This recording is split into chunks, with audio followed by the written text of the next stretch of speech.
You are listening to RudolfSteinerAudio.com. This is a reading of a cycle of lectures by Rudolf Steiner entitled The Occult Movement in the 19th Century.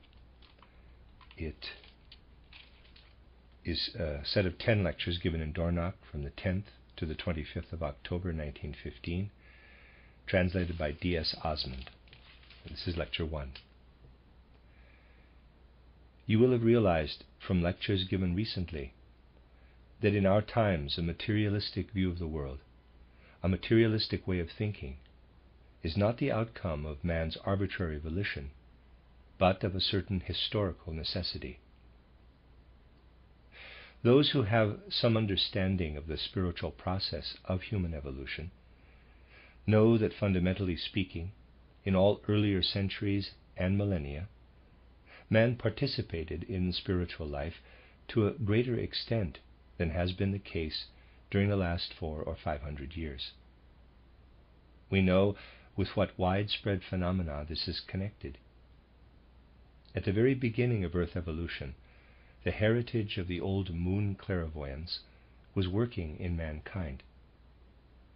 We can envisage that in the earliest ages of Earth evolution, this faculty of ancient clairvoyance was very potent, very active, with the result that the range of man's spiritual vision in those times was exceedingly wide and comprehensive.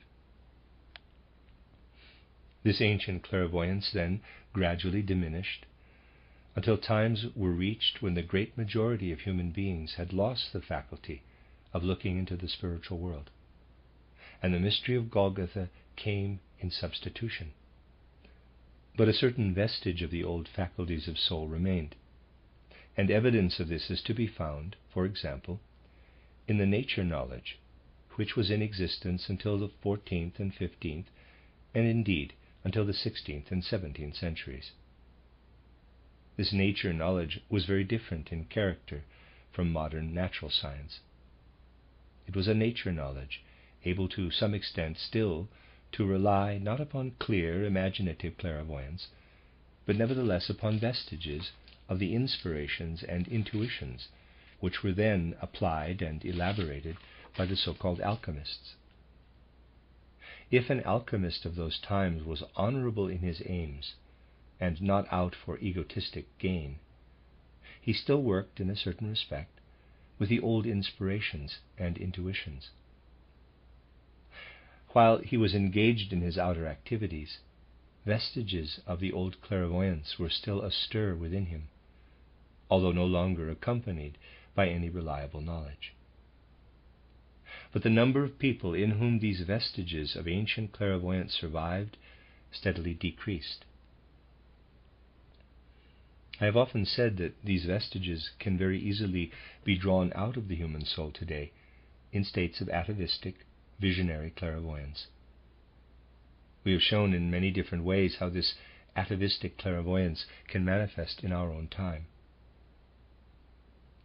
From all this you will realize that the nearer we come to our own period in evolution, the more we have to do with the decline of old soul forces and a growth of tendencies in the human soul toward observation of the outer material world. After slow and gradual preparation, this reached its peak in the 19th century, actually in the middle of that century. Little as this is realized today by those who do not concern themselves with such matters, it will be clear to men of the future that the materialistic tendencies of the second half of the 19th century had reached their peak in the middle of the century. It was then that these tendencies developed their greatest strength. But the consequence of every tendency is that certain talents develop, and the really impressive greatness of the methods evolved by materialistic science stems from these tendencies of the soul to hold fast to the outer material world of sense. Now we must think of this phase in the evolution of humanity as being accompanied by another phenomenon. If we carry ourselves back in imagination to the primeval ages of humanity's spiritual development, we shall find that in respect of spiritual knowledge, men were in a comparatively fortunate position. Most human beings, in fact all of them, knew of the spiritual world through direct vision. Just as men of the modern age perceive minerals, plants, and animals, and are aware of tones and colors, so were the men of old aware of the spiritual world. It was concrete reality to them. So that in those olden times, when full waking consciousness of the outer material world was dimmed during sleep or dream, there was really nobody who would not have been connected with the dead, who had been near him during life. In a waking state, a man could have intercourse with the living, during sleep or dream, with the dead. Teaching about the immortality of the soul would have been as superfluous in those primeval times as it would be nowadays to set out to prove that plants exist. Just imagine what would happen at the present time if anyone set out to prove that plants exist. Exactly the same attitude would have been adopted in primeval times if anyone had thought it necessary to prove that the soul also lives after death. Humanity gradually lost this faculty of living in communion with the spiritual world. There were, of course, always individuals who used whatever opportunity was still available to develop seership, but even that became more and more difficult. How did men in olden times develop a particular gift of seership? If with insight today we study the philosophy of Plato, or what exists of that of Heraclitus, we must realize, and this applies especially to the still earlier Greek philosophies, that they are altogether different from later philosophies.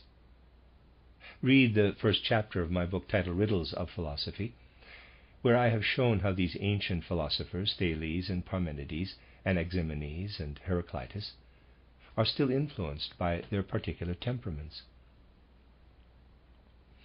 This has not hitherto been pointed out. The first mention of it is in my book. Inevitably, therefore, some time must elapse before it is accepted, but that does not matter. Of Plato we can still feel this philosophy still lays hold of the whole man. When we come to Aristotle, however, the feeling is that we have to do with an academic, learned philosophy. Therefore, to understand Plato requires more insight than a modern philosopher usually has at his command. For the same reason, there is a gulf between Plato and Aristotle. Aristotle is already a scholar in the modern sense. Plato is the last philosopher in the old Greek sense. He is a philosopher whose concepts are still imbued to some extent with life. As long as a philosophy of this kind exists, the link with the spiritual world is not broken. And indeed it continued for a long time, actually into the Middle Ages. The Middle Ages did not develop philosophy to further stages, but simply took over Aristotelian philosophy. And up to a certain point of time, this was all to the good.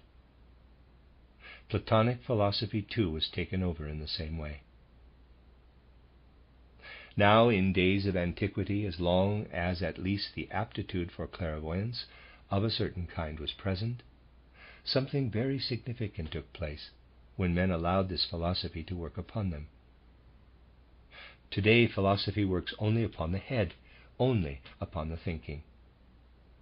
The reason why so many people avoid philosophy is because they do not like thinking, and especially because philosophy offers nothing in the way of sensationalism. They have no desire to study it. Ancient philosophy, however, when received into the human soul, was still able, because of its greater life-giving power, to quicken still existing gifts of seership. Platonic philosophy, nay, even Aristotelian philosophy, still had this effect. Being less abstract than the philosophies of modern times, they were still able to quicken faculties of seership inherent in the human soul.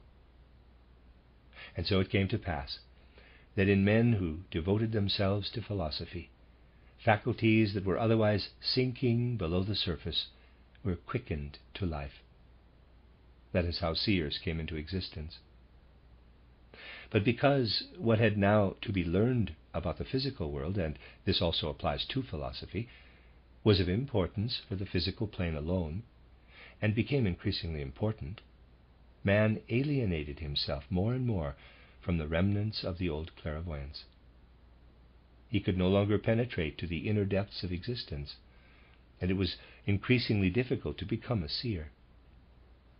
Nor will this again be possible until the new methods indicated as a beginning in the book titled Knowledge of the Higher Worlds, How is it Achieved?, are accepted by mankind as plausible.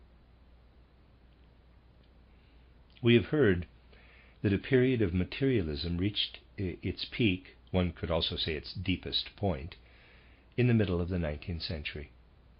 It is certain that conditions will become more and more difficult, but the threads of connection with the earlier impulses in the evolution of humanity must nevertheless not be broken. The following diagram indicates how seership has developed. There's a picture. Here, seership is still present in full flower. It vanishes more and more completely until the lowest point is reached in the middle of the 19th century, and then there is again an ascent. But understanding of the spiritual world is not the same as seership. Just as, in regard to the world, science is not the same thing as mere sensory perception, clairvoyance itself is a different matter from understanding what is seen. In the earliest epochs, men were content, for the most part, with vision.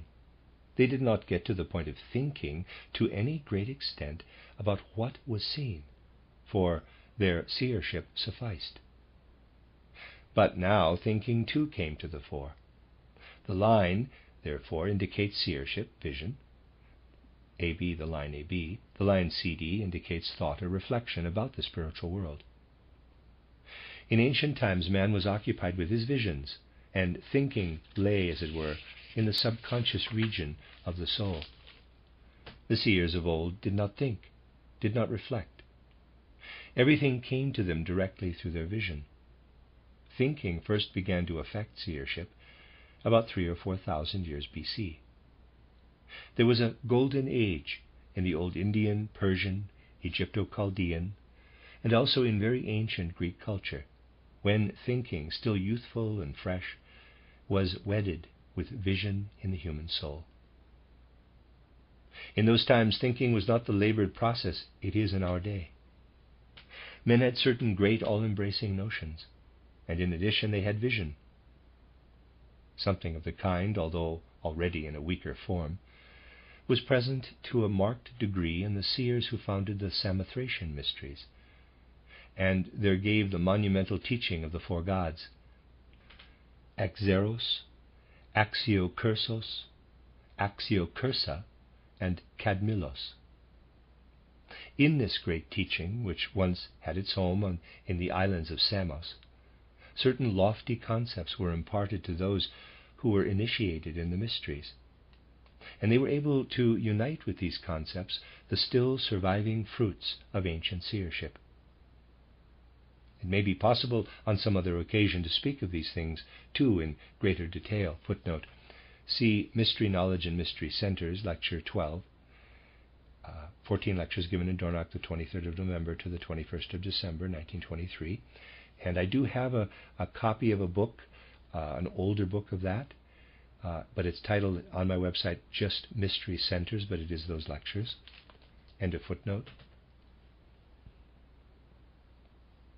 But then seership gradually sank below the threshold of consciousness, and to call it up from the depths of the soul became more and more difficult. It was, of course, possible to retain some of the concepts, even to develop them further. And so, finally, a time came when there were initiates who were not necessarily seers. Mark well, initiates who were not necessarily seers.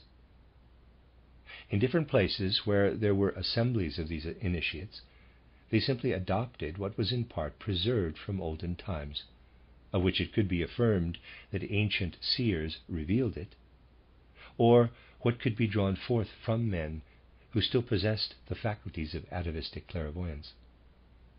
Conviction came partly through historical traditions, partly through experiments. Men convinced themselves that what their intellects thought was true. But as time went on, the number of individuals in these assemblies who were still able to see into the spiritual world steadily diminished, while the number of those who had theories about the spiritual world and expressed them in symbols and the like steadily increased. And now, think of what inevitably resulted from this about the middle of the 19th century, when the materialistic tendencies of men had reached their deepest point. Naturally, there were people who knew that there is a spiritual world, and also knew what is to be found in the spiritual world, but they had never seen that world.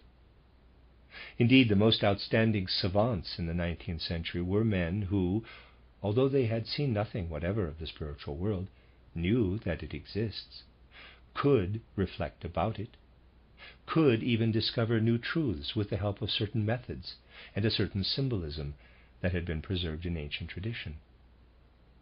To take one example only, nothing special is to be gained by looking at a drawing of a human being.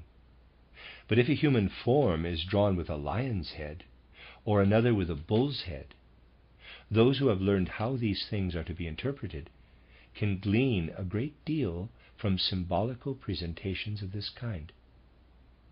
Similarly, if a bull is depicted with the head of a man or a lion with the head of a man, such symbols were in frequent use, and there were earnest assemblies in which the language of symbols could be learned. I shall say no more about the matter than this, for the schools of initiation guarded these symbols very strictly, communicating them to nobody who had not pledged himself to keep silence about them. To be a genuine knower, a man needed only to have mastered this symbolic language, that is to say, a certain symbolic script. And so the situation in the middle of the 19th century was that mankind in general, especially civilized mankind, possessed the faculty of spiritual vision deep down in the subconsciousness, yet had materialistic tendencies. There were, however, a great many people who knew that there is a spiritual world, who knew that just as we are surrounded by air, so we are surrounded by a spiritual world.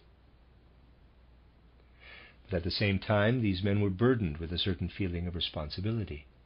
They had no recourse to any actual faculties whereby the existence of a spiritual world could have been demonstrated.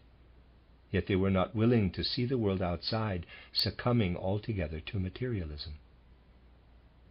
And so in the 19th century a difficult situation confronted those who were initiated, a situation in face of which the question forced itself upon them: ought we to continue to keep within restricted circles the knowledge that has come over to us from ancient times, and merely look on while the whole of mankind, together with culture and philosophy, sinks down into materialism?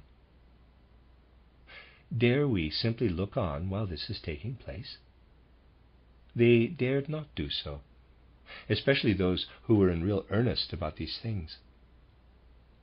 And so it came about that in the middle of the 19th century the words esotericist and exotericist, which were used by the initiates among themselves, acquired a meaning deviating from what it had previously been.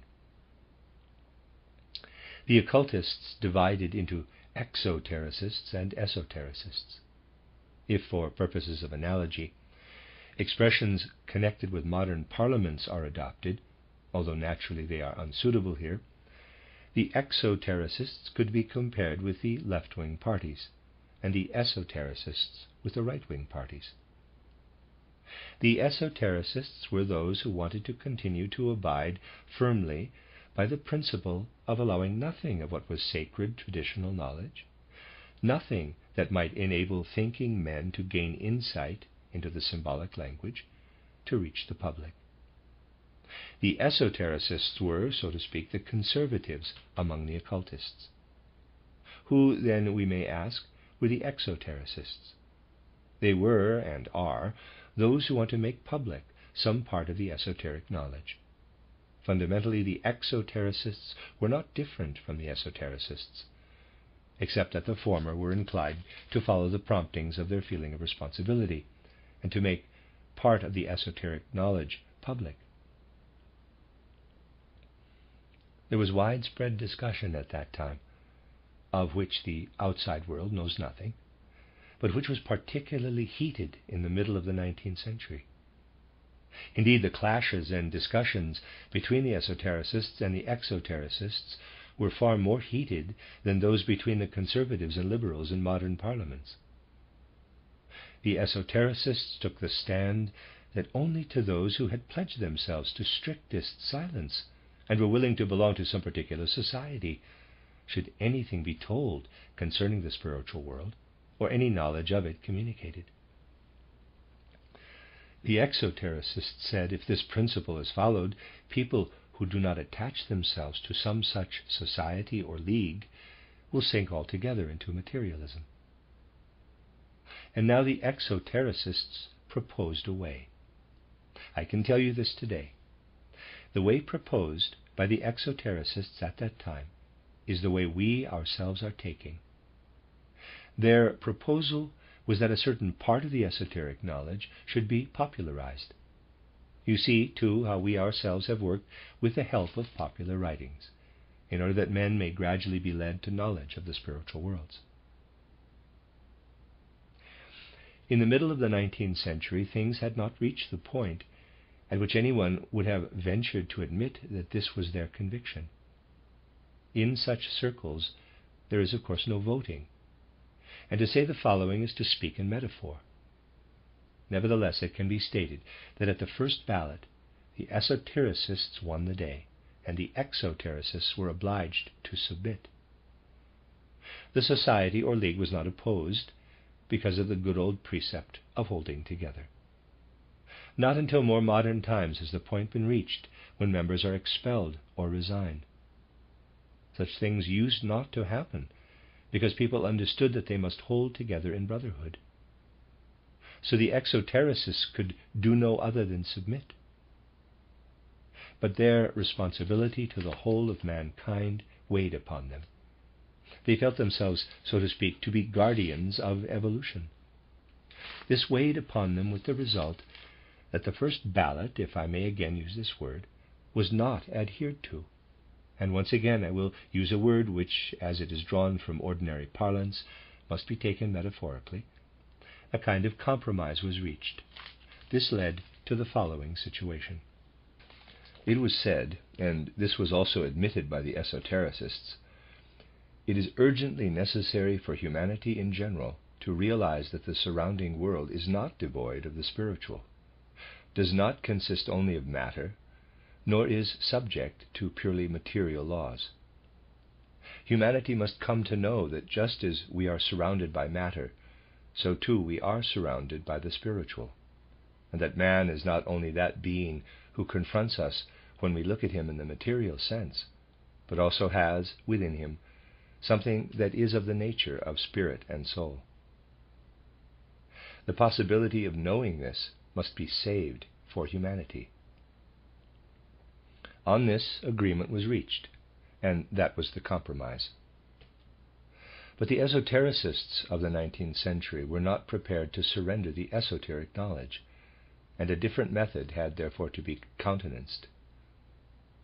How it came into being is a complicated story. Particularly on occasions of the founding of groups, I have often spoken of what happened then. The esotericists said, "We do not wish the esoteric knowledge to be made public, but we realize that the materialism of the age must be tackled."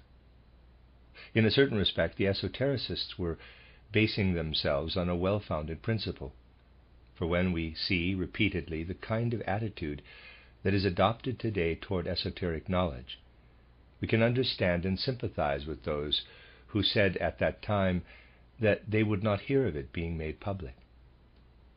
We must realize, however, that over and over again it can be seen that open communication of esoteric knowledge leads to calamity, and that those who get hold of such knowledge are themselves the cause of obstacles and hindrances in the way of its propagation. In recent weeks we have often spoken of the fact that far too little heed is paid to these obstacles and hindrances. Most unfortunate experiences are encountered when it is a matter of making esoteric knowledge public. Help rendered with the best will in the world to individuals, even there the most elementary matters lead to calamity. You would find it hard to believe how often it happens that advice is given to some individual, but it does not please him. When the outer world says that an occultist who works as we work here exercises great authority, that is just a catchword. As long as the advice given is acceptable, the occultist as a rule is not grumbled at. But when the advice is not liked, it is not accepted. People even browbeat one by declaring, "If you do not give me different advice, I simply cannot go on." This may come to the point of actual threats. Yet it had simply been a matter of advising the person in question for his good. But as he wants something different, he says, quote, "I have waited long enough. Now tell me exactly what I ought to do." Close quote. He was told this long ago, but it went against the grain. Finally, things come to the point where those who were once the most credulous believers in authority become the bitterest enemies. They expect to get the advice they themselves want, and when it is not to their liking, they become bitter enemies. In our own time, therefore, experience teaches us that we cannot simply condemn the esotericists who refused to have anything to do with popularizing the esoteric truths. And so, in the middle of the 19th century, this popularizing did not take place. An attempt was, however, made to deal in some way with the materialistic tendencies of the age. It is difficult to express what has to be said, and I can only put it in words which, as such, were never actually uttered, but nonetheless give a true picture. At that time, the esotericists said, "What can be done about this humanity? We may talk at length about the esoteric teaching, but people will simply laugh at us and at you. At most you will win over a few credulous people, a few credulous women, but you will not win over those who cling to the strictly scientific attitude, and you will be forced to reckon with the tendencies of the age." The consequence was that endeavors were made to find a method by means of which attention could be drawn to the spiritual world, and indeed in exactly the same way as in the material world attention is called to the fact that in a criminal the occipital lobe does not entirely cover the corresponding part of his brain. And so it came about that mediumship was deliberately brought on the scene. In a sense, the mediums were the agents of those who wished by this means to convince men of the existence of a spiritual world, because through the mediums people could see with physical eyes that which originates in the spiritual world. The mediums produced phenomena that could be demonstrated on the physical plane. Mediumship was a means of demonstrating to humanity that there is a spiritual world. The exotericists and the esotericists had united in supporting mediumship in order to deal with the tendency of the times. Think only of men such as Zollner, Wallace, Duprel, Crookes, Buttelrow, Rochas, Oliver Lodge, Flammarion, Morselli, Schiaparelli, Ocharowitz, James, and others. How did they become convinced of the existence of a spiritual world? It was because they had witnessed manifestations from the spiritual world. But everything that can be done by the spiritual world and by the initiates must, to begin with, be in the nature of attempts in the world of men. The maturity of humanity must always be tested. The support of mediumship, of spiritualism, was therefore also in a certain sense an attempt. all that the exotericists and esotericists, who had agreed to the compromise, could say was, "What will come of it remains to be seen," and what did in fact come of it. Most of the mediums gave accounts of a world in which the dead are living. Just read the literature on the subject. For those who were initiated, the result was distressing in the utmost degree, the very worst there could possibly have been. For you see, there are two possibilities. One was this: mediums were used, and they made certain communications. They were only able to relate what they communicated to the ordinary environment, in the material elements of which spirit is of course present. It was expected, however, that the mediums would bring to light all kinds of hidden laws of nature, hidden laws of elemental nature. But what actually happened was inevitable, and for the following reason. Man, as we know, consists of physical body, etheric body, astral body, and ego. From the time of going to sleep to waking, therefore, the real man is in his ego and astral body. But then he is at the same time in the realm of the dead. The medium sitting there, however, is not an ego and an astral body. The ego consciousness and also the astral consciousness have been suppressed, and as a result the physical and etheric bodies become particularly active. In this condition, the medium may come into contact with a hypnotist or an inspirer, that is to say, with some other human being. The ego of another human being, or also the environment, can then have an effect upon the medium. It is possible for the medium to enter the realm of the dead because the very members of his being, which belong to that realm, have been made inoperative. The mediums went astray. They gave accounts allegedly of the realm of the dead. And so it was obvious that this attempt had achieved nothing except to promulgate a great fallacy. One fine day, therefore, it had to be admitted that a path had been followed which was leading men into fallacy, to purely Luciferic teachings bound up with purely Ahrimanic observations. Fallacy from which nothing good could result had been spread abroad. This was realized as time went on. You see, therefore, how an attempt was made to deal with the materialistic tendencies of the age, and yet to bring home to men's consciousness that there is a spiritual world around us. To begin with, this path led to fallacy, as we have heard.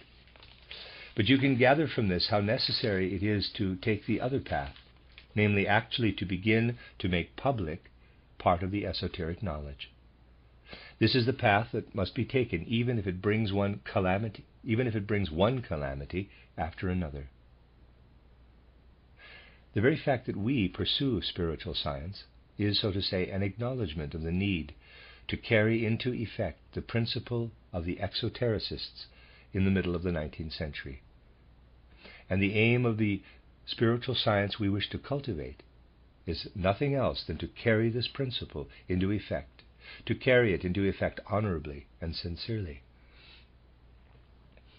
From all this it will be clear to you that materialism is something about which we cannot merely speculate. We must understand the necessity of its appearance, especially of the peak or lowest point it reached about the middle of the 19th century. The whole trend had, of course, begun a long time before then, certainly 3, 4, or 5 centuries before.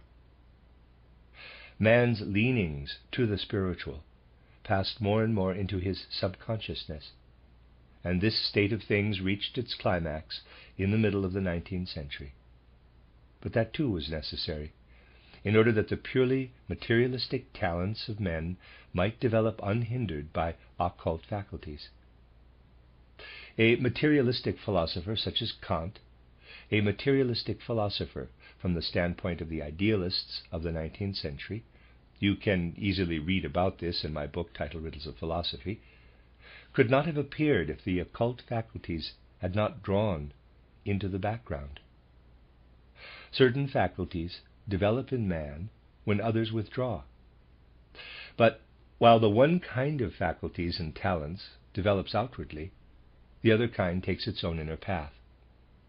These 3, 4, or 5 centuries were not therefore a total loss for the spiritual evolution of mankind.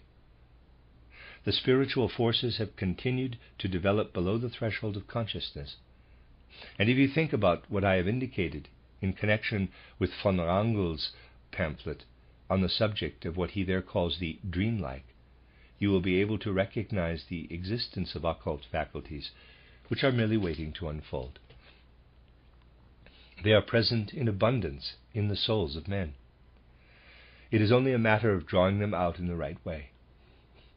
It was necessary to say these things by way of introduction, and tomorrow we will pass on to the question of the relation between the living and the dead, bearing in mind that in one respect the wrong path resulting from the compromise between the exotericists and the esotericists has actually been instructive. To understand the nature of this compromise, we must study the questions of birth and death, and then show what effect the materialistic methods have had in this connection. The end of Lecture 1. You are listening to RudolfSteinerAudio.com. This is a reading of a cycle of lectures by Rudolf Steiner entitled The Occult Movement in the 19th Century. This is Lecture 2, translated by D.S. Osmond. On this occasion, I should like to be allowed to include certain personal references among matters of objective history, because what must be added to the subject dealt with in the lecture yesterday is necessary for our study today, and after careful consideration, I believe it is right to include more details. I want first of all to speak of a particular experience connected with our movement. You know that outwardly we began by linking ourselves, but outwardly only, with the Theosophical Society, and that we founded the so-called German section of that society in the autumn of 1902 in Berlin. In the course of the year 1904, we were visited in various towns of Germany by prominent members of the Theosophical Society, and the episode from which I want to start occurred during one of these visits. The first edition of my book titled Theosophy had just been published in the spring of 1904, and the periodical titled Lucifer Gnosis was appearing. In that periodical, I had published articles dealing with the problem of Atlantis and the character of the Atlantean epoch. These articles were afterward published as a separate volume entitled Unsere Atlantischen Vorfahren, Our Atlantean Forefathers. Footnote: Dr. Steiner's articles in Lucifer Gnosis are collected in the book entitled Aus der Akasha Chronik. The book was published in English, translated by Rudolf Steiner Publications, New York, 1959, with the title Cosmic Memory. End of footnote. The articles contained a number of communications about the Atlantean world and the earlier so-called Lemurian epoch. Several articles of this kind had therefore already appeared, and just at the time when the members of the Theosophical Society were visiting us, a number of the periodical containing important communications was ready and had been sent to subscribers. A member highly respected in the Theosophical Society had read these articles dealing with Atlantis and asked me a question. And it is this question which I want to mention as a noteworthy experience in connection with what was said in the lecture yesterday. This member of the Theosophical Society, who at the time of its founding by Blavatsky had taken part in most vital proceedings, a member, therefore, who had shared to the full in the activities of the Society, put the question, quote, by what means was this information about the world of Atlantis obtained? Close quote. The question was very significant, because until then, this member was acquainted only with the methods by which such information was obtained in the Theosophical Society, namely by means of a certain kind of mediumistic investigation. Information already published in the Theosophical Society at that time was based upon investigations connected in a certain respect with mediumship, That is to say, someone was put into a kind of mediumistic state. It could not be called a trance, but was a mediumistic state, and conditions were established which made it possible for the person, although not in the state of ordinary consciousness, to communicate certain information about matters beyond the reach of ordinary consciousness. That is how the communications had been made at that time, and the member of the Theosophical Society in question, who thought that information about prehistoric events could be gained only in this way, inquired what personality we had among us whom we could use as a medium for such investigations. As I had naturally refused to adopt this method of research, and had insisted from the outset upon strictly individual investigation, and as what I had discovered at that time was the result entirely of my own personal research, the questioner did not understand me at all, did not understand that it was quite a different matter from anything that had been done hitherto in the Theosophical Society. The path I had appointed for myself, however, was this: to reject all earlier ways of investigation, and, admittedly by means of supersensible perception, to investigate by making use only of what can be revealed to the one who is himself the investigator. In accordance with the position I have to take in the spiritual movement, no other course is possible for me than to carry into strict effect those methods of investigation which are suitable for the modern world and for modern humanity. There is a very significant difference, you see, between the methods of investigation practiced in spiritual science and those that were practiced in the Theosophical Society.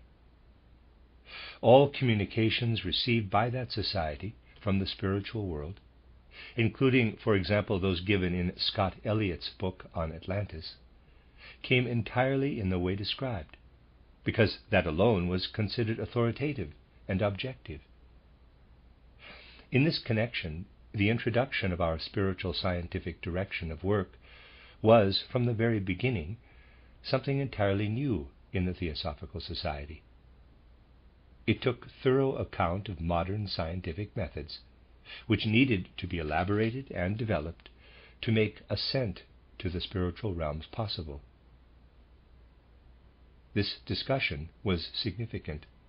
It took place in the year 1904, and showed how great the difference was between what is pursued in spiritual science and what was being pursued by the rest of the Theosophical Society. It showed that what we have in spiritual science was unknown in the Theosophical Society at that time, and that the Theosophical Society was continuing the methods which had been adopted as a compromise between the exotericists and the esotericists. Such was the inevitable result of the developments I described in the lecture yesterday. I said that seership gradually died away, and that there remained only a few isolated seers, in whom mediumistic states could be induced, and from whom some information might be obtained. In this way, in quotes, occult orders, as they were called, came into being. Orders in which there were, it is true, many who had been initiated, but no seers. Among the prevailing materialism, these orders were faced with the necessity of having to cultivate and elaborate methods which had long been in vogue, and instruments for research had to be sought among persons in whom mediumistic faculties, that is to say, atavistic clairvoyance, could still be developed and produce some results. In these circles there were far-reaching teachings, and in addition symbols. Those, however, who wished to engage in actual research were obliged to rely on the help of persons possessed of atavistic clairvoyance.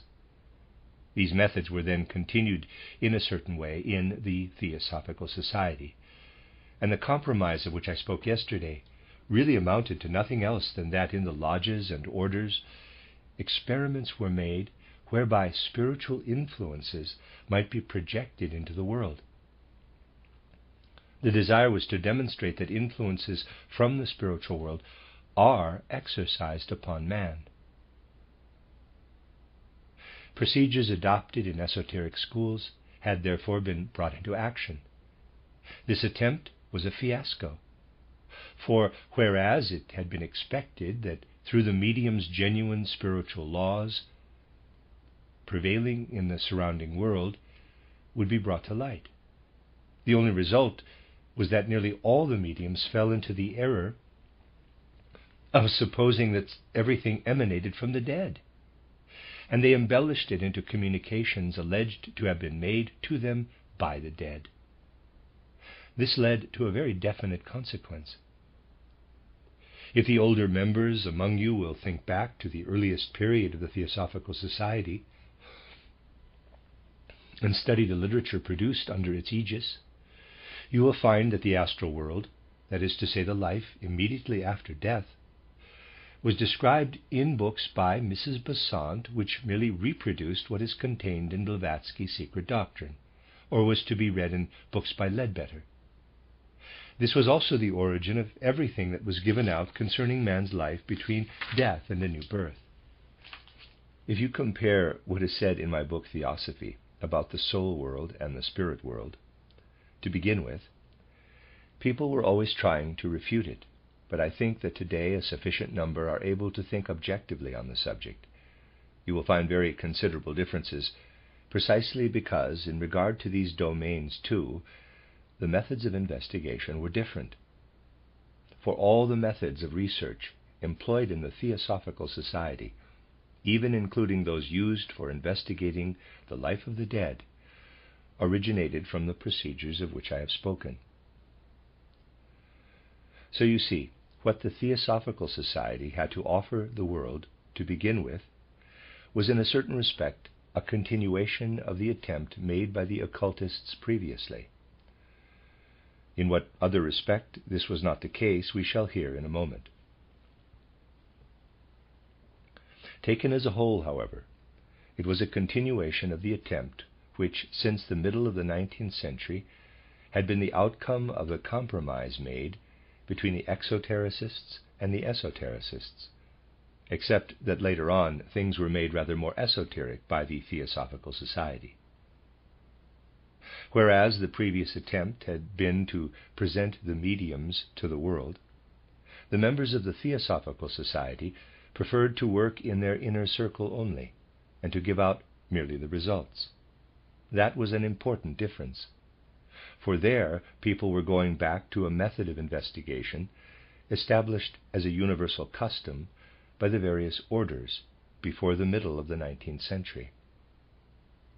I bring this forward because I must sharply emphasize the fact that with the advent of our spiritual science, an entirely new method, one which takes full account of the work and attitude of modern science, was introduced into the occult movement. Now, as I told you, the compromise reached between the exotericists and the esotericists to convince the materialistic world through mediums of all types that a spiritual world exists had been a fiasco. A fiasco inasmuch as the mediums always spoke of a world which, under the existing conditions, simply could not be accessible to them, namely the world of the dead. The mediums spoke of inspirations alleged to have been received from a world in which the dead are living. The situation was that the attempt made by the exotericists and the esotericists had not achieved the result they had really desired. How had such a state of affairs come about? What was the outcome of the remarkable attempt that had been made as a result of the compromise? The outcome was that initiates of a certain kind had wrested the power from the hands of those who had made the compromise. The initiates of the extreme left wing had taken possession of the proceedings which had been countenanced in the way described. They acquired great influence, because what was obtained through the mediums did not spring from the realm of the dead at all, but from the realm of the living, from initiates who had put themselves either in distant or close rapport with the mediums. Because everything was brought about through these initiates and through the mediums, it was colored by the theories of those who wished to get the mediums under their control. The desire of those among the exotericists and esotericists who made the compromise was to bring home to men that there is indeed a spiritual world. That is what they wanted to impress. But when those who thought themselves capable of holding the guiding reins let them slip, the occultists of the extreme left wing took possession of them and endeavored by means of the mediums, if I may use this tautology, to communicate their theories and their views to the world. For those who had made the compromise for the good of humanity, the position was disastrous, because they felt more and more strongly that false teachings about the supersensible were being brought into the world. Such was the position in the development of occultism in the 40s, 50s, and even in the 60s of the 19th century. As long as deliberation still continued in the circles of honest occultists, the situation was sinister. For the further the occultists inclined to the left, the less were they concerned to promote that which alone is justifiable, namely the universal human. In occultism, a man belongs to the, in quotes, left when he tries to achieve some ultimate goal with the help of what he knows in the way of occult teaching. A man belongs to the, in quotes, right in occultism when he desires that goal purely for its own sake. The middle party were in favor of making exoteric the esoteric knowledge needed in our time to promote the interests of humanity universal.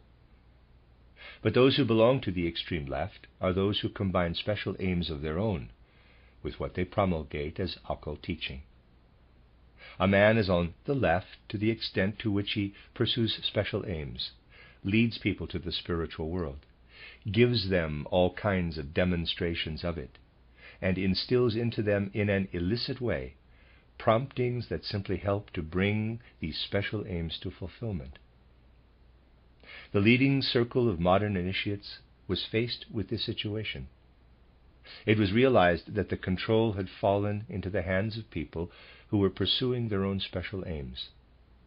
Such was the state of affairs confronting the esotericists and the exotericists who had made the compromise referred to. Then it was, in quotes, heard. The expression may not be quite exact, but absolutely exact words cannot be found, because one is dependent on external language, and intercourse among occultists is different from anything that external language is capable of describing. It was heard that an event of importance for the further continuation of spiritual development on the earth must be at hand. I can describe this event only in the following way.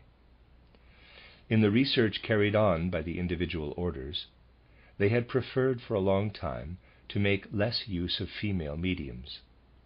In the strict orders, where it was desired to take the right standpoint, no female mediums were ever used for obtaining revelations from the spiritual worlds.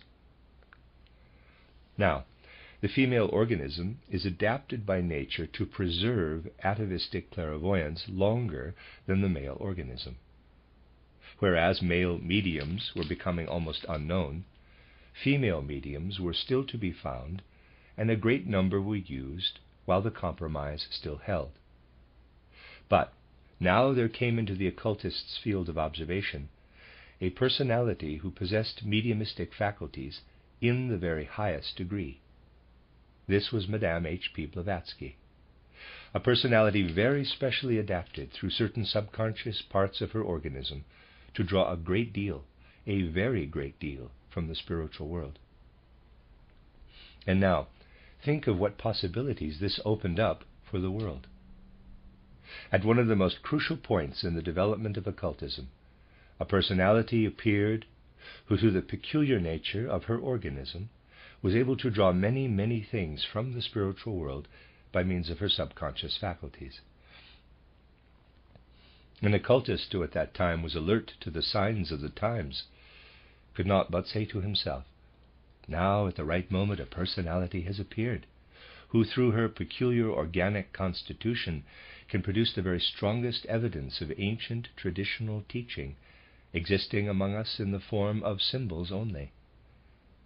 It was emphatically the case that here was a personality who, simply because of her organic makeup, afforded the possibility of again demonstrating many things which for a long time had been known only through tradition.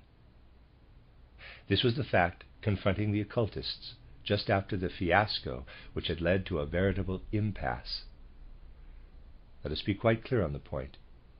Blavatsky was regarded as a personality from whom, as out of an electrically charged Leyden jar, the electric sparks, occult truths, could be produced. It would lead too far if I were to tell you of all the intermediate links, but certain matters of importance must be mentioned. A really crucial moment had arrived, which I can indicate in the following way, although expressed somewhat symbolically. It is in strict accordance with the facts. The occultists of the right wing, who in conjunction with the middle party had agreed to the compromise, could say to themselves, it may well be that something very significant can be forthcoming from this personality, but those belonging to the left wing could also say with assurance, it is possible to achieve something extremely effective in the world with the help of this personality. And now a veritable battle was waged around her, on the one side with the honest purpose of having much of what the initiates knew substantiated, on the other side for the sake of far-reaching special aims. I have often referred to the early periods in the life of H.P. Blavatsky, and have shown that, to begin with, attempts were made to get a great deal of knowledge from her. But in a comparatively short time, the situation rapidly changed, owing to the fact that she soon came into the sphere of those who belonged, as it were, to the left. And although H.P. Blavatsky was very well aware of what she herself was able to see, for she was especially significant in that she was not simply a passive medium, but had a colossal memory for everything that revealed itself to her from the higher worlds.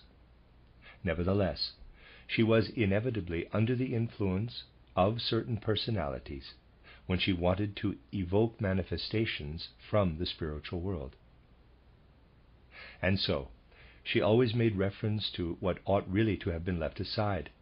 She always referred to the, in quotes, Mahatmas. They may be there in the background, but this is not a factor when it is a question of furthering the interests of humanity. And so it was not long before H.P. Blavatsky was having to face a decision.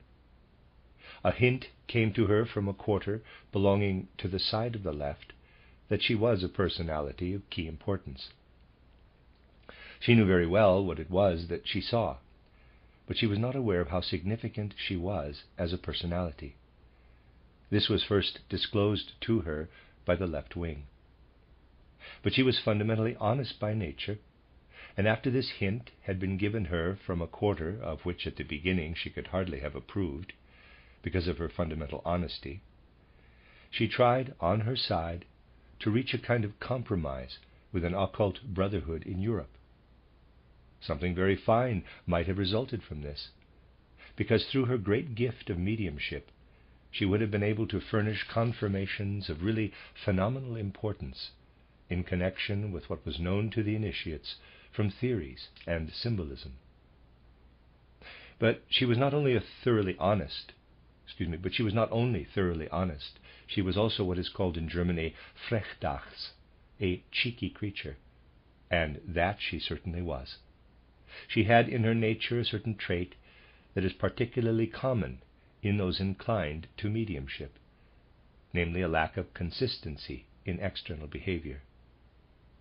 Thus there were moments when she could be very audacious, and in one of these fits of audacity she imposed on the occult brotherhood, which had decided to make the experiment with her, terms which could not be fulfilled. But as she knew that a great deal could be achieved through her instrumentality, she decided to take up the matter with other brotherhoods. and so she approached an American brotherhood. This American brotherhood was one where the majority had always wavered between the right and the left, but at all events had the prospect of discovering things of tremendous significance concerning the spiritual worlds. Now, this was the period when intense interest was being taken in H.P. Blavatsky by other brothers of the left. Already at that time, these left-wing brothers had their own special interests. At the moment, I do not propose to speak about these interests. If it were necessary, I could do so at some future time. For the present, it is enough to say that they were brothers who had their special interests, above all, interests of a strongly political character. They envisaged the possibility of achieving something of a political character in America by means of persons who had first been put through an occult preparation. The consequence was that at a moment when H.P. Blavatsky had already acquired an untold amount of occult knowledge through having worked with the American Lodge, she had to be expelled from it, because it was discovered that there was something political in the background. So things couldn't continue. The situation was now extremely difficult, tremendously difficult. For what had been undertaken in order to call the world's attention to the existence of a spiritual world had in a certain respect to be withdrawn by the serious occultists, because it had been a fiasco. It was necessary to show that no reliance could be placed on what was being presented by spiritualism, in spite of the fact that it had many adherents. It was only materialistic. It was sheer dilettantism. The only scholarly persons who concerned themselves with it were those who wanted to get information in an external materialistic way about a spiritual world.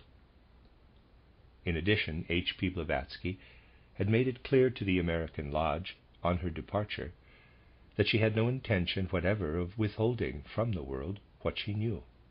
And she knew a great deal, for she was able to remember afterward what had been conveyed through her. She had any amount of audacity. Good advice is costly, as the saying goes. What was to be done? And now something happened to which I have referred on various occasions, for parts of what I am saying today in this connection I have said in other places. Something that is called in occultism, quote, occult imprisonment, close quote, was brought about. H.P. Blavatsky was put into occult imprisonment.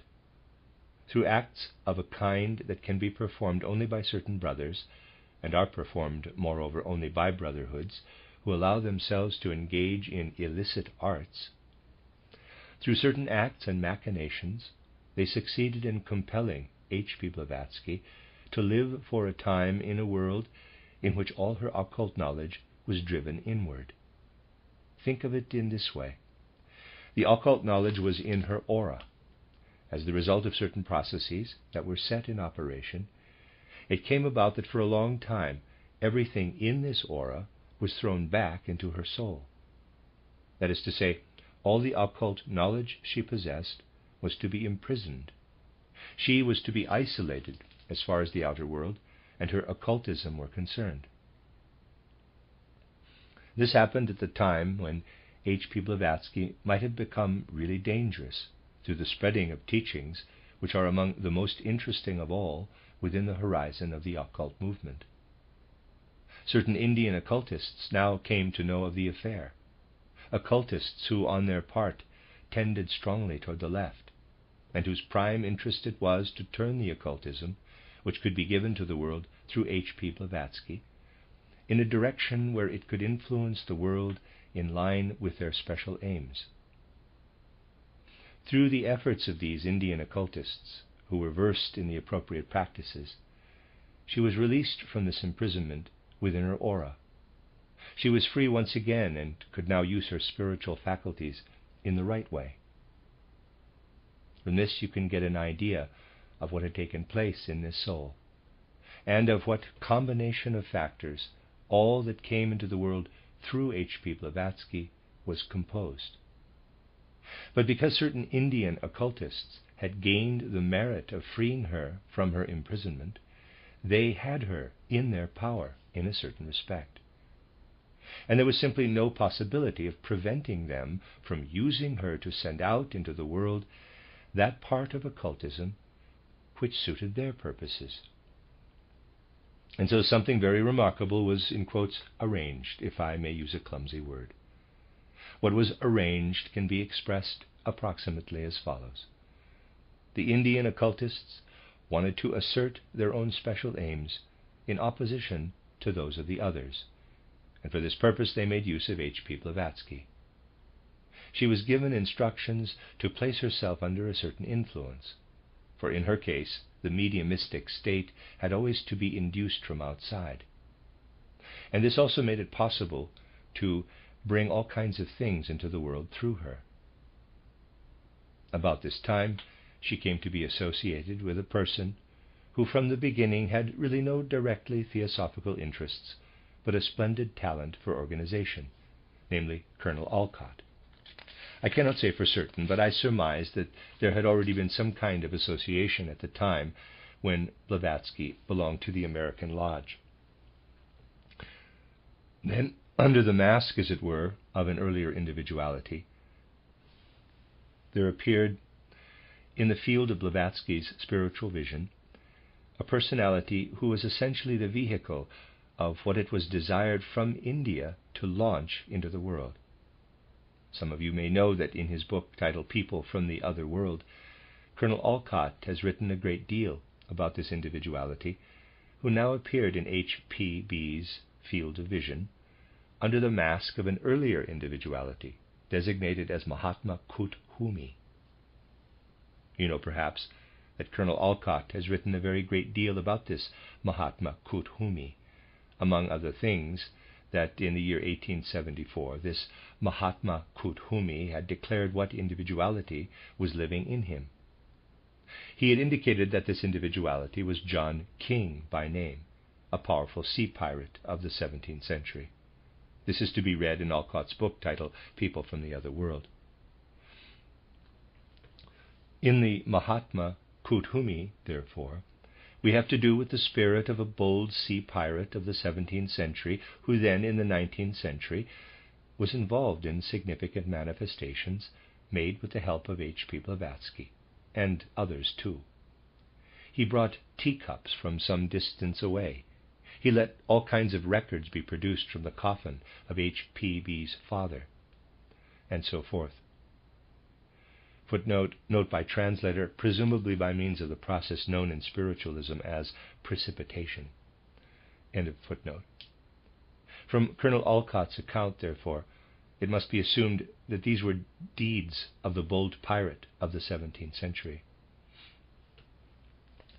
Now, Colonel Olcott speaks in a remarkable way about this John King. He says that perhaps here one had to do not with the spirit of this pirate, but possibly with the creation of an order, which, while depending for its results upon unseen agents, has its existence among physical men. According to this account, Kuthumi might have been a member of an order which engaged in practices such as I have described, and the results of which were to be communicated to the world through H.P. Blavatsky, but bound up with all kinds of special interests. These were that a specifically Indian teaching should be spread in the world. This was approximately the situation in the 70s of the 19th century.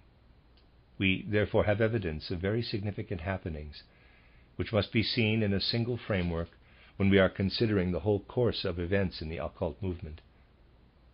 It was this same John King who, by means of precipitation, produced Sinnett's books. The first one, title is Letters About the Occult World, and especially titled Esoteric Buddhism. This book, Esoteric Buddhism, came into my hands very shortly after publication, a few weeks in fact, and I could see from it that efforts were being made, especially from a certain quarter, to give an entirely materialistic form to the spiritual teachings. If you were to study esoteric Buddhism with the insight you have acquired in the course of time, you would be astonished at the materialistic forms in which facts are there presented. It is materialism in its very worst forms. The spiritual world is presented in an entirely materialistic way. No one who gets hold of this book can shake himself free from materialism. The subject matter is very subtle, but in Sinnett's book one cannot get away from materialism, however lofty the heights to which it purports to carry one. And so those who were now HPB's spiritual, in quotes, bread givers, forgive the materialistic analogy, not only had special aims connected with Indian interests, but they also made trenchant concessions to the materialistic spirit of the age. And the influence which Sinnett's book had upon very large numbers of people shows how correctly they had speculated. I have met scientists who were delighted with this book because everything fitted in with their stock in trade, and yet they were able to conceive of the existence of a spiritual world.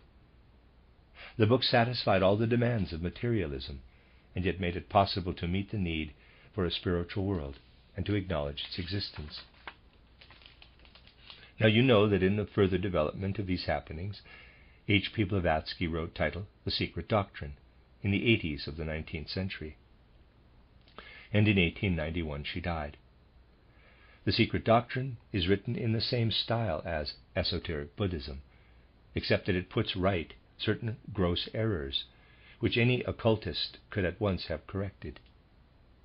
I have often spoken about the peculiar features of Blavatsky's book, and need not go into the matter again now. Then, on the basis of what had come about in this way, the Theosophical Society was founded, and fundamentally speaking, retained its Indian trend, although no longer with the intensity that had prevailed under the influence of John King. The Indian trend persisted. What I have now described to you was, as it were, a new path, which made great concessions to the materialism of the age, but was nevertheless intended to show humanity that a spiritual world, as well as the outer material world, must be taken into account. Many details would have to be added to what I have now said, but time is too short. I will go on at once to show you how our spiritual scientific movement took its place in the movement which was already in existence. You know that we founded the German section of the Theosophical Society in October 1902. In the winters of both 1900 and 1901, I had already given lectures in Berlin which may be called Theosophical lectures, for they were held in the circle and at the invitation of the Berlin Theosophists. The first lectures were those which ultimately became the book entitled, in German, Die Mystik im Aufgange des neuzeitlichen Geisteslebens, translated into English with the title Mysticism and Modern Thought. These lectures were given to a circle of members of the Theosophical Society, of which I myself was not then a member. It must be borne in mind at the outset that one had to do with teaching that was already widespread and had led numbers of people to turn their minds to the spiritual world. Thus, all over the world, there were people who, to a certain extent, were prepared and who wanted to know something about the spiritual world. Of the things I have told you today, they knew nothing, had not the slightest inkling of them, but they had a genuine longing for the spiritual world, and for that reason had attached themselves to the movement in which this longing could be satisfied. And so in this movement there were to be found persons whose hearts were longing for knowledge of the spiritual world. You know that in a grotesque and ludicrous way I was taxed with having made a sudden turnabout from an entirely different worldview, which had been presented in my book, titled in German Welt- und Lebensanschauungen im 19. Jahrhundert. Footnote: the content of this book is included in Die Rätsel der Philosophie, the riddles of philosophy in English. End of footnote. The first part had appeared in February 1900, and the second part in the following October. I was taxed with having suddenly changed sides and having gone over to Theosophy. Now I have often told you that not only had Sinnett's book, for example, come into my hands immediately after its publication, but that I had also had close associations with the Young Theosophical Society in Vienna. It is right that you should understand what the circumstances were at the time. And I want also to give you a very brief, objective view of the antecedents of the German section. There were people in the Theosophical Society who longed to know of the spiritual world, and I had given lectures in their circle. These were the lectures on mysticism and the mystics, which I gave in a small room in the house of Count Brockdorff. At that time I was not myself a member. The preface to the printed volume containing these lectures is dated September 1901. In the summer of 1901, I had collected the lectures given the previous winter into the book published in September 1901 under the title Mysticism and Modern Thought. I will read the first lines of the preface to this book. Quote, "What is stated in this work formed the content of lectures given by me last winter in the Theosophical Library in Berlin. I was invited by Count and Countess Brockdorff to speak on mysticism to an audience seriously interested in the subject. 10 years earlier, I should not have ventured to comply with such a request. Not that the world of ideas, which I am now bringing to expression, was not already within me. This world of ideas is presented in my title Philosophy of Spiritual Activity, published by Emil Felber, Berlin, 1894. But to express this world of ideas as I am doing today, and so to make it the basis of study, as in this present book, requires something quite different from a mere firm conviction of its intellectual truth. It requires communion with this world of ideas, such as can be achieved only after many years. Only now, after this intimate communion has been vouchsafed to me, do I venture to speak in the way that will be apparent in this book." Close quote, continues Steiner. Now you can conceive why I had allowed the contents of lectures given in very different circles to find a place in an occult movement. In the first edition of the book, the following is contained in the chapter about Schelling. I quote from the first edition, which was dedicated to Ernst Haeckel and was published in February 1900. Readers aside, this is the book The Riddles of Philosophy by Rudolf Steiner. End of readers aside. I will read a few passages from the book, of which people have said that it sprang from a worldview quite different from that presented in the book on mysticism. Quote, "Now there are two possible ways of describing a being which is at the same time spirit and nature. The one is, I exhibit the laws of nature which are active in reality. Or, I show how the spirit acts in order to come to these natural laws. One and the same thing guides me in both cases. The one shows me conformity to law as it is active in nature. The other shows me what the spirit does in order to represent to itself this same conformity to law. In the one case I pursue natural science, in the other spiritual science. How these two are connected, Schelling describes in an interesting way. He says, quote, "The necessary tendency of all natural science is to ascend from nature to intelligence. This and nothing else underlies the endeavor to bring theory into natural phenomena. The highest perfection of natural science would be the complete spiritualization of all natural laws into laws of observation and thought. Phenomena, the material, must completely vanish, and laws alone, the formal, remain. Hence it happens that the more conformity to law is brought into nature itself, the more the veils vanish. Phenomena themselves become more spiritual, and finally disappear altogether. Optical phenomena are nothing more than a geometry whose lines are drawn by light, and the light itself is already an ambiguous materiality. In the phenomena of magnetism, all traces of matter are lost, and in those of gravity, which even the natural scientist is only able to accept as a direct spiritual operation an effect at a distance, nothing remains but its laws, whose transactions are in the vastness of the mechanism of the celestial movements. The perfect theory of nature would be that by virtue of which nature as a whole is resolved into an intelligence. The lifeless and unconscious products of nature are only nature's abortive attempts to reflect herself. So-called lifeless nature is, however, an unripe intelligence.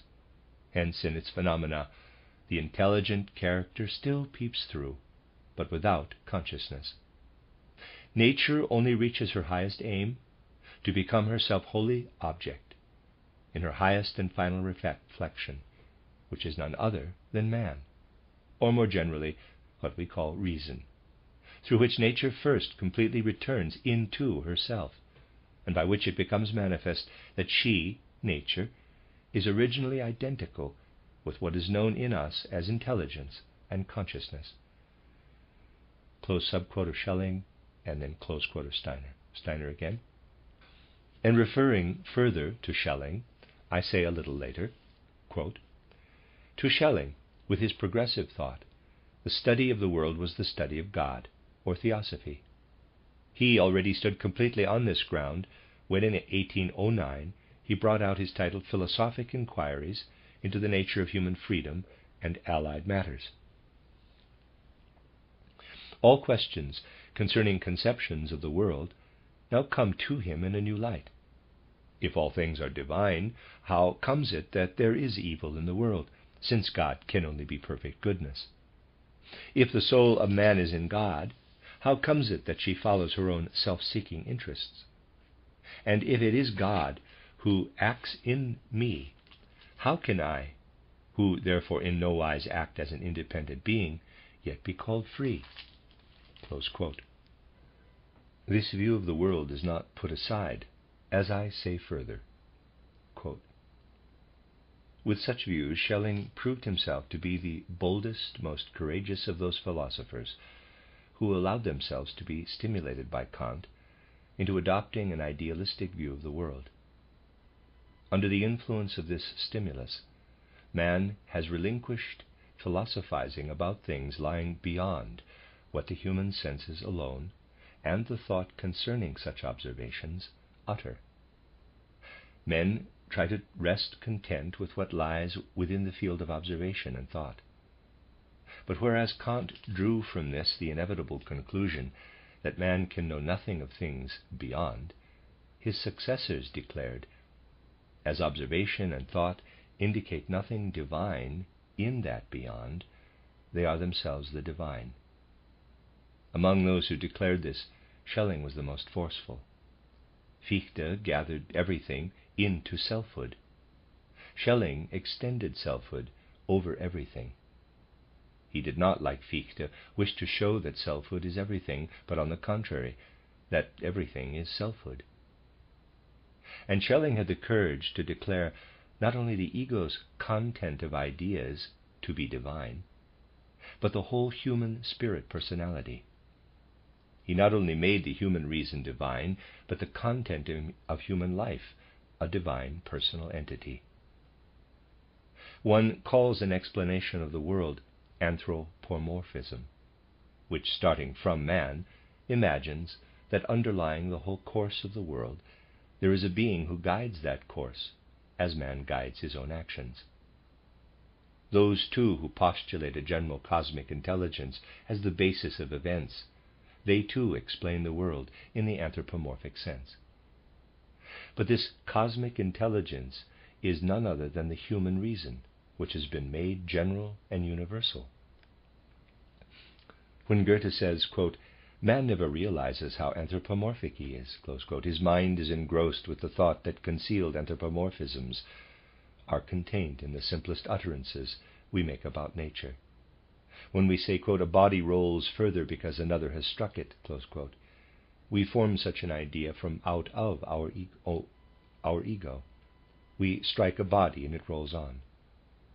If we see that a ball moves toward another and this other rolls on further, we think of the striking of the second by the first as analogous to the striking effect which we ourselves exercise.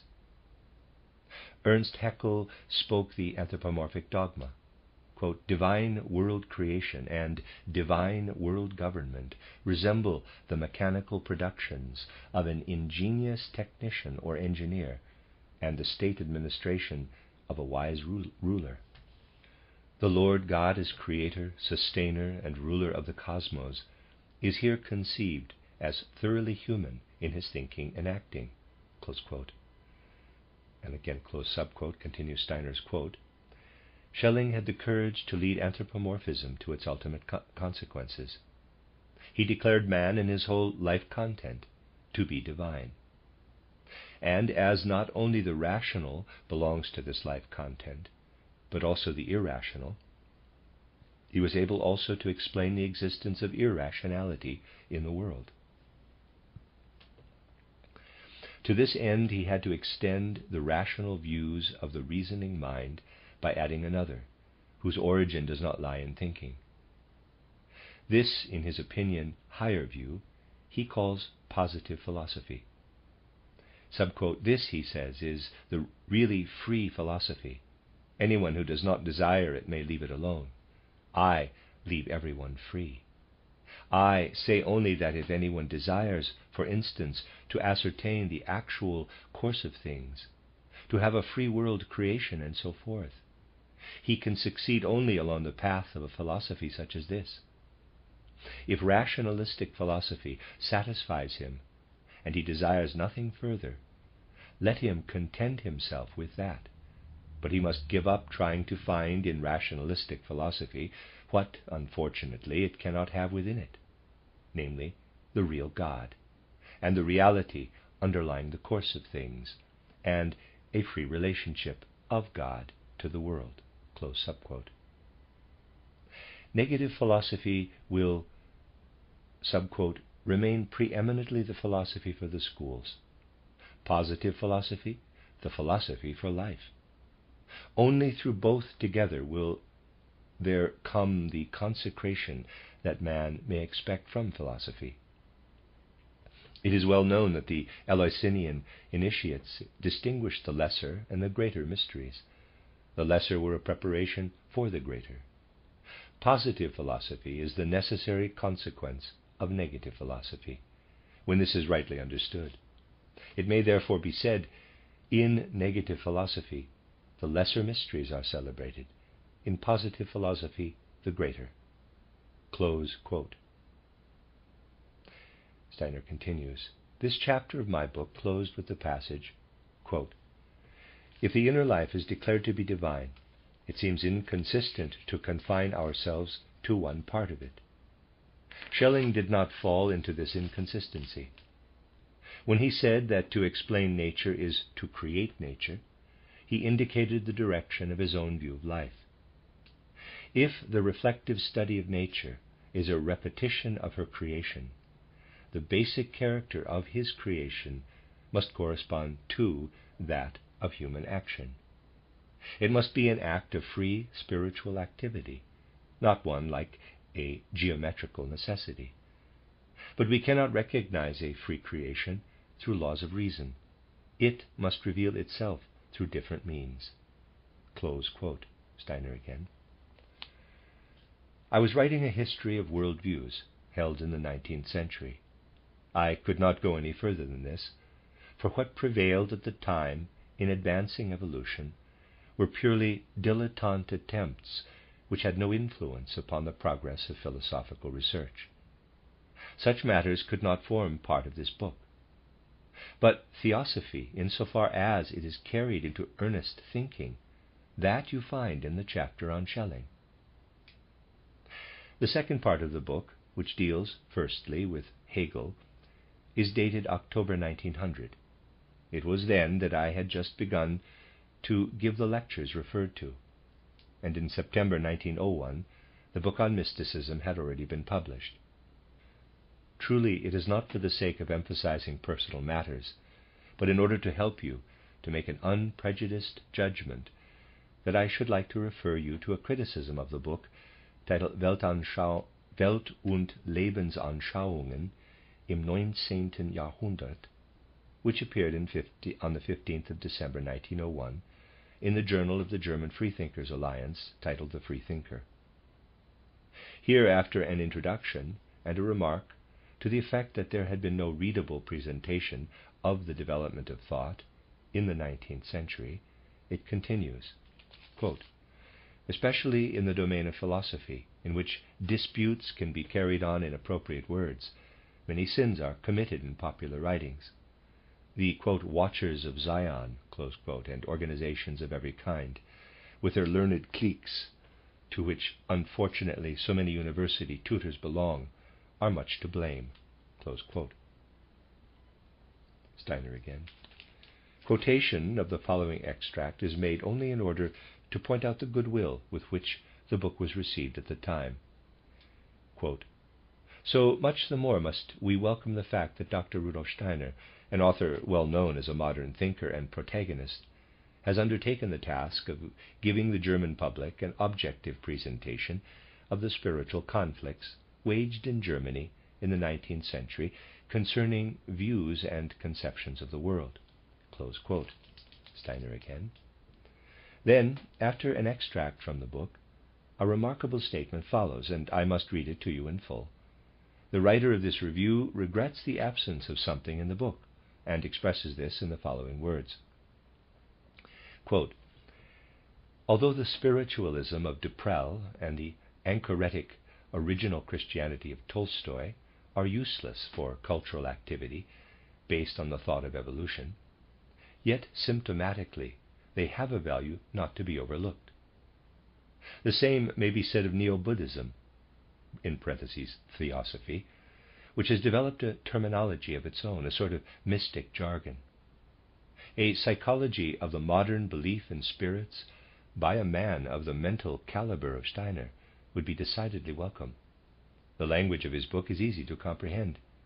None of the yard-long passages of the academic philosopher disturbs the enjoyment of the reader. Close quote. Steiner again.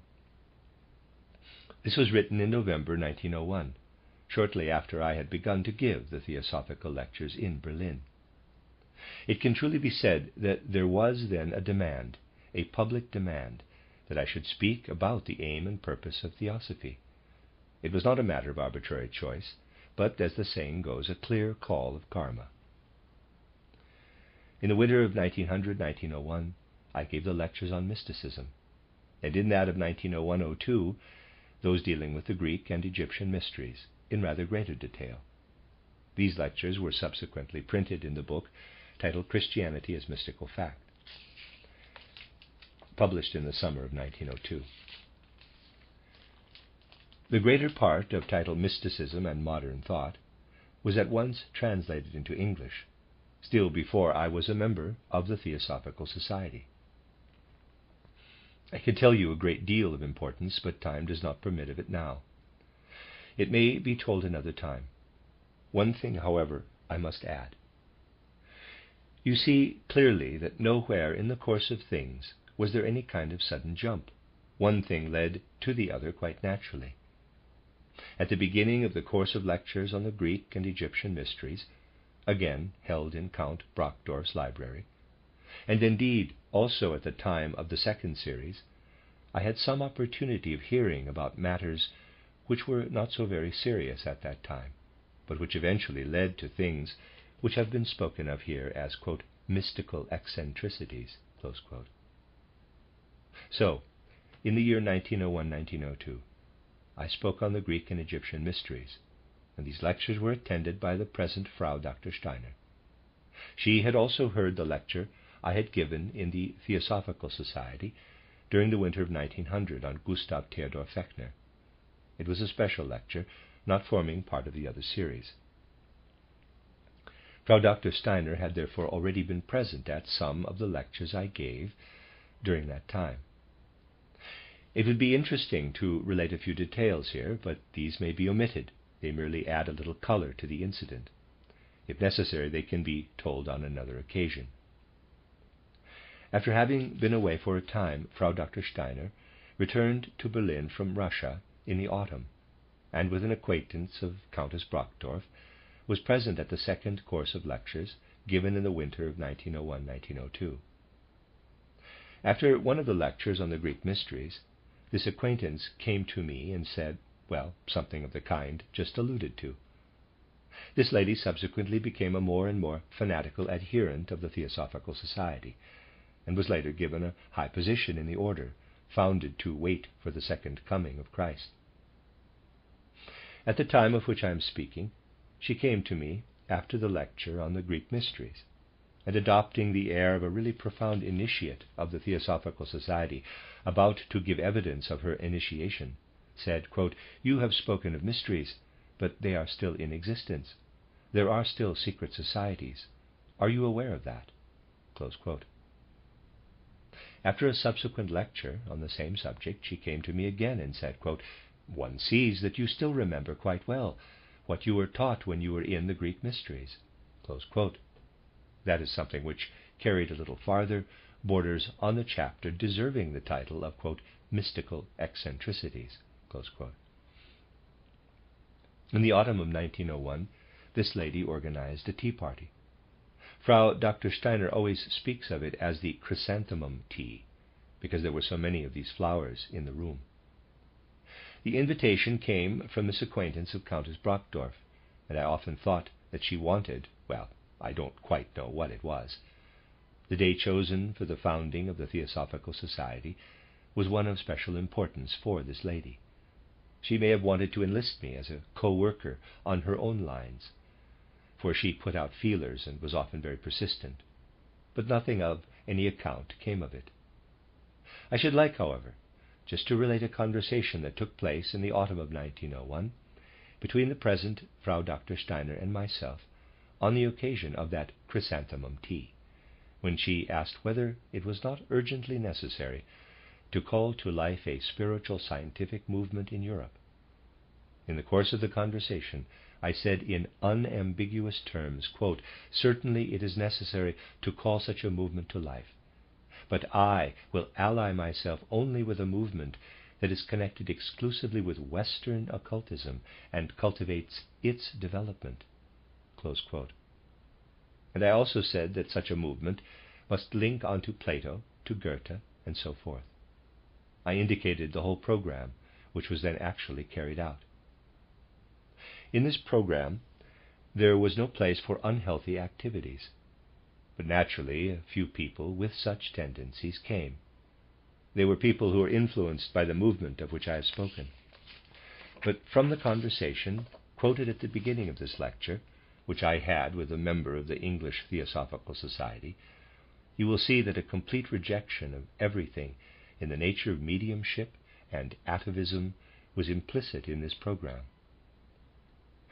The path we have been following for long years was adopted with full consciousness. Although elements of mediumistic and atavistic clairvoyance have not been absent, there has been no deviation from this path, and it has led to our present position. I had, of course, to rely on finding within the Theosophical movement people who desired and were able to recognize thoroughly healthy methods of work. The invariable procedure of those who did not desire a movement in which a healthy and strict sense of scientific responsibility prevails has been to misrepresent the aim we have been pursuing in order to suit their own ends. The very history of our movement affords abundant evidence that there has been no drawing back from penetrating into the highest spiritual worlds, to the extent to which they can now, by grace, be revealed to mankind. But that, on the other hand, whatever cannot be attained along a healthy path, through the right methods for entering the spiritual worlds, has been strictly rejected. Those who recognize this and who follow the history of the movement do not need to take it as a mere assurance, for it is evident from the whole nature of the work that has been going on for years. We have been able to go very, very much further in genuine investigation of the spiritual world than has ever been possible to the Theosophical Society. But we take the sure, not the unsure paths. This may be said candidly and freely. I have always refused to have anything to do with forms of antiquated occultism, with any brotherhoods or communities of that kind in the domain of esotericism. And it was only under the guarantee of complete independence that I worked for a time in a certain connection with the Theosophical Society and its esoteric procedures, but never in the direction toward which it was heading. Already by the year 1907, everything really esoteric had completely vanished from the Theosophical Society, and later happenings are sufficiently well known to you. It has also happened that occult brotherhoods made proposals to me of one kind or another. A certain highly respected occult brotherhood suggested to me that I should participate in the spreading of a kind of occultism calling itself Rosicrucian, but I left the proposal unanswered, although it came from a much respected occult movement. I say this in order to show that we ourselves are following an independent path, suited to the needs of the present age, and that unhealthy elements are inevitably regarded by us as being undesirable in the extreme. The end of Lecture 2. You are listening to RudolfSteinerAudio.com. This is a reading of a cycle of lectures by Rudolf Steiner entitled The Occult Movement in the 19th Century. This is Lecture 3. Because other matters have still to be discussed, I will add only a brief episode today to the subjects of which we have been hearing during the last few days. Still more specific details will have to be given tomorrow in connection with the occult movement in the 19th century and its relation to civilization and culture. I must, however, insert into the course of our studies a subject that is very important.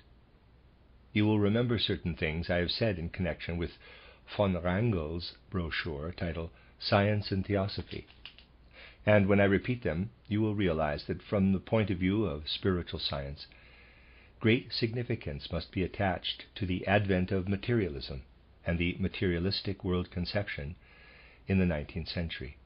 Simply to adopt an attitude of criticism would be quite wrong. A critical attitude is always the easiest when something confronts one. It is therefore essential to realize that the current in the evolution of humanity, which may be called the materialistic view of the world, arose in the 19th century quite inevitably. It has already been amply characterized, but two aspects may be described which will make its whole significance doubly clear to us. In the form in which it appeared in the 19th century as an actual view of the world, materialism had never hitherto existed. True, there had been individual materialistic philosophers, such as Democritus and others, you can read about them in my book titled Riddles of Philosophy, who were, so to speak, the forerunners of theoretical materialism. But if we compare the view of the world they actually held with what comes to expression in the materialism of the 19th century, it will be quite evident that materialism had never previously existed in that form. Least of all could it have existed, let us say, in the Middle Ages, or in the centuries immediately preceding the dawn of modern thought. Because in those days the souls of men were still too closely connected with the impulses of the spiritual world. To conceive that the whole universe is nothing more than a sum total of self-moving atoms in space, and that these atoms, conglomerating into molecules, give rise to all the phenomena of life and of the spirit, such a conception was reserved for the 19th century. Now it can be said that there is, and always will be, something that can be detected like a scarlet thread, even in the most baleful conceptions of the world. And if we follow this scarlet thread, which runs through the evolution of humanity, we shall be bound to recognize, at very least, the inconsistency of the materialistic view of the world. This scarlet thread consists in the simple fact that human beings think. Without thinking, man could not possibly arrive even at a materialistic view of the world. After all, he has thought out such a view, only he has forgotten to practice this one particle of self-knowledge. You yourself think, and the atoms cannot think. If only this one particle of self-knowledge is practiced, there is something to hold up to. And by holding to it, one will always find that it is not compatible with materialism. But to discover the truth of this, materialism must be recognized as what it really is. As long as man had, as it were, a counterfeit idea of materialism, an idea in which spiritual impulses were still included, he could hold fast to the fragment of spirit he still sought to find in the phenomena of nature, and so forth. Not until he had cast out all spirit through the spirit, for thinking is possible only for the spirit, not until through the spirit he had cast out spirit from the structure of the universe, could the materialistic view of the world confront him in all its barrenness. It was necessary that at some time man should be faced with the whole barrenness of materialism. But what is also essential here is to reflect about thinking. That is absolutely indispensable. As soon as we do so, we shall realize that the barren vista presented by materialism had necessarily to appear at some point in evolution in order that men might become aware of what actually confronts them there. That is one aspect of the matter. But it cannot be rightly understood unless its other aspect is presented. Materialistic picture of the world, space and space atoms which are in movement, and this is the all. Fundamentally, it is an outer consequence, a mirage of one side of space, and the atoms moving within it, that is to say, those minute particles of which, as we have shown in earlier lectures, genuine thinking will not admit the existence. But ever and again men come to these atoms. How are they found? How does man come to assume their existence? Nobody can ever have seen atoms, for they are conjectures, inventions of the mind. Apart from the reality, therefore, there must be some instigation which prompts man to think out an atomistic world. Something must instigate the proclivity in him to think out an atomistic world. Nature herself most assuredly does not lead him to form an atomistic picture of her. With a trained physicist, and I am not speaking hypothetically here, for I have actually discussed such matters with physicists, with a trained physicist one can speak about these things because he has knowledge of external physics. He could never have hit upon atomism. He would have to say, as indeed was the conclusion reached by shrewder physicists in the 80s of last century, atomism is an assumption, a working hypothesis, which affords a basis for calculation. But let us be quite clear that we are not dealing with any reality. Thoughtful physicists would prefer to keep to what they perceive with the senses. But again and again, like a cat falling on its feet, they come back to atomism. Mention has often been made of these things since I gave the lectures on the titled Theosophy of the Rosicrucian in Munich. And if you have studied what has been elaborated through the years, you will know that the rudiments of the physical body were imparted to man on old Saturn, that he then passed through the old sun and old moon evolutions, and then during the old moon period received into his organism, into what existed of his physical organism at that time, his nerve system. It would, however, be quite erroneous to imagine that during the old moon epoch the nerve system was similar to what presents itself today to an anatomist or physiologist. In the old moon epoch, the nerve system was present as archetype only, as imagination. It did not become physical, or better said, mineral in the chemical sense, until the Earth period. The whole ramified nerve system we now have in our body is a product of the Earth. During the Earth's development, mineral matter was incorporated into the imaginative archetypes of our nerve system, as well as into the other archetypes. That is how our present nerve system came into being.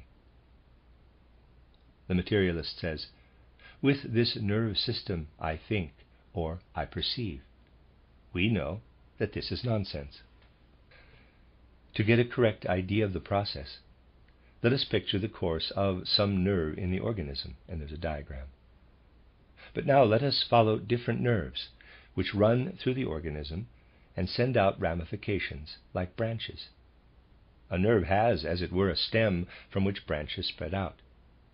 These branches come into the neighborhood of others, and then still another filament continues on its way.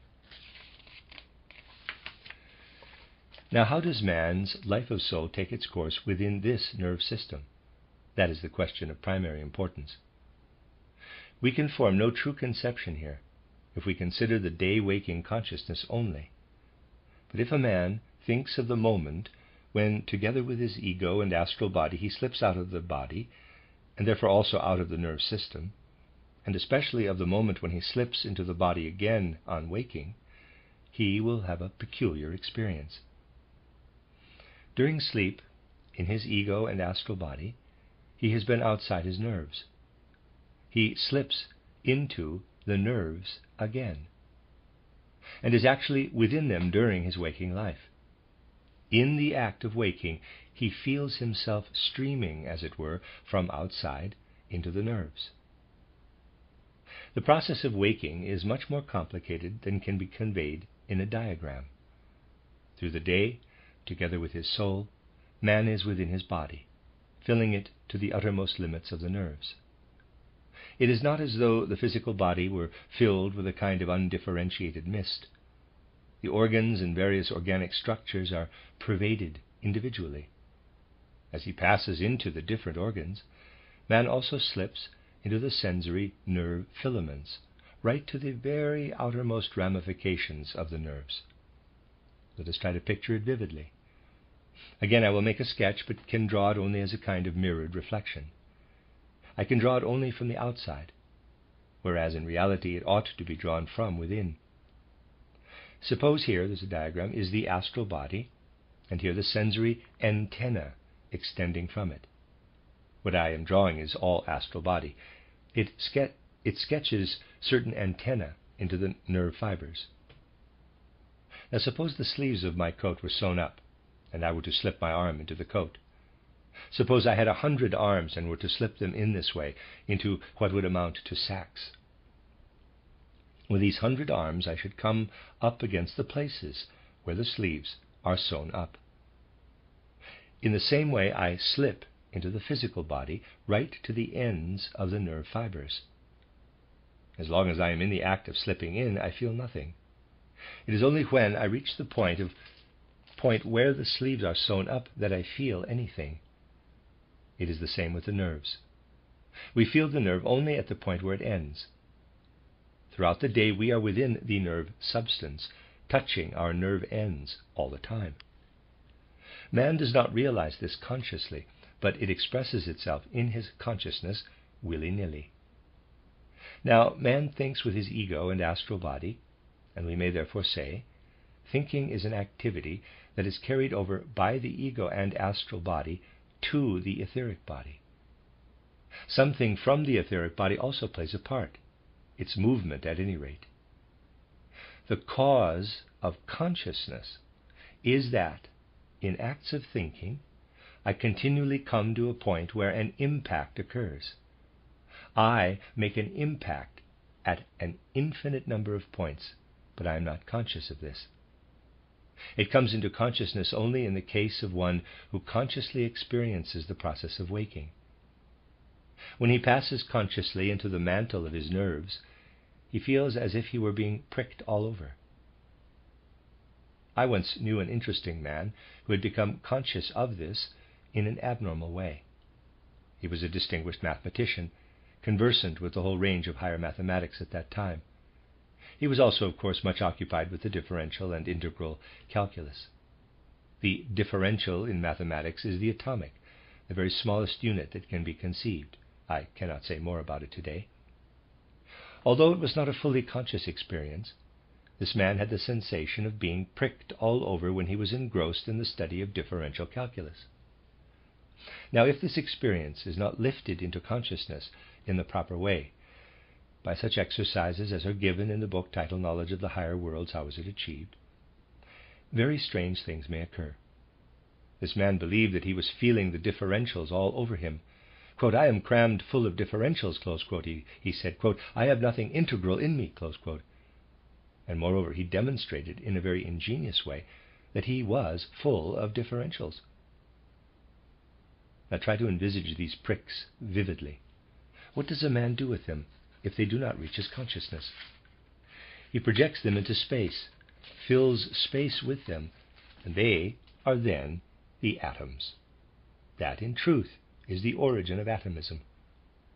If there is a mirror in front of you, and you have no idea that it is a mirror, you will certainly believe that there, outside, is another collection of people. In the same way, man conceives that the whole of space is filled with what he himself projects into it.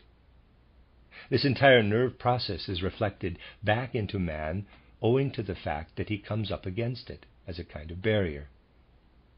But he is not conscious of this, and so he conceives of the whole of surrounding space as being filled with atoms. The atoms are ostensibly the pricks made by his nerve endings. Nature herself nowhere obliges us to assume the existence of atoms, but the human constitution does. At the moment of waking, man dives down into his own being and becomes inwardly aware of an infinite number of spatial points within him. At this moment, he is in exactly the same position as when he walks up to a mirror, knocks up against it, and realizes then that he cannot get behind it. Similarly, at the moment of waking, a man comes up against his nerve endings and knows that he cannot get beyond them. The whole atomic picture is like a reflecting screen. The moment a man realizes that he cannot get behind it, he knows how things are. And now, think of a saying of St. Martin, which I have quoted on previous occasions. What does a natural scientist say? He says, analyze the phenomena of nature and you find the atomic world. We, however, know that the atomic world is simply not there. The truth is that our nerve endings alone are there. What then is there where the atomic world is conjectured to be? Nothing is there. We must remain at the mirror, at the nerve ends. Man is there, and man is a reflecting apparatus. When this is not recognized, all kinds of things are conjectured to lie behind him. The materialistic view of the world arises, whereas in reality it is man who must be discovered. But this cannot happen as long as it is said, analyze the phenomena of nature, for this results in atomism. It should rather be said, try to get beyond what is mere semblance. Try to see through semblance. And then it will not be said, and you find the atomic world, but rather, and you find man. And now call to mind what St. Martin said as a kind of prophecy, without fully understanding it himself. Forgive me, there's a French phrase, and no translation. Readers aside, end of readers aside. This is exactly the same thing, but it can only be understood with the help of what we have here been considering.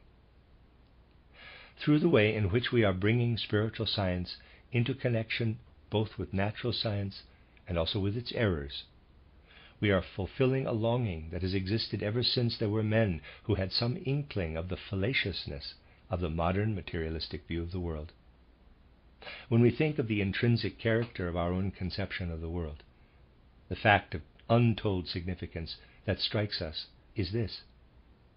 Spiritual science is there because it has been longed for by those who have had a feeling for the truth which alone can bring that of which modern humanity stands in need. In the lecture tomorrow I shall show you why error was bound to arise when the attempt with spiritualism was made in the 19th century. I have indicated to you in many ways that it was a matter of suggestions exercised by living men, whereas it was believed that influences were coming from the dead. The dead can be reached only by withdrawing into those members of man's psychic being which can be lifted out of the physical body. the life of the human being between death and a new birth, can be known only through what can be experienced outside the physical body. Therefore, mediums, using the word in its real meaning, cannot be used for this purpose. More about this tomorrow, when what is said will be connected with the subject of the life after death. The end of Lecture 3. You are listening to RudolfSteinerAudio.com. This is a reading of a cycle of lectures by Rudolf Steiner entitled The Occult Movement in the 19th Century. This is Lecture 4. I want to add certain things today, in continuation of what has been said in these lectures, about the development of spiritual life in the 19th century. We must turn our attention, on the one hand, to the role of the materialistic view of the world, and to the attempt that was made to counter the inevitable penetration of this materialistic outlook by means of the spiritual movement of the 19th century. And further, how an attempt was made from different sides among occultists to save men from succumbing altogether to materialism. On the other hand, it will be well to connect with this subject a study of matters with which we ourselves are particularly concerned just now. This will help us to understand the character of those powers and forces which take effect outwardly on the physical plane in the way that has already cost us many discussions, and will, at least so I imagine, have caused you much brain-racking. A connecting line exists from certain far-reaching factors in the spiritual development of the 19th century to the matters with which we ourselves are now concerned. I shall be obliged today to make a wide sweep, and I ask you to treat the various communications I shall make with a certain discretion from the outset, for the simple reason that they relate to subjects which, as you will realize, can be known only to a very few at the present time. Later on, they will be found to be fully confirmed. We will take as our starting point the fact that the 19th century was the epoch when materialism as a Weltanschauung arose in the natural course of progress, and that the middle of that century was the time when the whole of mankind was, as it were, to be put to the test through the advent of materialism. Materialism was to stand on the horizon like a Circe, a temptress, and man's proclivities and feelings were to result in their becoming literally enamored of it. For it may truly be said that the men of the 19th century were enamored of materialism.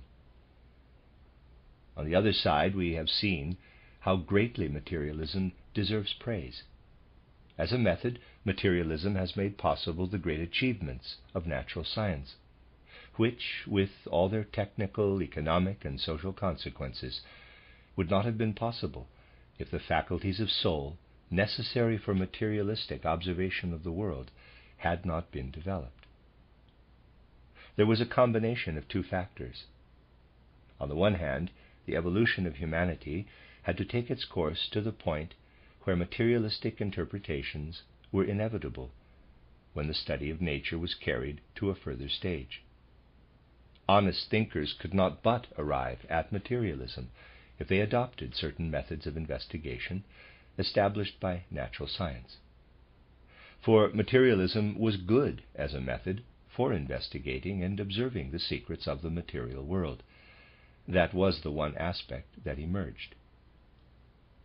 The other was that the hearts and souls of men were so attuned as to make them love materialism. Everything tended toward it. All the factors combined to put men to the test, as it were, through a materialistic view of the world. Now, I have already told you that those among the occultists who, so to speak, had the responsibility of seeing that humanity should not completely sink into materialism, an attempt was made with mediumship, and I showed you that mediumship led to aberrations. I have already indicated one of the most significant of these aberrations. It was remarkable that mediums everywhere professed to be able to give information, revelations, from the realm of the dead, the realm in which men live after death. The most remarkable thing of all, in addition to what I have already told you, was that these communications, which came through mediums, allegedly from the realm of the dead, everywhere disclosed a strongly tendentious character. You can examine all these proclamations made by the mediums, and you will find that they invariably have a strongly tendentious character precisely where the life of the soul after death is concerned.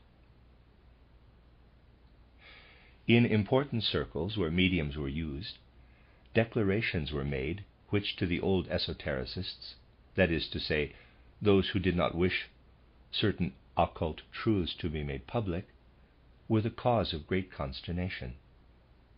I can indicate the reason for their consternation in the following way. In order to be quite clear about the matter, please read the course of lectures I gave in Vienna in the year 1914, entitled The Inner Nature of Man and Life Between Death and a New Birth. The lectures contain very important facts which emerge when one approaches the realm of the dead in the right way, by putting oneself into the condition where they are able to speak to one. But in very many circles where mediums were used, revelations of a quite different kind were made. If you peruse the mass of literature compiled from the communications of different mediums, you will discover, especially when these mediums were guided by the souls of living persons, that everything has a strongly tendentious character. Descriptions of the life after death were given, which, if you compare them with what was said in the Vienna lectures, are entirely false. You will perceive, too, the tendency in the different mediums to allow nothing concerning repeated lives on earth to come to light. Wherever the mediums alleged that the dead had spoken to them, they described the life after death in such a way that the conclusion was, there can be no repeated earth lives. In the development of mediumship, there was the tendency to make false assertions precisely about the most important aspects of the life between death and a new birth, especially to make assertions which preclude the fact of reincarnation. It was desired to speak to this effect through mediums. That is to say, certain people who exploited this tendency in pursuance of their special aims desired that revelations indicating that there are no repeated earth lives should be proclaimed through the mediums. The desire, therefore, was to use the mediums in order to oppose the teaching of repeated earth lives. That was a very striking fact, a fact which caused the right-wing occultists the greatest consternation of all, for they themselves had been a party to the use of mediumship and what it had produced. And this was being made to serve tendentious interests instead of the unbiased truth. All these things were possible because the leaning toward materialism was so strong in men. Now, what is said in the Vienna lectures about the life between death and a new birth is irreconcilable with any form of materialism as a view of the world. But a man can be a materialist in his way of thinking and give credence to what different mediums have said about the life after death, for that is really only a kind of embellished materialism that is ashamed of being materialism and therefore has recourse to mediums in order to glean something about the spiritual world. Materialism was therefore a factor to be reckoned with, and those who did reckon with it fared the best. In addition to all this, there was something else. Even among those who knew something about the spiritual worlds, great confusion had arisen in the course of the 19th century in regard to a matter about which, if a spiritual movement is to make any real progress, it is absolutely essential to be clear. The confusion was due to the fact that Ahriman and Lucifer were continually being intermixed. People were no longer able to distinguish between them.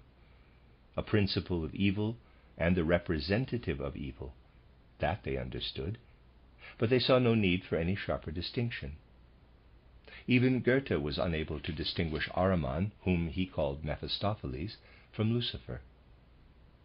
In Goethe's presentation, they are indistinguishable, for Mephistopheles is a mixture, a cross between Ahriman and Lucifer. In the 19th century, men had no faculty for making a distinction between the representatives of the two spiritual streams, between Ahriman and Lucifer. I can only make certain statements on this subject today, but later on I shall be able to elaborate them, and then confirmation will be possible. Now, when it is a matter of clarity concerning the spiritual world, very much depends upon being able to distinguish between Ahriman and Lucifer. That is why a strict distinction between the figures of Ahriman and Lucifer will be made in the representations in our building. Footnote: the first Goetheanum, later destroyed by fire. The statue now stands in a special room in the second Goetheanum. End of footnote. Lack of clear distinction between these two powers leads to a particular kind of confusion in spiritual understanding. If Ahriman and Lucifer are intermixed, as they are in Goethe's figure of Mephistopheles, the danger is that Ahriman will constantly appear in the form of Lucifer. There is no knowing whether one has to do with Ahriman himself or with Lucifer in the form of Ahriman. Ahriman wishes to convey untruths by way of the materialistic view of the world. But the materialistic view of the world would not lead to the consequence mentioned yesterday if people would only hold fast to the thread of thinking. Without this far-reaching thinking, materialism cannot be surmounted. But if Ahriman and Lucifer are intermixed, man is induced to accept the Ahrimanic picture of the world that is presented to him, because Lucifer comes to the help of Ahriman, and a certain longing arises in him to weave certain fallacies in the guise of truths into his conception of the world. A remarkable trend has developed, namely to harbor fallacies, which indeed could flourish only in the age of materialism. One might say in the age of Ahrimanic deception, because Lucifer helps from within. Ahriman insinuates himself into the concepts formed of outer phenomena and deceives man about them. But man would see through these wiles if Lucifer did not incite him to lend force to certain materialistic facts in his view of the world. That was the situation in which men were involved in the course of the 19th century, and those who so desired were able to take advantage of it. A person able to see through such matters might set out to strengthen some tendency with a bias toward the left.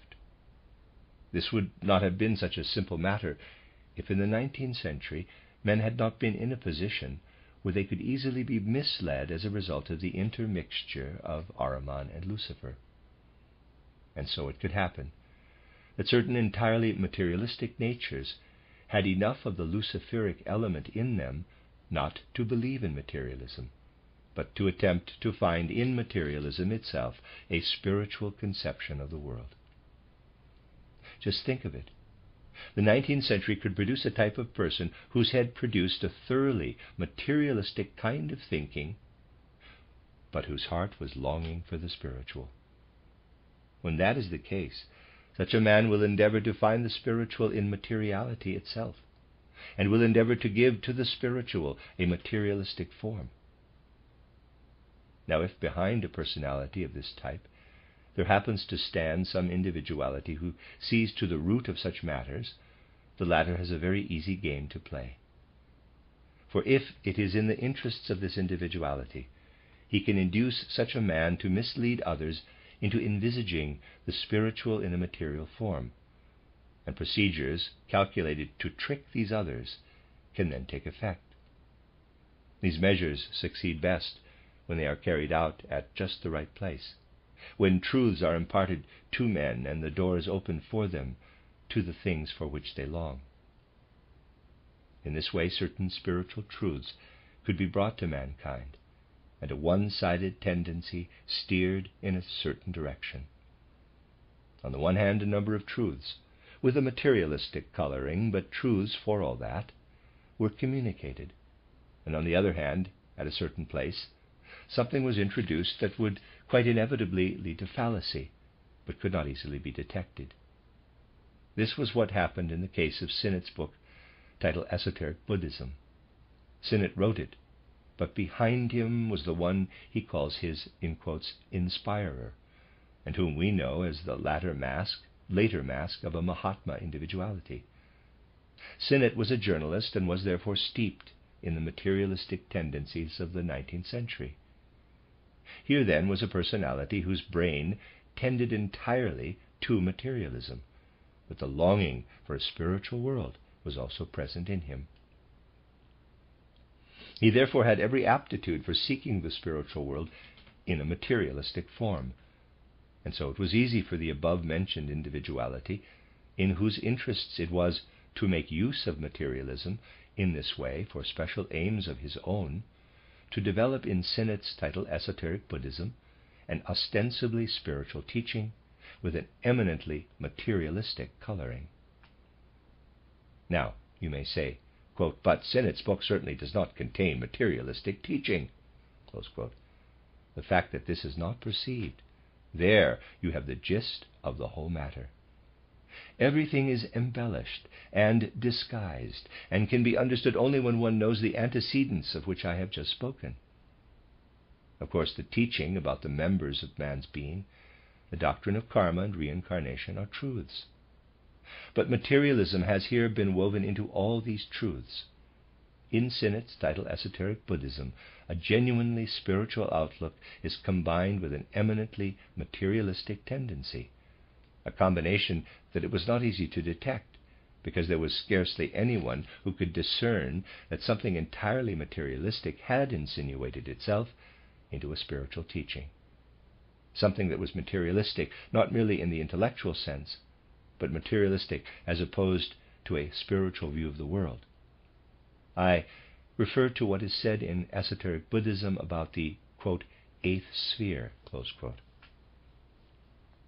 Here, then, are teachings which contain a great deal that is correct, and into which this utterly materialistic and misleading statement about the eighth sphere has been woven. This culminates in the assertion made in title Esoteric Buddhism that the eighth sphere is the moon.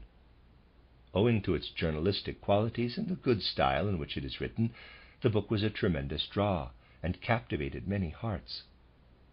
Consequently, these readers imbibed not the true teaching concerning the eighth sphere, but the strange assertion made by Sinnett that the moon is the eighth sphere. So, there was Sinnett's title Esoteric Buddhism. The book was written at the time when Blavatsky, after all the happenings of which I have told you, had already been driven into the one-sided sphere of influence of those Indian occultists who belonged to the left and had special aims of their own. Hence, teachings relating to the constitution of man and to reincarnation and karma are given in Esoteric Buddhism. It is therefore written in opposition to those who wanted the knowledge of reincarnation to be allowed to disappear. This will also show you how vehemently the conflict was being waged. Blavatsky was connected with American spiritualists who wanted to let the teaching of reincarnation disappear. Mediumship was a means to this end, and so that method was adopted. As Blavatsky revolted, she was expelled and came more and more under the sway of the Indian occultists. She was driven into their hands. This led to a conflict between American and Indian views in the sphere of occultism. On the one side, there was the strong tendency to let the teaching of reincarnation vanish from the scene, and on the other, the urge to bring this teaching into the world, but in a form that took advantage of the materialistic leanings of the 19th century. This was a possibility if the teaching about the eighth sphere was presented as Sinnett presented it in the book Esoteric Buddhism. There are a certain number of other facts which are perhaps of sufficient importance to be at least indicated, because I do not want to shock you by what I am saying, but to explain the spiritual principle upon which our own standpoint is based. Two difficulties had arisen as a result of the way in which the teaching about the eighth sphere had been presented in Sinnett's book. One of the difficulties had been created by Blavatsky herself. She knew that what Sinnett had written on this subject was false. But on the other hand, she was in the hands of those who desired that the false teaching should be inculcated into humanity. Therefore she tried, as you can read entitled The Secret Doctrine, she tried to correct in a certain way this conception of the eighth sphere and matters relevant to it. But she did this in such a way as to cause confusion. Hence there is a certain discrepancy between Sinnott's title Esoteric Buddhism and Blavatsky's title Secret Doctrine. Blavatsky corrected in a way that actually reinforced the bias of the left-wing Indian occultists. She tried by very peculiar means, as we shall presently see, to let more of the truth come to light in order to overshadow the error. She was therefore obliged in turn to create a counterweight, for from the standpoint of the Indian occultists it would have been very dangerous to allow the truth to be revealed in this way. She set out to create this counterweight. We shall gradually understand it by pursuing a definite course. She came nearer to the truth about the eighth sphere than Sinnott had done, but she created the counterweight by giving vent, entitled The Secret Doctrine, to a volley of abuse on the subjects of Judaism and Christianity, interwoven with certain teaching about the nature of Jehovah. In this way, what she had put right on the one side, she tried to balance out on the other, so that too much harm should not be done to the stream of Indian occultism. She knew that such truths do not remain theory or without effect, as do other theories relating to the physical plane. Theories such as those of which we are speaking penetrate into the life of soul and color the perceptions and feelings of men. Indeed, they were calculated to turn souls in a certain direction. The whole affair is an inextricable jumble of fallacies. H.P. Blavatsky did not, of course, know that the driving forces behind both tendencies were directed toward a special aim, namely to foster this particular kind of error instead of the truth, to foster errors of a type that would be advantageous to the materialism of the 19th century, errors such as could be possible only at the high tide of materialism. There you have one side of the situation. On the other side, Sinnott's title Esoteric Buddhism and, in a certain respect, Blavatsky's title Secret Doctrine, too, had made a great impression, especially upon those who were really intent upon seeking the spiritual world. And that again naturally alarmed those who had cause to be alarmed at the possibility that an occult movement with such an Oriental trend would appear. Now, a number of senseless polemics have been leveled against Blavatsky, against Sinnott, against the Theosophical movement, and so forth. But among the different attacks made upon the Theosophical movement in the course of time, there have been some which emanated from well-informed but biased quarters. The tendency of Anglican spiritual life was that as little as possible of Oriental teaching, as little as possible of any teaching concerning repeated earth lives, should be allowed to come to the knowledge of the public. There is no doubt that among those who, from the standpoint that here lay a danger to Christianity in Europe, set themselves in opposition to the Oriental teachings, were people who may be called Christian esotericists. Christian esotericists, connected with the High Church party, set themselves in opposition with this in mind. Footnote: compare C.J. Harrison entitled The Transcendental Universe, London, 1893. End of footnote. And from that quarter came declarations calculated to stem the current of Oriental thought proceeding from Blavatsky and Sinnott, but, on the other hand, to foster in the outside world esotericism of a kind calculated to conceal the teaching of repeated earth lives, to amalgamate a certain trend of thought with a form of Christianity customary in Europe. Such was the aim of this group. It desired that the teaching of repeated earth lives, which it was essential to make known, should be left out of account. And a method similar to that used in the case of Sinnott was put into operation. I must emphasize once again that those who made the corresponding preparations were probably not fully aware that they were tools of the individuality who stood behind them. Just as Sinnett knew nothing of the real tendency of those who stood behind him, neither did those who were connected with the High Church party know much of what lay behind the whole affair. But they realized that what they were doing could not fail to make the great impression upon the occultists, and that determined them to lend force to the trend of those who were intent upon eliminating the teaching of repeated earth lives. If, after these preliminary indications, we turn to consider the particular fallacy contained in Sinnett's book, we find that it is the teaching that the eighth sphere makes itself manifest paramountly in the moon, that the moon, with its influences and effects upon man, is in fact the eighth sphere. Expressed in this form, this is a fallacy. Here is the essential point. If in investigating the influences of the moon, we were to start from Sinnett's assumption, we should be trapped in a grave error arising from materialistic thinking and not easily fathomed. What then was necessary if the truth were to be fostered?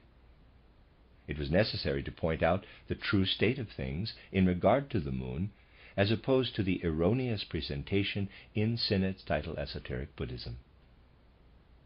Read Chapter 4, dealing with this subject, in the book titled Occult Science, an Outline. Reader's Aside by Rudolf Steiner, of course, and also has the title An Outline of Esoteric Science, and of Reader's Aside. It was my purpose there to describe how the moon left the earth. I attached particular importance to the fact that the exit of the moon should be described with the utmost clarity. It was essential to indicate the truth here as opposed to the fallacy. Thus, in order to counter the Indian influence, it was necessary to describe in all clarity the function of the moon in the evolution of the earth. That was one of the things that had to be done in my book, titled Occult Science, an Outline. The other thing that was necessary will be clear to you if you think of the people of whom I have just spoken, people who were also under a certain leadership, and who did not wish the teaching of repeated earth lives to be spread among men as a truth, because they considered that it would alter the form of Christianity customary in Europe and America. They went to work in a particular way, a way which we can clearly discern if we picture how these occultists set about refuting Sinnett's title Esoteric Buddhism. The occultists, who were connected with the High Church party, took upon themselves the task of refuting Sinnett's title Esoteric Buddhism and Blavatsky's title Secret Doctrine. In point of fact, a great deal of good was done in regard to Sinnett's statement about the eighth sphere, for the falsity of the indications about the eighth sphere and the moon was emphasized very poignantly from that side. But at the same time, this was combined with another teaching. It was stated from that quarter that man is not connected with the moon in the way described by Sinnett, but in a different way. True, this different way was not specifically described, but it could be perceived that these people had realized something about the process of the moon's departure from the earth, as I have presented it in the book Occult Science. But now they laid great stress on the following. They said, the earth, and above all man, was never connected with the other planets of the solar system. Therefore, man could never have lived on Mercury, Venus, Mars, or Jupiter. From that side, therefore, it was sharply emphasized that there is no connection between man and the other planets of the solar system. But this is the best way to instill yet another fallacy into the world, and to spread the greatest possible obscurity over the teaching of reincarnation. The other fallacy, Sinnett's fallacy, actually furthers the teaching of reincarnation in a sense, but in a materialistic form. The fallacy, which consists in the assertion that during his Earth evolution man has never had any connection with Mercury, Venus, Mars, Jupiter, and so forth, this fallacy was not actually spread abroad by those who gave it publicity, but by those who stood behind them. It was they who worked upon the souls of men in such a way that these souls could never seriously believe in reincarnation.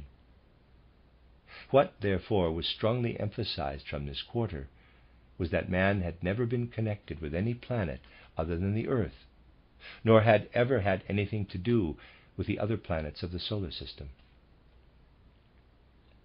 If we think about man as he is between birth and death, we can envisage that in regard to his evolution, he stands under the workings of the spirits of form. This too is set forth in occult science. But if we then think of his life from death until the next birth, an essential fact must be taken into consideration, namely, that the spheres of activity of these spirits of form fall, as it were, into 7 categories, only one of which is allotted to Jehovah, namely, that concerned primarily with the life between birth and death. The 6 other categories of the spirits of form guide the life between death and a new birth. This can be discovered only if we investigate the life between death and a new birth. Just as Jehovah has to do with the earth and actually made the sacrifice of going to the moon in order from there to neutralize certain things in earth evolution, so have the other spirits of form to do with the other planets. But this fact must be cloaked, must be kept secret, if it is desired that the conception of repeated earth lives shall be withheld from men. And moreover, the concealment must be really effective. It must be brought about in such a way that men do not become alive to the secret of which I have just spoken. For if they are diverted from a true vista of the life between death and a new birth, their attention will be riveted, without this secret, upon the life between birth and death, and they will allow mediums to talk them into believing that the life after death is simply a continuation of the life on earth. In all the things that happen in this domain, a tremendous amount of scheming goes on. For, naturally, an occultist who undertakes anything of this nature knows, if he belongs to the left, into which direction he must turn the thoughts in order to bring the feelings too into line, and thus divert men's attention from certain secrets in order that these shall not come to light. That is what actually happened, and you can read about it in the relevant literature. You will often find the statement that man has nothing to do with the other planets of our solar system, but the implication behind this is nothing to do with the guiding spirits of these planets of our solar system. This was sharply accentuated in order that men should never evolve such concepts as would lead them to realize the credibility of the teaching of reincarnation. And now the other task was to present the truth as opposed to the fallacy. If you read occult science, you will again find emphasis laid upon the fact that it is necessary for men to go away from the earth in order that part of his life shall be spent on other planets. The book Occult Science deals in detail, on the one side, with man's relation to the moon, and on the other with his relation to the planets. What these people set out to achieve can be indicated briefly by saying, they too availed themselves of the materialistic outlook of the time. For if you present the matter as I have done in occult science, you will show what has to be accomplished in the evolution of our Earth through its connection with the planets. The other planets too belong to the evolution of the Earth. To the materialist, the planets move around in space as mere clods of matter. And so, in describing their functions in the spiritual evolution of humanity, one had to go back to their spiritual realities of being, to the spirits of the planets. You see by this how the spiritual movement was wedged, as it were, between 2 set purposes, one intent upon distorting the truth concerning the moon, the other upon distorting the truth concerning the planets. That was the situation at the end of the 19th century. H.P. Blavatsky and Sinnett were to distort the truth about the moon. The others set out to distort the truth about the connection of the planets with the evolution of the Earth. Do not imagine that it is an easy position to be wedged between 2 such currents, for here we have to do with occultism, and where occultism is involved, a stronger force is necessary for grasping its truths than for grasping the ordinary truths of the physical plane. But, consequently, there is also at work a far stronger force of deception, which it is essential to see through. This is not easy, because of the strong force required to counter it. On the one side, the truth about the moon is veiled by the distortion, and on the other, the truth about the planets. One was therefore wedged between two fallacies committed in the interests of materialism. First, it was a matter of reckoning with the materialism emanating from the Oriental side, which was responsible for promoting the fallacy about the moon in order to introduce the Oriental teaching of reincarnation. The teaching of the fact of reincarnation was of course correct, but we shall soon see what a strong concession had been made to materialism in titled Esoteric Buddhism, as the book was called. On the other side, there was the desire that a certain form of Catholic esotericism should be protected from the assault of the Indian influence. And there, more than ever, the tendency was at work to allow all spiritual reality connected with the evolution of the planetary system as a whole to be submerged in materialism. The mission of spiritual science was wedged between these two currents. This was the situation with which one was confronted. Everywhere there were strong forces at work, intent upon making the one or the other influence effective. And now it is a matter of showing in what respect this distorted teaching about the moon is a very special concession to materialism, and how the way in which it was then corrected by H.P. Blavatsky actually made matters even worse. Because on the one side, with a great talent for occultism, which Sinnett did not possess, she amended his statements, but on the other side made use of particular methods whereby the error could be preserved with even greater certainty. The first essential is to discern how far Sinnett's teaching about the eighth sphere is a fallacy. Here you must keep firmly in mind the teaching regarding the whole process of the evolution of the Earth, namely the teaching that the planet Earth passed through the old Saturn, old Sun, and old Moon periods of evolution before entering its present stage. You must remind yourselves that the composition of the old Moon was essentially different from that of the Earth. The mineral kingdom was added for the first time during the Earth period, and what constitutes the material world of the physical plane is entirely impregnated with the mineral element. All that you perceive in the plant, animal, and human kingdoms is the mineral element, which has been impregnated into them. Your body is, in quotes, mineralized through and through. That which is not mineral, the moon nature, the sun nature, is only occultly present there. We see only the mineral, the earthly.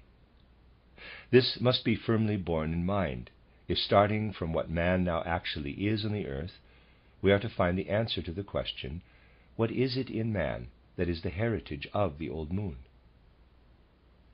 As you see, the preparation for our present study was made already a long time ago. Within man, as he now is, the old moon man is present, but in a form that must be pictured as containing nothing mineral whatever. If you envisage earthly man in such a way that you see his mineral constituents only, you must picture the moon man within him, and there's a sketch made on the blackboard. But there is nothing mineral in this moon man, hence he cannot be seen with physical eyes, but only with spiritual sight. A moon form underlies certain members of physical man, is contained within them, but can be perceived only with the eye of clairvoyance. Needless to say, what is there within was present on the old moon. But just remember how it was seen on the old moon. It was seen through imaginative cognition, in surging, undulating pictures. These are still present today. But to behold them, atavistic clairvoyance, at that time at least, was necessary. the old moon man could be perceived only by atavistic clairvoyance, which in that era was the normal faculty of vision. Consequently, everything that is connected with this old moon evolution can also be seen only in imaginations, with the ancient visionary clairvoyance. It must never be thought that the moon man could be formed out of the mineral earth. He was the product of the old moon, as it can be seen in imaginative clairvoyance. And so, in connection with the old moon, we must picture to ourselves that the whole environment was visible to the imaginative clairvoyance of the moon men, just as our own environment, with plants, animals, rivers, mountains, is visible to physical eyes. Now, we know that the forces contained in the old moon inevitably appear again in the Earth's evolutionary process, but that Earth evolution would have been doomed to perish, as I have shown in occult science, if these moon forces had not subsequently taken their departure. They could not have maintained their existence within the Earth forces. And why not? Remember that the whole planet Earth had to receive into itself the mineral kingdom, to be mineralized, as it were. While the moon formed part of the Earth, the moon forces were still within the Earth. But these forces had to be expelled. Hence the moon itself was obliged to separate from the Earth, because it could not have existed in the mineralized Earth. Hence men would not have been able to evolve as they have actually evolved. I have spoken of all this in the book Occult Science. But now recall exactly what I have said to you today, that this moon can be perceived only through imaginative clairvoyance. If therefore you picture how man developed as earthly man, with a constitution organized for perception with physical senses, you will understand that he could never have beheld the departure of the moon. The departure of the moon, and also its position out there in the cosmos, could only have been apprehended clairvoyantly. Man was so organized that the whole process of the departure of the moon could have been seen only with clairvoyant sight, and the influences then proceeding from the moon could only have been those of the old moon.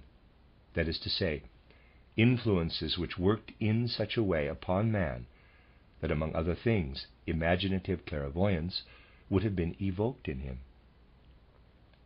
Try to imagine the situation in that ancient time. The situation was that man, in quotes, could come into being, that the souls could come down from the planets, and so forth. But the moon would have worked as moon, and in such a way that the forces in the human being, as he descended, would have been the same forces as had been present in the old moon which preceded the earth. Nobody except one endowed with visionary clairvoyance could have beheld this moon. Then, as a material phenomenon, accompanying this process of the departure of the moon forces, something else came about. I have already told you how Yahweh is related to the moon.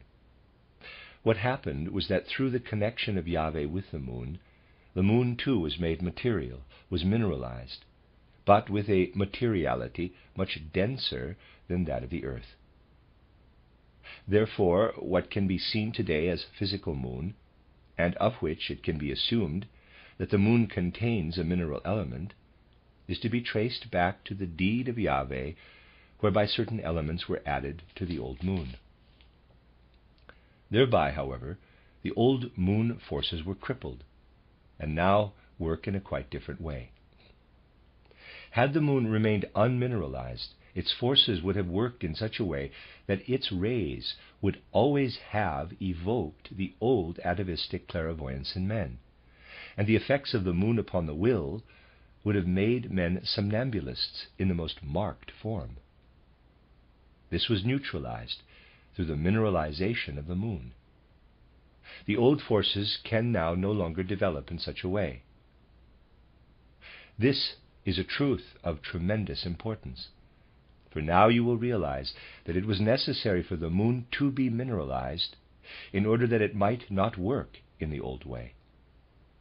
And so, when speaking of the moon as a recapitulation of the old moon, We must speak of a celestial body that is not visible with physical eyes, that is a concern of the spiritual world, albeit only the subconscious spiritual world that is perceptible to visionary clairvoyance.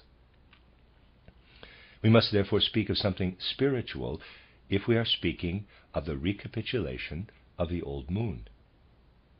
What is mineral in the present moon has been added to the spiritual and does not belong to the moon when the moon is referred to in the old sense. How was the materialism of the 19th century to be grappled with? Its adherents would certainly not believe that behind the material moon there lies the very important remainder of the old non-mineralized moon. They would never believe such a thing. So a concession was made to materialism by speaking only of the physical materialized moon. Hence, when Sinnett spoke of the moon, he left out the spirit. In Untitled Esoteric Buddhism, he merely says that the materiality of the moon is far denser than that of the earth. That is so, indeed must be so, but that the occult reality which I have indicated lies behind. That fact he omits altogether. He therefore made the concession in that he speaks only of the materiality of the moon. But the spirituality behind the moon does not there come into consideration. It does not belong essentially to the earth, but is connected much more closely with the old moon than with the earth. This fact was completely veiled, and the consequence was of tremendous import. For Sinnett had thereby brought a true fact, namely, that the moon has something to do with the eighth sphere, into an utterly false light, and distorted it with great subtlety. He omits all mention of the spiritual aspect of the eighth sphere, namely that the eighth sphere, the representative of which is alleged to be the moon, is that which lies behind the moon. And he calls what was actually placed there to neutralize, to counter the effects of the eighth sphere itself. As we have heard, the materiality of the moon is there in order to neutralize the eighth sphere, to render it ineffectual. People do not realize what the effect of the eighth sphere would be if materiality were taken away from the moon. The whole nature of the human soul would have become quite different on the earth, and that this has not happened is due to the fact that materiality of a greater density was incorporated into the moon. That which actually makes the eighth sphere ineffectual, namely its materiality, Sinnett calls the eighth sphere. And what is actually the eighth sphere, namely the old moon forces, he obscures. A trick frequently used in occultism is to say something that is true fundamentally, but to put it in such a way that it is absolutely false. Forgive the paradox. It is false to say that the material moon is the eighth sphere, because actually it is the neutralizer of the eighth sphere. But it is quite correct that the, in quotes, moon is the eighth sphere, because the eighth sphere is centered in the moon, is actually present up there. And now we have reached the point where we can say more specifically than has hitherto been possible what the eighth sphere is in reality. This is a matter most intimately connected with the spiritual aspect of evolution in the 19th century. The end of Lecture 4. You are listening to RudolfSteinerAudio.com. This is a reading of a cycle of lectures by Rudolf Steiner entitled The Occult Movement in the 19th Century, and it is translated by D.S. Osmond. This is Lecture 5. It is very difficult indeed to speak about the so-called eighth sphere, which was referred to openly for the first time by Mr. Sinnett. One cannot say that he gave information about it, for what he said was a fallacy. You can certainly realize why it is difficult to speak about this subject, for again it must be emphasized that our language has been coined for the outer material world, and the eighth sphere was regarded as a secret matter until it was mentioned by Sinnett. Consequently, there are not many words that can be used for characterizing the eighth sphere. The fact that all mention was avoided for so long will also enable you to realize what is involved when one speaks of it. You will therefore have to take the aphoristic remarks I shall make today as a kind of introductory exposition, given with the object of throwing out certain indications, which to begin with can be only a small contribution to the subject. It is to be hoped, however, that there will be opportunities for saying more at some later time. On the basis of what was said in the last lecture, and also to some extent on earlier occasions, I shall try to characterize what is called the eighth sphere, in order that we may have a foundation for describing the development of the spiritual movement in the 19th century and at the beginning of the 20th. You will have realized from the lecture yesterday that the eighth sphere cannot be anything that belongs to the material world.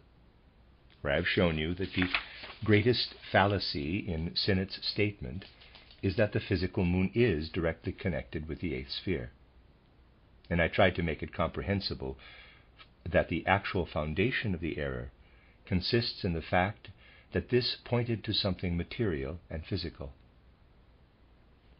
From this you will be able to conjecture, even if not fully to understand, that what is called the eighth sphere can have nothing directly to do with anything within the material world.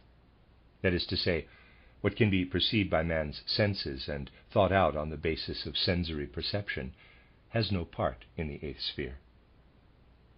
So it will be useless to look for the eighth sphere anywhere in the material world.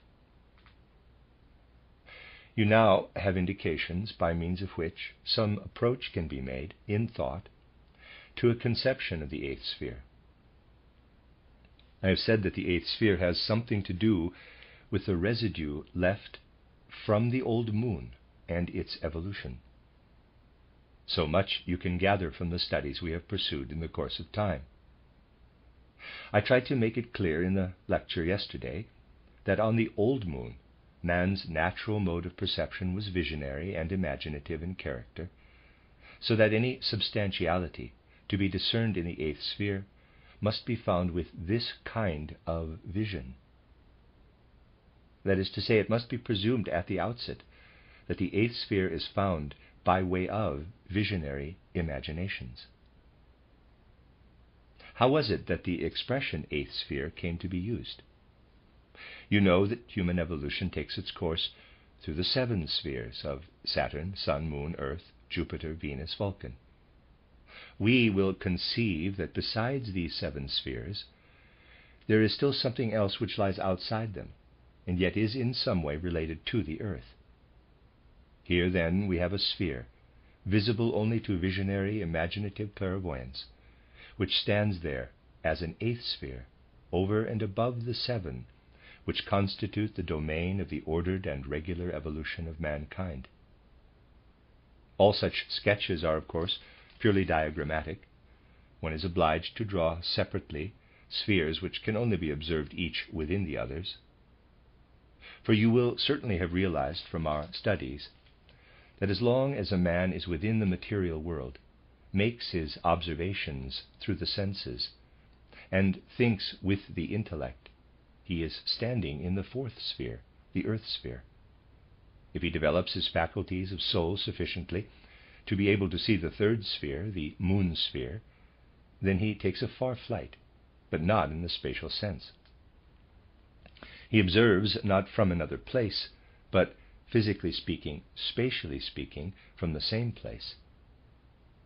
These seven spheres ought therefore, in reality, to be drawn within one another. They are successive stages and states of evolution, and fundamentally such a diagram is of no other value than as if one were to say, human beings develop from birth to the 7th year in the first stage, from the 7th to the 14th year in the second stage, and so on. The being who has developed from the 1st to the 7th year cannot be thought of as separate from the being who is developing from the 7th until the 14th year. Neither is it correct to think of the 7 successive spheres or stages of the Earth's evolution as separate from each other. This will give you an inkling that the 8th sphere is to be observed within the Earth sphere. It cannot properly be drawn either above or below, To depict the reality, it would have to be sketched into the earth sphere. I have often given a crude example to express what is here meant. Just as the physical air is around us, so is the spiritual around us. We have to look for the spiritual within what is actually physical in our environment. Hence it must be presumed that just as the spiritual is round about us, so we must also look for the eighth sphere in our environment.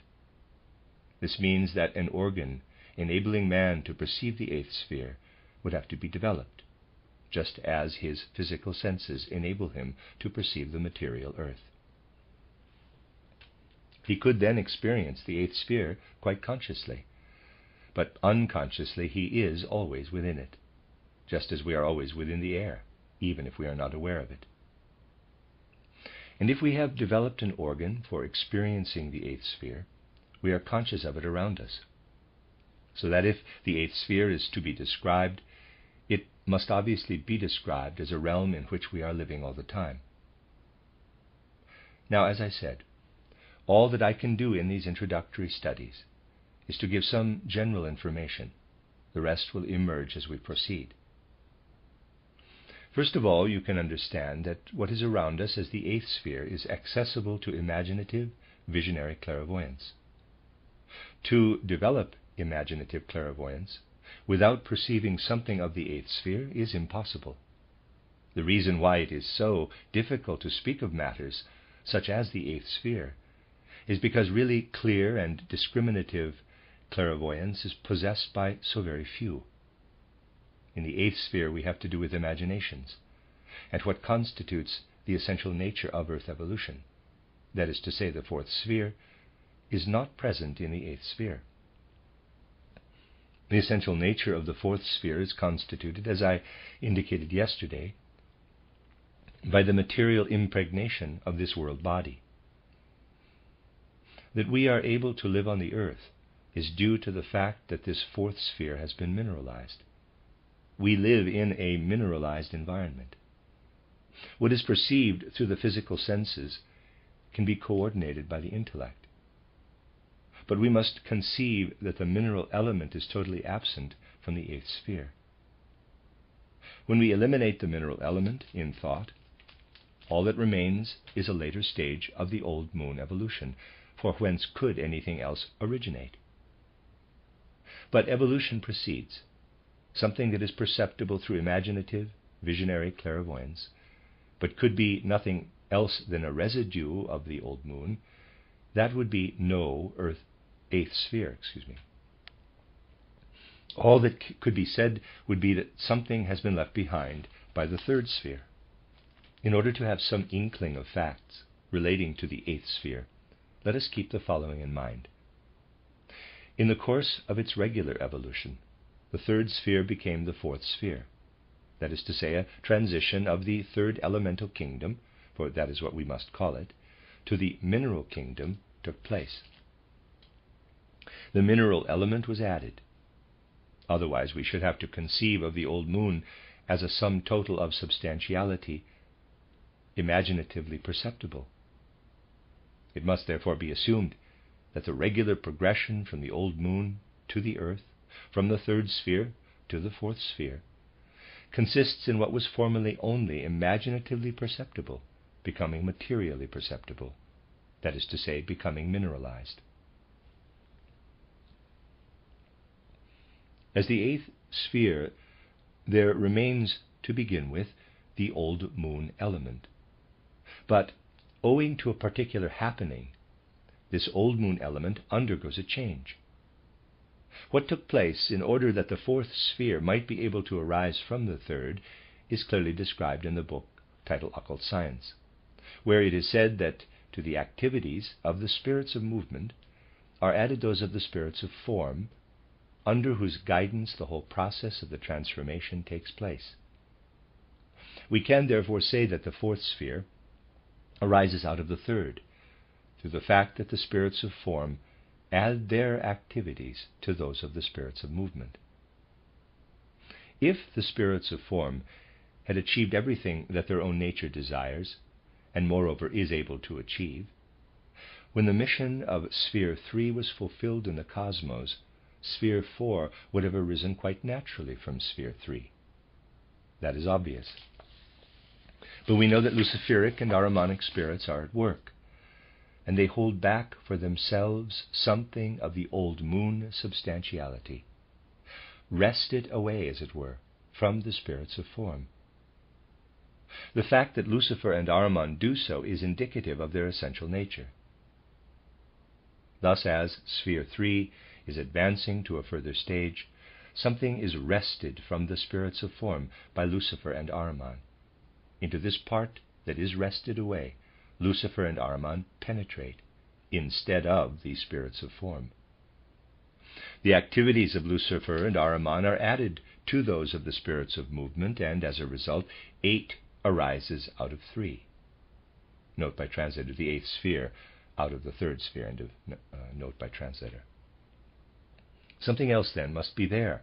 Not merely the old moon and this, in quotes, something else, which comes into being, as well as Sphere 4, is constituted by the fact that mineral substantiality, as it comes into being, is wrested away at the moment of the birth of the 4th sphere.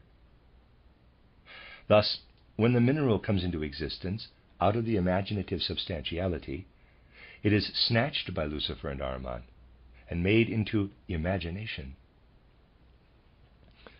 Instead of an earth arising from the remaining old moon substantiality, a cosmic body takes shape whose birth is due to the fact that the substantiality wrested from the earth is made into what has come over from the old moon.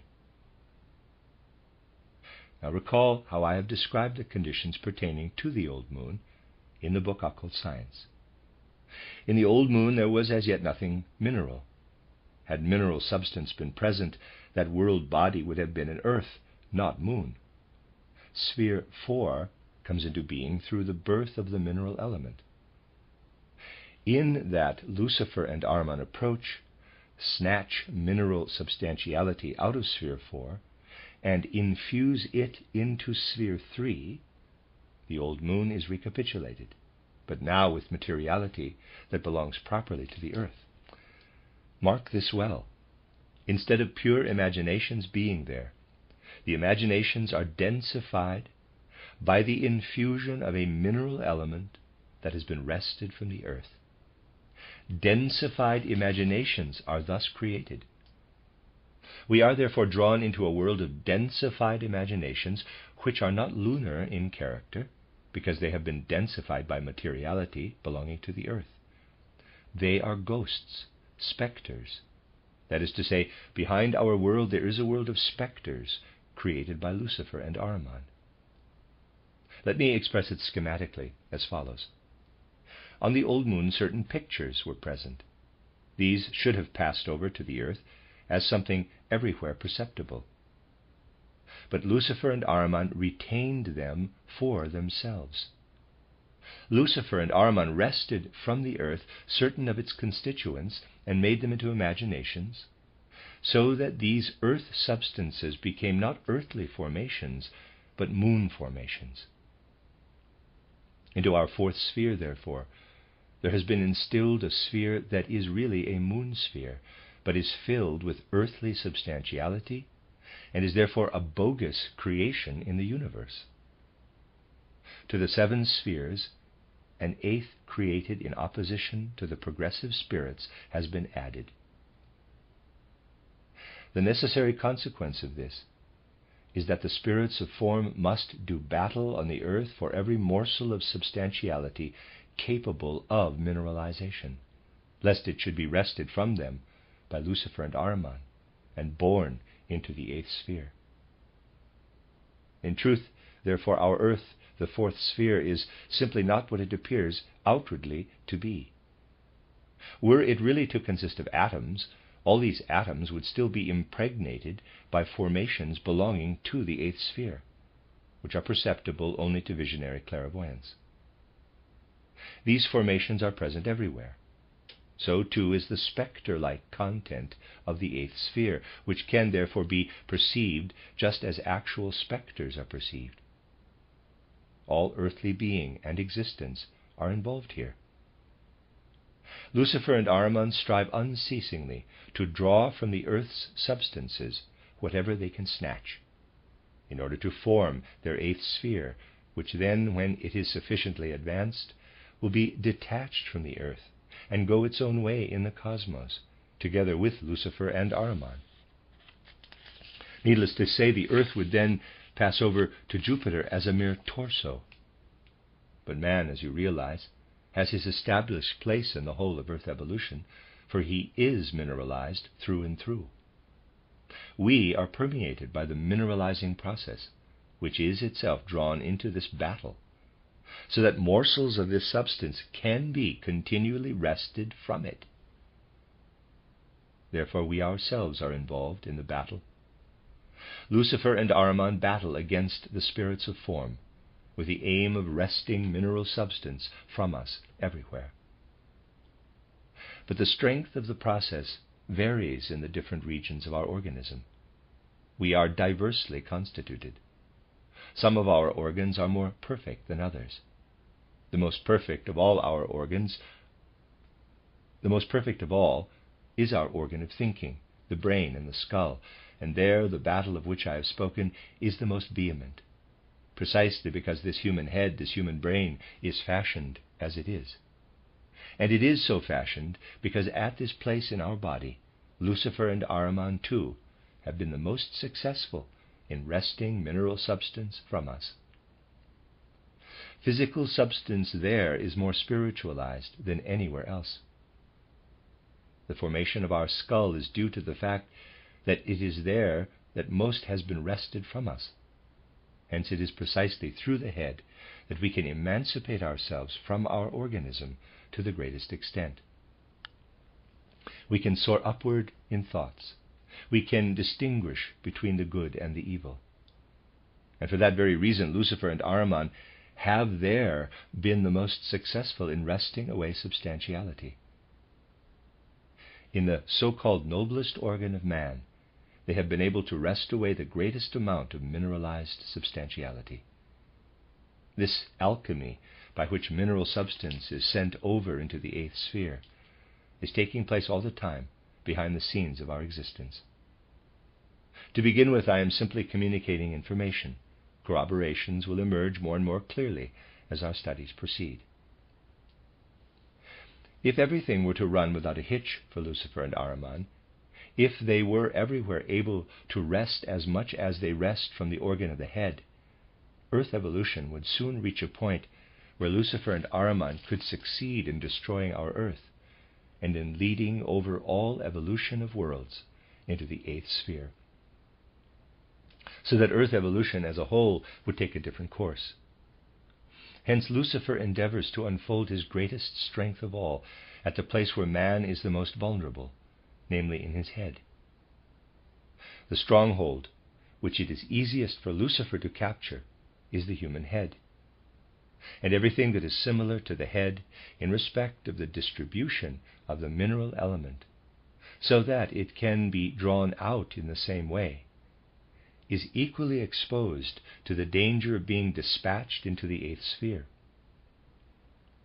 No less a prospect looms as a consequence of this intention of Lucifer and Ahriman than that the whole evolution of humanity may be allowed to disappear into the eighth sphere, so that this evolution would take a different course. That, you see, was the intention of Lucifer and Ahriman from the beginning of earth evolution, to let the whole of this evolution disappear into the eighth sphere. It was therefore necessary that a counterweight should be created by those spirits who belong to the hierarchy of the spirits of form. The outer counterweight they created consists in this: into the, in quotes, space, as it were, of the eighth sphere, something was inserted which works against this eighth sphere. To present this correctly, we must show the earth here and the eighth sphere here. There's a diagram. The eighth sphere belongs to our physical earth in the sense indicated. We are surrounded everywhere by the imaginations into which the aim is that mineral materiality shall continually be drawn. There lies the reason for the sacrifice made by Yahweh or Jehovah, the precipitation of substance far denser than the other mineralized substance. This was established by Yahweh as moon, as the counteracting agent.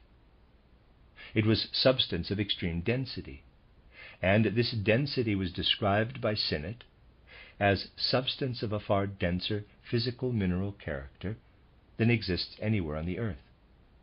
Hence Lucifer and Ahriman cannot dissolve it away into their world of imaginations. And so this moon circles around as a globe of dense matter, solid, dense, indestructible. If you read carefully enough, you will find that even the descriptions of the moon given by physicists tally with this. Everything that was available on the earth was drawn out and placed there in order that there should be enough physical matter incapable of being wrested away. When we look at the moon, we see there in the universe a substance far more intensely mineralized, far physically denser than exists anywhere on the earth. Yahweh or Jehovah, then, must be regarded as that being who even in the physical domain has ensured that not all materiality can be drawn away by Lucifer and Ahriman. And then at the right time, equal care will be taken by the same Spirit that the moon shall re-enter the earth when the earth is strong enough to receive it, when the danger is averted by the development that has meanwhile taken place. Footnote, see lecture by Rudolf Steiner titled From the Departure of the Moon to the Return of the Moon, given in Dornach, 13th of May, 1921, was printed in the Golden Blade in 1960. End of footnote. This applies to the external physical mineral domain. But in the human domain, too, it was necessary that a counterweight should be created to the intention aimed at the human head. Just as in the outside world, materiality had to be densified so that Lucifer and Ahriman cannot dissolve it by their alchemy, so in the human being something had to be set over against the organ that can most easily be attacked by Lucifer and Ahriman. Yahweh had therefore to take care, just as he had done in respect of the mineral domain, that not everything can succumb to the attacks of Lucifer and Ahriman. Care had to be taken that not everything in man proceeding from the head can become the prey of Lucifer and Ahriman, that not everything shall depend upon head activity and the activity of the outward turned senses, for then Lucifer and Ahriman would have been victors. It was necessary that a counterweight should be created in the domain of earthly life, that there should be in the human being something entirely independent of the head. And this was achieved through the work of the good spirits of form, who implanted the principle of love into the principle of heredity on earth.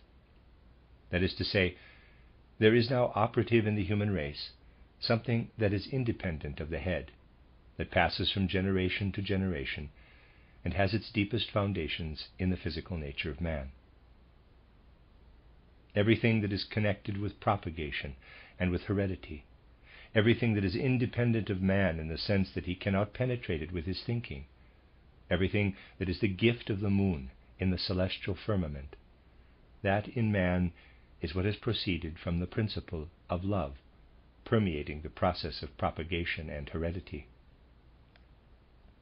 Hence the violent battle which persists through history, the battle waged by Lucifer and Ahriman against everything that comes from this domain. Lucifer and Ahriman want to force on man the exclusive sovereignty of the head, and they launch their attacks by way of the head against everything that is purely natural affinity. For whatever is hereditary substance on the earth cannot be wrested away by them. What the moon is in the heavens, heredity is in men on the earth below. Everything that is grounded in heredity, everything that is not charged with thought, that is connected intrinsically with physical nature, that is the Yahweh principle. The Yahweh principle unfolds its greatest activity where nature is working as nature. It is there that Yahweh has outpoured in greatest measure, the love that is his natural attribute, in order to create a counterweight to the lovelessness, the mere wisdom of Lucifer and Ahriman.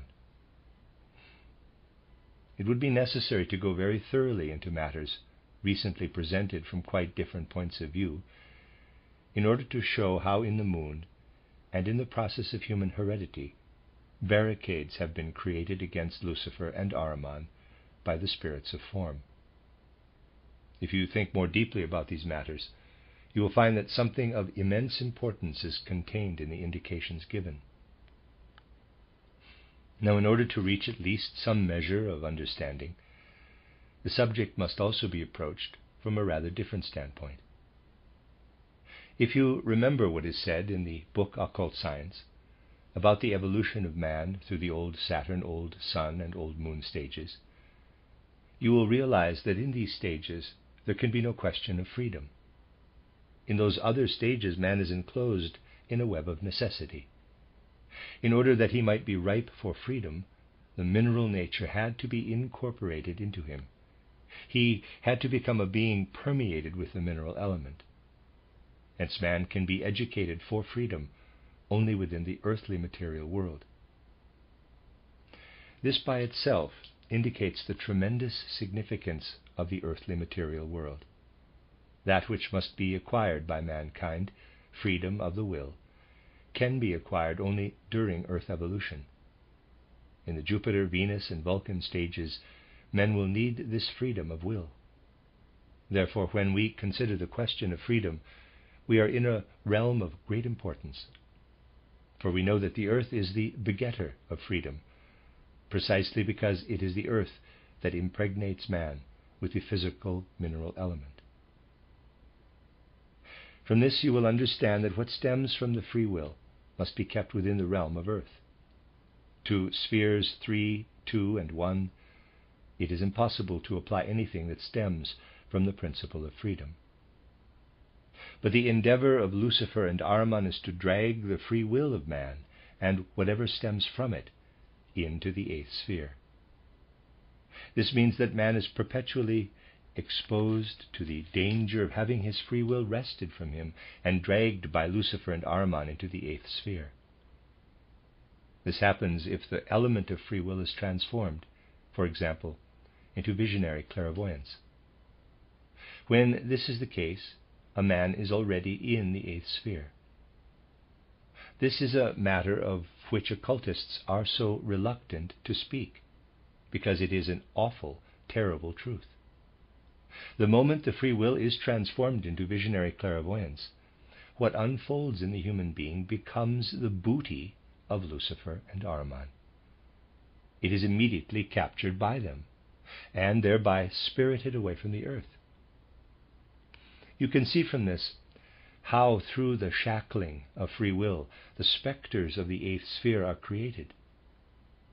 Lucifer and Ahriman are engaged perpetually in shackling man's free will and in conjuring all sorts of things before him in order to tear away what he makes out of these things and let it disappear in the 8th sphere.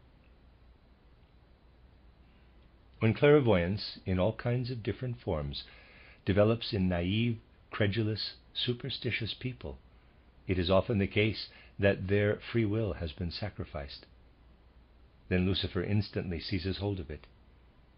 And whereas these people imagine they have had an experience of immortality, the truth is that in their visions they see a part or product of their souls being wrested away and prepared for the 8th sphere.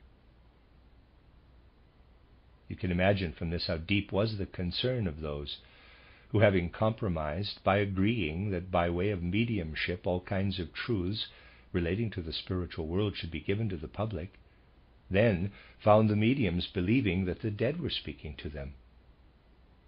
But the occultists then knew that what takes place between mediums and living men is that the stream of free will is passing into the 8th sphere. Instead of a link being formed with the eternal, the mediums were testifying precisely to what was continually disappearing into the 8th sphere. From this you will realize that Lucifer and Ahriman have an avid desire to bring as much as possible into the eighth sphere. Although Goethe mixed Lucifer and Ahriman together, he has nevertheless correctly described how a soul is wrested away from the clutches of Mephistopheles Ahriman. It would be the richest prize for Lucifer and Ahriman if they could ever succeed in capturing a whole soul for themselves. For thereby such a soul would disappear into the eighth sphere and be lost from earth evolution. The greatest victory for Lucifer and Ahriman would be if one day they could claim that countless numbers of the dead had passed into their sphere. That would be their greatest victory. Moreover, there is a way of achieving it. Lucifer and Ahriman may say, human beings long to know something about the life between death and a new birth.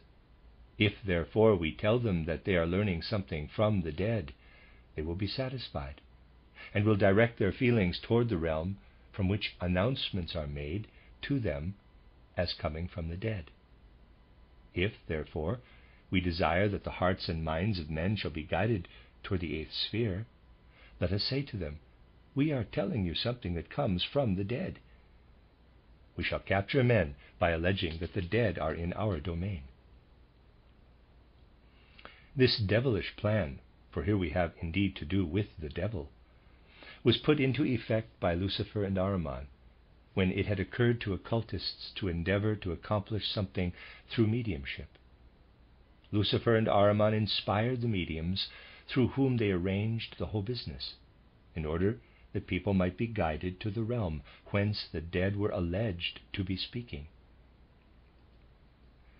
Lucifer and Ahriman could then lay hold of their souls. The occultists were alarmed when they saw what course things were taking, and they took counsel among themselves as to how to steer away from it. Even those who belonged to the left wing realized what was happening, and they said, we will do something different. An opportunity then presented itself through the appearance of a remarkable personality, namely H.P. Blavatsky. Now, after the plan had been seen through and the occultists on the earth no longer lent their hands to it, Lucifer and Ahriman were obliged to pursue their aim in a different way. Materialism had come upon the scene in the natural course of the earth's evolution. Therefore, in order to reckon with the mineralized process of evolution, it was necessary that men's attention should be focused entirely on material things. That is materialism, pure and simple. The occultists who had special aims of their own said, well and good, we will rely upon materialism. If, however, we take materialism in its purely earthly form, man will inevitably discover one day, through his thinking, that atoms do not exist. So that will not be very fertile soil. But human thinking can certainly be perverted if materialism is made occult. The best way of doing this is to present the sphere that had to be created as a counterweight to the eighth sphere as the eighth sphere itself. If people can be led to believe that the materiality created as a counterweight to the eighth sphere is the eighth sphere itself, that will outstrip every conceivable earthly materialism. And earthly materialism was indeed outstripped in the assertion made by Sinnett. Materialism is there imported into the realm of occultism. Occultism there becomes materialism. But sooner or later men would have been bound to discover this. H.P. Blavatsky, who had deep insight into this phase of the Earth's evolution, divined something of what was happening after she had seen through the tricks of that strange individuality of whom I spoke in the last lecture. And she said to herself, this cannot go on as it is. It must be changed. But she said that under the influence of the Indian occultists who belonged to the left wing. She realized that things must change, but that something not easily detectable must be created. In order to create something herself that would outstrip Sinnett's assertion, she acceded to the proposals of the Indian occultists who were inspiring her. These occultists, being adherents of the left path, had no other aim than the promotion of their own special interests. Indian interests.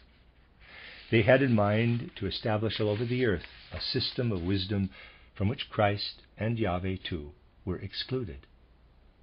Therefore, something whereby Christ and Yahweh were eliminated would have to be interpolated. The following method was then adopted. It was said, Lucifer is in truth the great benefactor of mankind.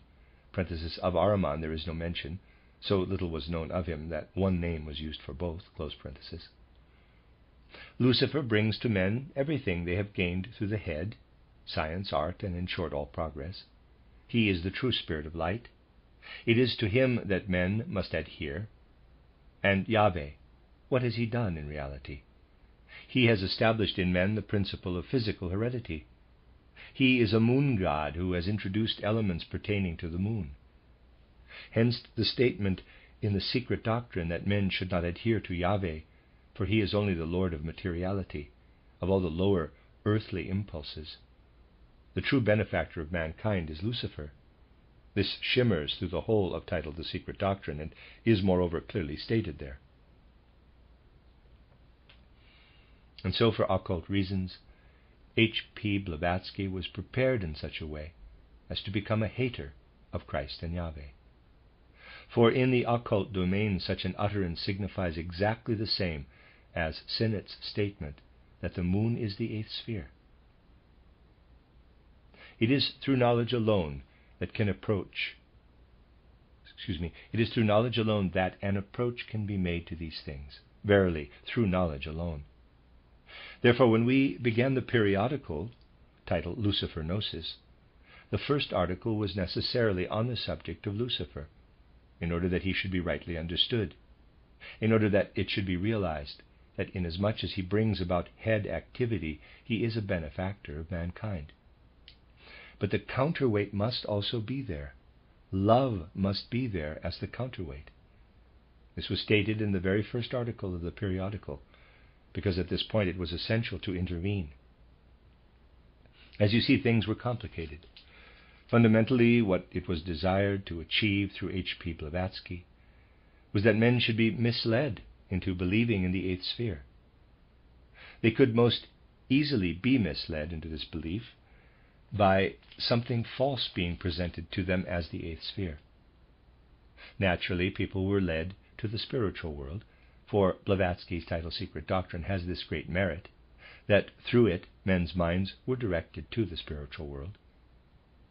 But the path followed was in pursuance of special interests, not the interests of the evolution of humanity in general. All these things must be kept strictly in mind if we are to be quite clear as to which is the healthy path. We must not accept empty words without verification. If we desire to have genuine occultism, we must resolve to see things clearly. Particularly at the present point of time in our development, it has been necessary for me to give certain indications about these things, indications which can be supplemented at some other time by matters of even greater significance. I had to give these indications because if you keep them rightly in your minds, you will see how our ship has been steered from the beginning of our movement, steered in such a way that account has been taken of all the false paths that can be pursued, and of all those things that were a menace to the spiritual development of humanity. Indications of a path into the spiritual world must not be given blindly, above all not as the result of rapturous fanaticism. That is why the exhortation has again and again had to be made among you, my dear friends, that it is urgently necessary not to allow yourselves to be duped by what leads to the eighth sphere. And if again and again it has been said that more caution should be exercised in the domain of visionary clairvoyance, that validity should be ascribed only to that clairvoyance which in leading into the higher worlds excludes Lucifer and Ahriman, then it will be seen that everything capable of bringing the soul into connection with the eighth sphere must be rejected. If the tendency to shackle the free will and remain in the domain of visionary clairvoyance comes into evidence time and again, this is a sign that opposition is being put in the way of the clear-cut endeavor of our movement owing to the propensity to fetter the free will in visionary clairvoyance. How happy some people would have been if only they could have shackled the free will. This was a symptom of how many of the traits prevailing in the other movements spoken of here were being imported into our own movement. It was not from Blavatsky, nor was it from outside, but by our members themselves that breaches were constantly being made in what it is our aim to achieve. Such breaches were and are being made because announcements of visionary clairvoyance are greeted with rapturous wonder. This was an expression of perverse love for the eighth sphere. When one or another person has insisted, "Dr. Steiner has said that such and such ought to be done," then this means that such and such a person wants to deliver up the free will to foreign influence, to let this will be determined not by himself but by someone else. He wants to make someone else responsible for instilling into the physical world a willingness to allow the free will to be fettered. Whenever people give way to fatalism, instead of making decisions through their own power of judgment, they show their inclination to the eighth sphere. And everything that passes in this way into the eighth sphere disappears from Earth evolution, does not go forward in the right way with Earth evolution. We have come to a point where it behooves us to pay heed to these things. That is why they have been brought forward. We have come to a point where we must pay attention to the needle in the scales, which oscillates all the time between the exoteric and the esoteric.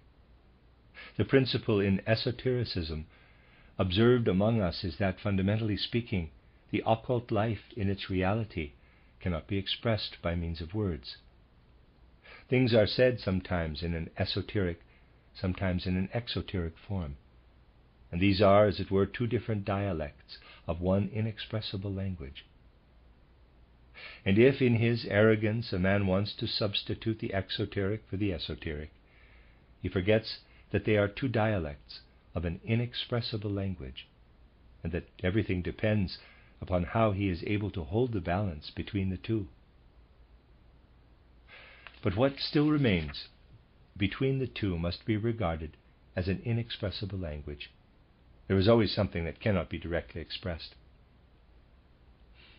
If, as in the book titled Occult Science, certain esoteric matters are publicized, care must be taken that in such a publication everything is put in such a way that it is within the grasp of the contemporary culture prevailing in the non-occult world outside. When it is said that something should remain esoteric, this simply means that it should remain within the circle of those who participate in everything that is presented in the sphere of esotericism. If things go wrong here, the esoteric is carried into the exoteric, and then one is always facing a danger. This happens whenever anything that should be kept within a limited circle is carried out into the world, so that there is no possibility of keeping up with it. During the years we have been pursuing our studies of spiritual science, I have endeavored to develop things in such a way that it can be clear to everyone who really goes into them that they are intelligible even before clairvoyance is attained. I have been at pains to make public nothing that cannot be comprehensible in its own domain. It follows, therefore, that only those who are willing to see human beings pass into the eighth sphere can have any valid objection to this spiritual scientific movement. When I made public the most delicate facts of all about the two Jesus children, opposition arose from a quarter which understood nothing at all and still places its faith in mediumship. Whereas one who studies the Bible deeply enough today can grasp the circumstances which confirm the statement about the two Jesus children. We must therefore take our stand on the principle of following attentively what is brought forward, but not allowing it to be said that it is accepted among us out of belief in authority. Never should the phrase be heard that truths are accepted simply because I have voiced them. We should sin against the truth were we to say any such thing. One thing or another may be grounded on confidence, but that can never be made into a principle. Someone else may perhaps be better able to tread the path, but the rule to which every individual should adhere is this: not to accept things on authority, but to put them to the test. It is by testing that confirmation will be found. Whenever the word confidence has been used among us, it has been a danger signal. It has been a sign that we have entered a period when dangers threaten us. The attitude hitherto prevailing among us must cease, for spiritual science is grounded not upon authority, but upon knowledge. The time for being easygoing about presenting spiritual science is over. Enemies will be on the lookout everywhere, and we shall have much to combat. We shall have to make ourselves equal to the battle. And whenever confused minds feel compelled to throw themselves into the combat, this will make it especially possible for the forces working against our spiritual scientific movement to develop. These things must be regarded as resulting from the nature of the subject itself. We shall have to resolve to take account of all of them. For movements with a particular bias find acceptance and adherence simply because there are always groups of human beings here and there whose interests are suited by one-sidedness. Humanity consists, does it not, of groups of human beings. If now an occultist attaches himself to a group, he finds it a means of support. He has a foothold from which he can start, because this group helps him. Therefore, everyone who starts from a one-sided, biased outlook may expect some measure of agreement and goodwill. But he who starts from truth itself has to begin with all humanity against him. Truth has to conquer its domain with complete disinterestedness. That is why at bottom nothing is more hated than the truth, the unvarnished truth. And so there may be many adherents here and there who actually cherish hatred deep down within them. No wonder that this hatred sometimes cuts through the force that builds a wall against it, cuts through this force because the hatred has been accumulating for so long. Such hatred is far more widespread than is imagined, and it is a factor that must be reckoned with. Wherever truth is trying to assert itself, endeavors are made to transform and recast it in such a way that it can somehow serve the opposing powers. And various endeavors cropping up among us at the present time must be regarded as an effort to distort truth as presented here and apply it in a different sense. The craftiest way of doing this is to declare the teaching itself is good, the teacher worthless. The teaching is stolen from the teacher, and efforts are made to apply it to some other aims. What Lucifer and Ahriman would love to do is to be able to take the wisdom of the gods, lock, stock, and barrel, and transfer it to the eighth sphere. Endeavors such as those I have mentioned are directed to changing a society in which freedom can prevail into a society of slaves. That is the method which can serve Ahriman, for he sets out to make such activities useful to himself. That is the more esoteric side of the matter, which we must now also consider with the necessary earnestness from the exoteric aspect, in the other dialect. I would beg you not to lose sight of the fact that we are standing at a crucial point in the development of our spiritual science. The end of Lecture 5. You are listening to RudolfSteinerAudio.com. This is a reading of a cycle of lectures by Rudolf Steiner entitled The Occult Movement in the 19th Century, translated by D.S. Osmond. This is Lecture 6. If, in a broad sense, without going into details, you review what I ventured to put before you in the foregoing lectures, you will realize that the path of development which the spiritual scientific current of thought was bound to take imposes definite and earnest responsibilities upon those who feel themselves its sponsors. For you will certainly have realized from our recent studies that when man tries to find his bearings along the right path, great difficulties spring up for him, difficulties of a kind different from those otherwise encountered in life. Now, in life on the physical plane, we are in many respects protected from aberrations in one direction or another. Many years ago, I drew attention to this protection when, in connection with the problem of the guardian of the threshold, I gave certain indications which have been added to in the course of time. Even in the early articles now incorporated in the book titled Knowledge of the Higher Worlds, How Is It Achieved?, it was shown how man on the physical plane is protected from deviating too readily in one direction or another in intellectual and moral life. We enter into existence in such a way that certain guiding forces for life are with us during our childhood. We know well that only in later years do we reach the stage of being able to exercise our power of free judgment. If you observe a child and compare his soul life with that of a grown-up person, you will detect a certain difference. For you can justly say, instead of a kind of dreamlike life which he leads in childhood, the human being begins in later years to exercise his own faculty of free judgment. It is very important to be aware of these variations. If in thinking of the whole course of human life, from birth until death, we keep childhood too much in mind, we may perhaps pay insufficient attention to this metamorphosis of the inner life of soul.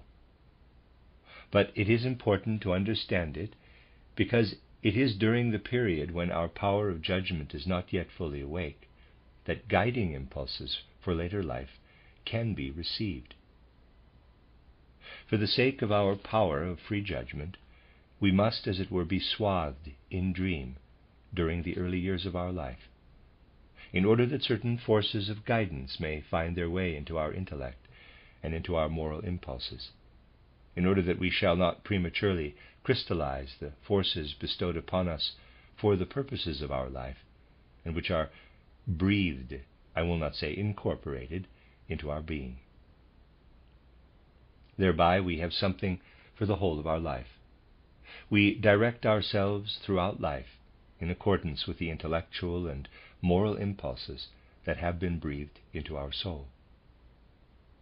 When we approach concepts of the spiritual worlds, we become, in a certain sense, freer. It has often been said, and must again and again be repeated, that the approach to the spiritual worlds is also a kind of awakening from the ordinary conditions and circumstances of life. Again, therefore, this is a variation in the metamorphoses of life similar to the metamorphosis leading from childhood to the capacity of free judgment in later life.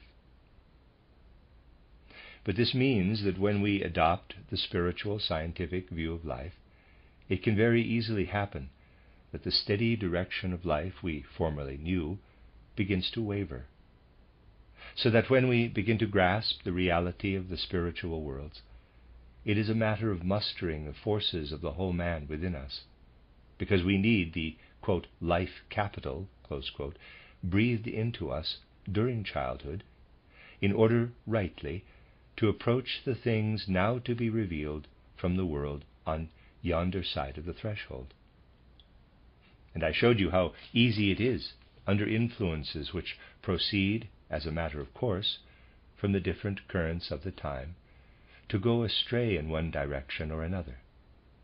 An aberration such as occurs in Sinnott's esoteric Buddhism is due to the fact that the strong impulse of materialism can have an effect upon the souls of men.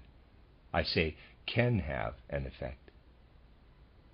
Just because Oriental influences were at work, a deviation was possible in the direction which led to a deformation of the whole nature of the present moon. And on the other side, aberration was possible because it was in the interests of certain persons not to allow the truth of repeated lives on earth to come into the open. The one who had an interest, in this case it was not Sinnott himself, but the one who was behind him, in helping materialism in human life to be, as it were, ultra-materialized, introduced into an otherwise true system teaching such as that concerning the moon, thereby giving a twist in a particular direction. Now, we know that, especially in recent centuries, Western civilization and its American offshoot have been subject to a strongly Christian impulse. I myself have been at pains to show that the significance of Christianity does not depend upon what can actually be understood of it, for a great deal will become intelligible only in the future, and we ourselves are only just beginning to grasp certain facts connected with the mystery of Golgotha. But the impulses of Christianity are real. They take effect even when men do not yet understand them. In earlier centuries, however, certain cosmic truths were excluded from these impulses. These truths are entirely compatible with Christianity, although insight has not succeeded in making this evident. Truths relating to repeated lives on earth were withdrawn from Christianity, and so a Western culture, with an American offshoot, arose with a form of Christianity from which the teaching of repeated lives on earth was excluded.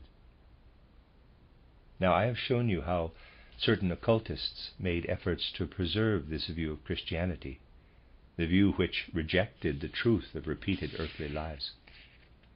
I spoke of trends in occultism that were connected, for example, with the High Church party. Those concerned were people of knowledge. They were well informed. It can be said that they knew much more about occultism than did the leading members of the Theosophical Society. But their whole object was to ensure that the teaching of repeated earthly lives should be eliminated even more decisively. Hence their denial that man, as I have shown in occult science, enters in the course of his earthly evolution into relationship with the other planets of our solar system. The forces here implanted into the human soul have mainly to do with man's participation in the extraterrestrial cosmos, and it was desired from this quarter that men should be left in obscurity about this participation. The object was to divert them from the realization that the soul is connected not only with the earth and its happenings, but also with what is out there in the cosmos, shining down to us, for example, from the other planets of our solar system. Now, in that they work upon the human being, the impulses proceeding from the other planets of our solar system have the power to wrest the soul, as living soul, away from physical death. That is their essential function, as you can realize from the descriptions of the life between death and a new birth, which I have given in various connections and from various points of view. But if you look back over the evolution of humanity, you will find that precisely in the times when atavistic knowledge, clairvoyant knowledge, was present as an ancient heritage, men directed their gaze to the other celestial bodies of our solar system, and astrology, which in our day has become such a questionable science, played a part of tremendous importance in those olden times. Why, we may ask ourselves, has astrology ceased to play this important part? It is because the gaze of human souls had to be diverted in order that Christianity should have time to take root in earthly existence. Just as the gaze of clairvoyance had to be diverted from the imaginative world, so too had the gaze to be diverted from the impulses proceeding from the planets of our solar system. All that has remained of astrology consists of old traditions. I have often spoken of this.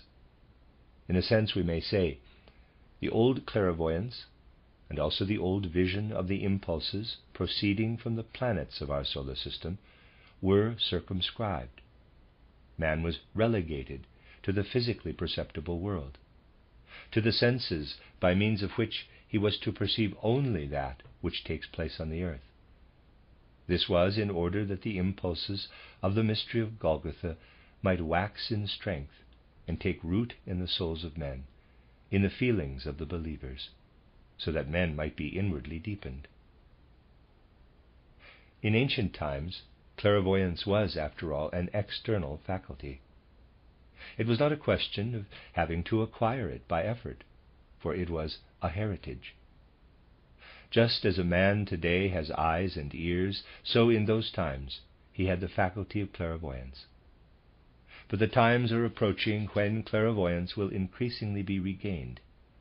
This made it necessary that in one phase of his existence, man should be shut off from the spiritual world and confined to the outer mineral world, in order that everything may be built up again from within. What was once seen from without must now be built up again from within. I will sketch it for you like this, and there's a drawing. Picture a man with the old clairvoyant vision, parenthesis. I will take the eye, EYE, as representing the clairvoyant gaze, although this is not exclusively a function of the eye, close parenthesis. He directed his gaze to the starry heavens and beheld the different spiritual impulses streaming from there. Then, in the course of the ages, this clairvoyance faded away, and man's gaze was restricted to the phenomena of earthly existence. Something else had to arise in place of the earlier clairvoyance, something that can be indicated by saying, what formerly came from without must now go out from within. Man had to learn to project outward what the heavens had implanted in him, in order that he might again find his links with the phenomena of the heavens. The direction that had now to be followed was exactly the opposite of that of the earlier path. It is an actual fact that human nature is, at this present point of time, involved in a process of reorganization. It has passed through the point of deepest darkness, one expression of which was what I called the full flood of materialism in the middle of the 19th century. But humanity is emerging from this condition.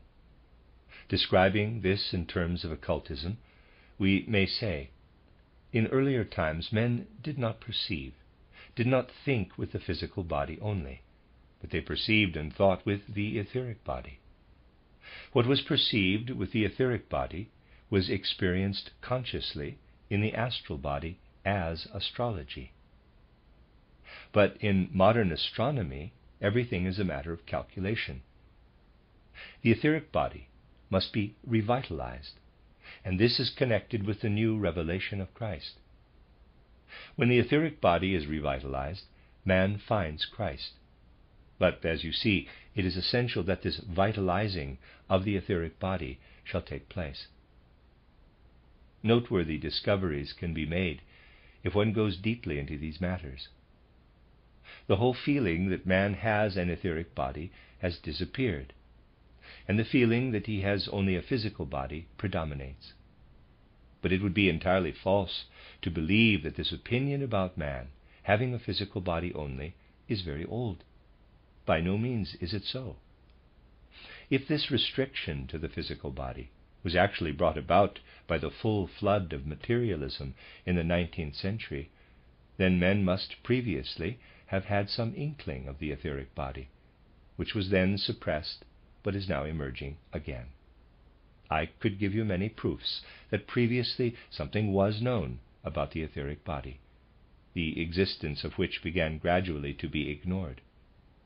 I could quote many passages from earlier works, but I will read one from a book published in 1827. On page 208, a remarkable passage occurs. I will read it very slowly so that you may be able to judge how differently these things are written about today under the influence of views that have become wholly materialistic. Quote, the concept of nourishment is connected erroneously with the mere imbibing of food and drink, and their elaboration in the organs of digestion. The organism is nourished and organic life sustained, not by food and drink, but by the blood, parenthesis, the neutralized earthly and etheric life principle, close parenthesis, close quote. Continue quote, that was a subquote.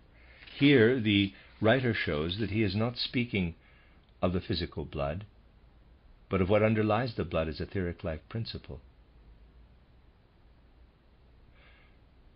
Continue quote.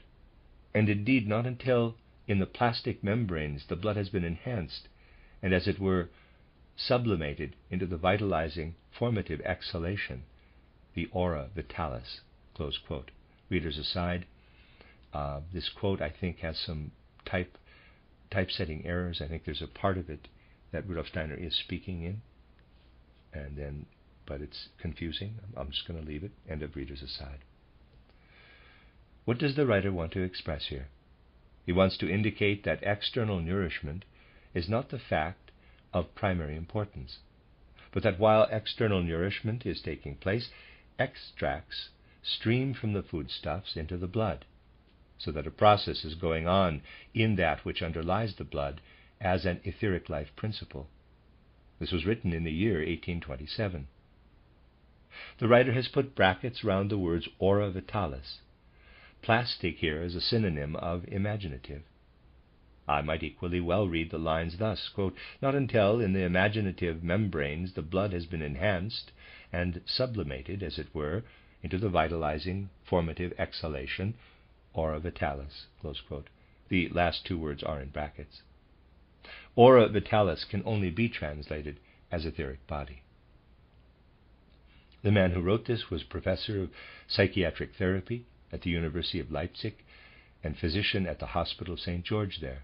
He was Johann Christian August Heinroth, of whom I once spoke in connection with Goethe. Hundreds of such examples could be given, and they will indicate to you how utterly different the attitude of mind once was, how the knowledge that was still in evidence by no means such a very long time ago has degenerated into the materialistic view of the world. One can say a stream of knowledge oozes away and the materialistic view of the world rises to the surface, but beneath the stream a substream develops in human nature.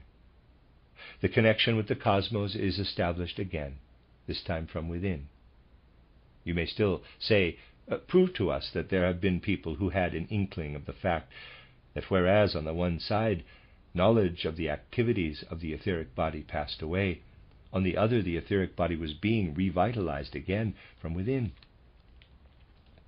Here I will read you a passage from a book published even earlier, from which you can see that there were indeed people who drew attention to a change that would take place in the organization of humanity in the future. Admittedly, the story is told in a very veiled form, but at all events it is told. The story is about a female character. When I read the passage, most of you will know where it occurs. We read that there is a soul in the body of a woman who no longer leads the earthly life, but the solar life, that in the course of her life she circles around wider and wider spheres. It can therefore be assumed that beings, insofar as they are corporeal, strive toward the center, and insofar as they are spiritual, toward the periphery. A soul who lives with the cosmos is here described. Footnote, the translation of the passage is by R. O. Moon from Volume 2 of Goethe's Wilhelm Meister. End of footnote. Quote, Macaria is in our solar system in a relation which we may scarcely dare to express. In spirit, soul, imagination, she keeps within herself. She does not only look, but at the same time she makes a part of it. She sees herself carried away in those heavenly circles, but in a quite special manner. From her childhood she wanders around the sun, and indeed, as is now discovered, in a spiral, withdrawing always more from the center and circling toward the outer regions. If we may accept that creatures, so far as they are bodily, strive toward the center, so far as they are spiritual to the periphery, so does our friend belong to the most spiritual. She appears to be born only to free herself from what is earthly, so as to pierce through to the nearest and most remote spaces of existence. This quality, splendid as it is, was, however, lent to her from her earliest years as a difficult task. She remembers from childhood her innermost self as penetrated by illuminating beings, brightened by a light which even the brightest light of the sun could get no hold on. Close quote. She, therefore, bears sources of light within herself, and the external light can get no hold on her. Continue quote. Often she saw two suns, one inward, another in the sky, two moons, of which the outer one in its size remained the same in all phases. The inner always diminished more and more. This gift drew her interest away from ordinary things, but her excellent parents directed everything toward her culture. All faculties were alive in her, all activities operative, so that she understood how to satisfy all outward relationships, and while her heart, her spirit, was entirely filled with other worldly visions, her actions and dealings remained always suited to the noblest decorum. As she grew up, everywhere helpful, incessant in great and small services, she wandered like an angel of God upon the earth, while her entire spiritual being moved indeed around the sun of this world, but in continually increasing circles toward what is beyond this world. The exuberance of this condition was in some measure modified, that it also seemed to her to dawn and to grow dark, while with quenched inner light she strove most loyally to fulfill external duties. With a fresh shining of the inner light she gave herself up to the most blessed tranquillity. Yes, she will have observed that some kind of clouds hovered over her from time to time, and for some time obscured for her the look of the heavenly companions, a period which she understood how to make use of continually for the well-being and delight of her surroundings. So long as she kept her views secret, it required much to support them. What she revealed of them was not recognized or misinterpreted. Therefore, in her long life, she let it appear outwardly as an illness, and in the family they still always speak of it so.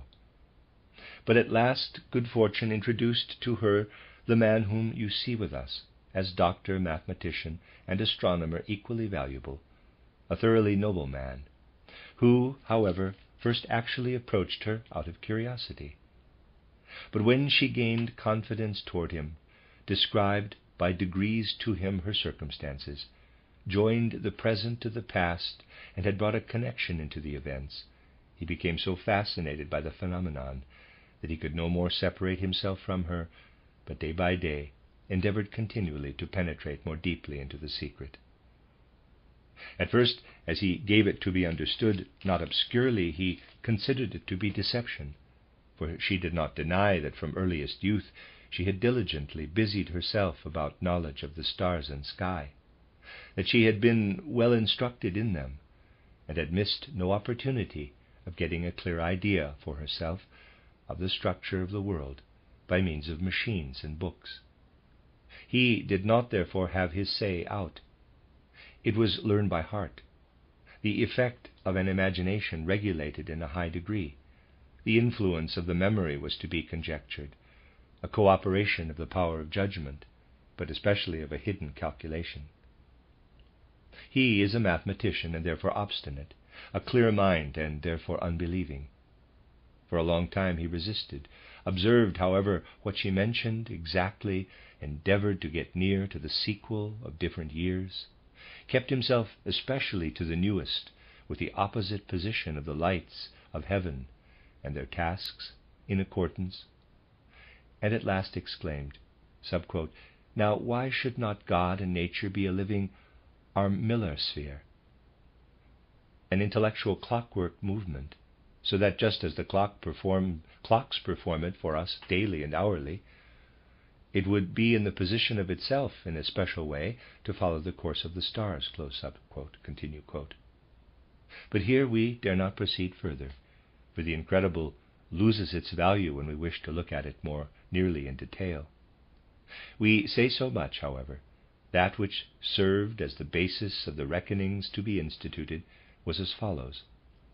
For her, the seeress, our sun appeared in the vision much smaller than she beheld it as such by day.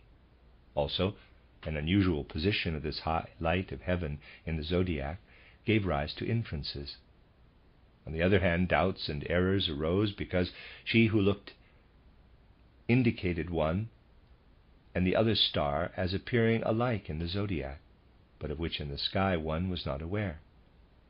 they might be the small planets at that time still undiscovered, for from other accounts it could be concluded that she, long since over the orbit of Mars, drew near to the orbit of Jupiter.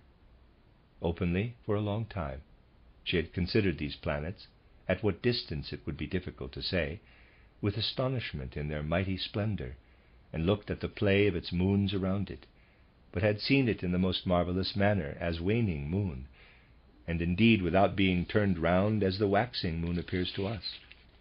From this it would be concluded that she saw it from the side, and was really on the point of moving outside its orbit, and in the infinite space coming in opposition to Saturn. Thither no imagination follows her. But we hope that such an entelechy does not withdraw itself entirely from our solar system, but if it has arrived at the borders of it, will yearn to be back again, so as to work again in favor of our great-grandchildren for earthly life and beneficence. Close quote. Steiner continues. Here, in a very significant way, the vista is presented to us of how the soul, how the human being, will from within take the path of return to the world of the stars. I have been reading to you the description of Macaria from Goethe's title Wilhelm Meister. And he has expressly added that he has not said everything. He indicates that this was an ethereal poem in the words, quote, "While we now here close this ethereal poetry, hoping for forgiveness, let us turn again to that terrestrial story of which we have given above a transient indication," close quote. Steiner again. Before Goethe describes Macaria, he writes, quote, "But arrived at this point, we cannot resist the temptation of communicating from our archives a paper which concerns Macaria, and the special quality which was imparted to her mind.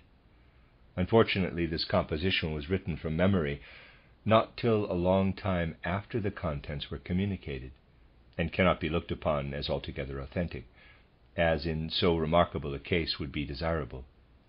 But however this may be, here already is so much communicated as to arouse reflection and recommend attention as to whether already something similar or approximating to it has been remarked and noted down." Close quote, Steiner again. I wanted to call your attention to this passage in Wilhelm Meister's Travels, because it will show you that with spiritual science we are really meeting the demands of our age. Human nature is changing in such a way that it will bring forth from itself that ancient heritage from the pre-earthly world which it has lost. And men must be aware of what is approaching them, otherwise they will fall into utter confusion. Spiritual science must establish its place in the cultural life of our time. But the moment men become attentive to what has been indicated here, they inevitably come across the teaching of reincarnation, because they say to themselves that an entelechy from the spiritual world, from the spheres of Jupiter, Saturn, and so on, may well have something to do with the earth and might return among us.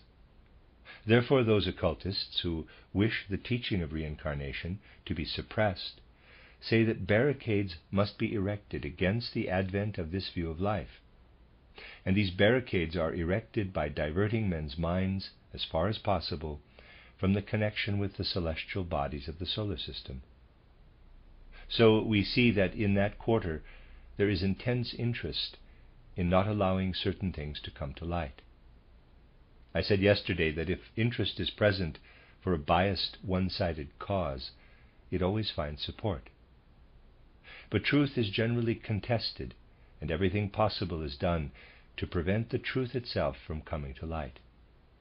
And whether we take the right stand in our spiritual movement depends upon our being fully conscious that the truth for which we seek will be attacked from many, many sides.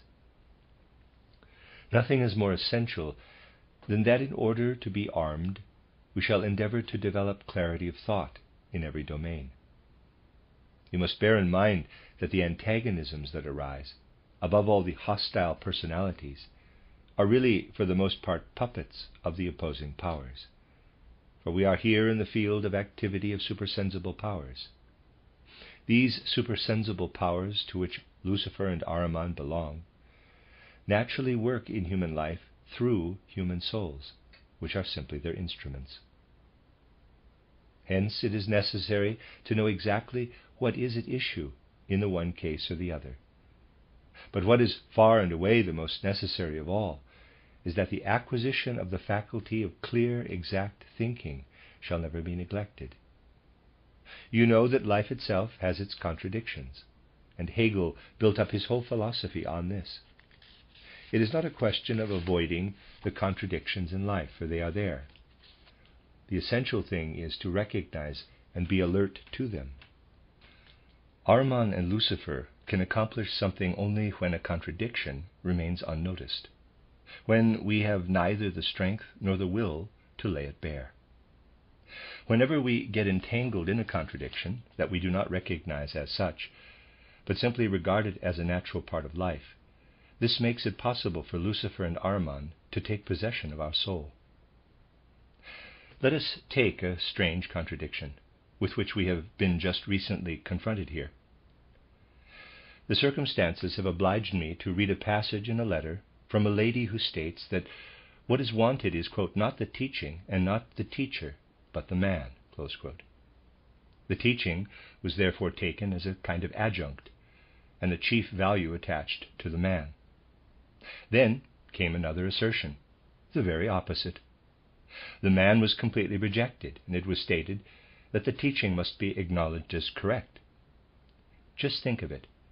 On the one hand, it is asserted that the quest should not be for the teaching or the teacher, but for the man. And on the other, quote, I hate the man and reject him. He makes promises and does not keep them. But the teaching is good. I accept it. Close quote. To what does this really amount? In effect, it amounts to this. For a time, I had a certain relationship with an individual. He himself interested me, the teaching only very little. Then I turned from the individual and lay stress on what did not really interest me at all. I now lay the stress upon what I formerly put aside. I did not assimilate the teaching and now say it is good. I stand for something which I refused to accept, something I cannot possibly have acquired because previously I refused to accept it. There you have a literal example of the kind of contradictions to be found in the world. Can you possibly imagine that where such contradictions prevail, there can be any real inner connection with our spiritual scientific movement? There can obviously be none. It is important to be aware of contradictions such as these, for if we fail to notice such phenomena among us, we shall never find the right path to knowledge of the spiritual world. Needless to say, many things may escape us, but we must have the will to take note of such contradictions. On the other side, however, it must be remembered that contradictions of this kind are used with the intent of shaking the truth to its foundations. Suppose, for example, someone were to say, a man is giving teaching, but he himself is full of contradictions, even of immoral tendencies. Indeed, he is dominated by the power of evil. But the teaching itself is good. That is certainly to be admitted. Very well. But if it is part and parcel of the teaching that the one who represents it and the movement connected with it establishes the relationship between himself and the others precisely through the teaching, wishing to be nothing more than the bearer of the teaching, then such an attitude demands him to be something else. All kinds of demands are made upon the man, and although at bottom the teaching is rejected, it is said the teaching is good, but for all that the man is evil. In this way, someone who feels utterly incapable of grasping the teaching can work against it, through those who believe in it. This is the best way for a person to undermine teaching, which he cannot disprove. For as I indicated yesterday, it is then diverted into the hands of the Luciferic and Ahrimanic powers. It has been said so often that our teaching must not be mere theory, but actual life. If it is made into mere theory, it is killed, delivered into the hands of Ahriman, the god of death. That is the best method for ensuring that what is taught is given over to Ahriman and thus exterminated from the world. Moreover, it is a method very similar to that employed by certain individualities who were standing behind Mr. Sinnett, for example. They inspired him to take a certain direction in order to steer him into fallacy, which culminated in the true facts being violated. The moon, which as physical moon is an agent for paralyzing the eighth sphere, is declared to be the eighth sphere itself. The reality concerning the eighth sphere is obscured, effaced. And later on, H.P. Blavatsky corrects this by alleging that Yahweh has created the lower sphere of man's life only, the sphere of his senses, whereas the truth is that Yahweh has created a counteracting agent for the eighth sphere. This method, therefore, consists in spreading over some matter a fog, whereby it is presented in a false light. If you examine these things carefully, you will see that what has happened among us is essentially of the same pattern, only on a smaller scale. It is an attempt to shed calumny on the truth that would fain come into the world. Someone feels incapable of refuting the teaching, and so levels imputations against the one who has to present it. This, of course, shows that such a person is unable to grasp the essence of the teaching. This is a problem well worth the notice of people of standing and sincerity among us, for these things must be viewed from a higher vantage point. I am quoting these examples because they are near at hand, and because they show us whither our attention should be directed.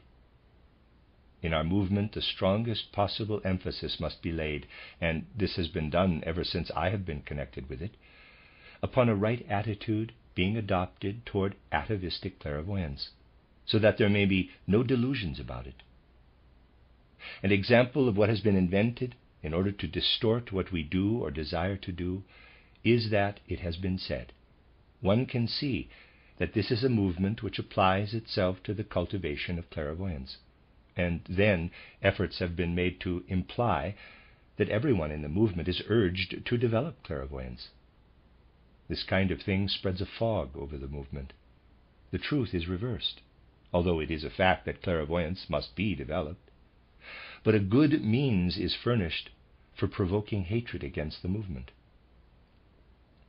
Again, it is said, a movement that comes into being in the modern age ought not to cultivate the old atavistic clairvoyance, but that is precisely what this particular movement is doing.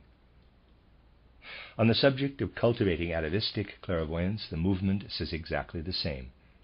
But here the direction of the arrow is turned round, and the movement is censured.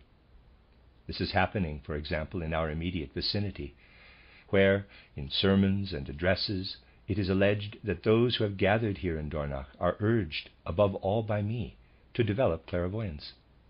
And it is imputed at the same time that this is pathological, atavistic clairvoyance. Needless to say, the one who voices these things has no inkling of what he is really saying. He is only a puppet. But we ourselves must look more deeply into the connections, realizing that we are living at a time when such impulses will assert themselves strongly against us. And it would be particularly grotesque if our teaching itself were to be used as a weapon for confuting us. Even this has already happened. In one of the antagonistic criticisms published during recent weeks, an attack was formulated by using quotations from the mystery plays and from the book titled Occult Science. So the powers that do not want the truth to come to light are everywhere at work. About the truth itself we need have no anxiety. Truth makes its way in the world by laying emphasis only on what is positive. But the moment statements that simply do not remotely come near the truth go out into the world, we must be armed and know how to judge them. We must not adopt the stand merely by studying what is to be found in the literature. We must translate into very life the life principle contained in our teaching. That is to say, we must judge life according to the principles of our teaching. We must not think about one or another attack from outside as we should be bound to think if we had accepted our teaching merely as a theory. The need for polemics does not begin until we are attacked. But then we must realize that ours is a teaching very easily distorted into its opposite, and that we have therefore to watch over and protect it. Especially must we be on guard against all one-sidedness.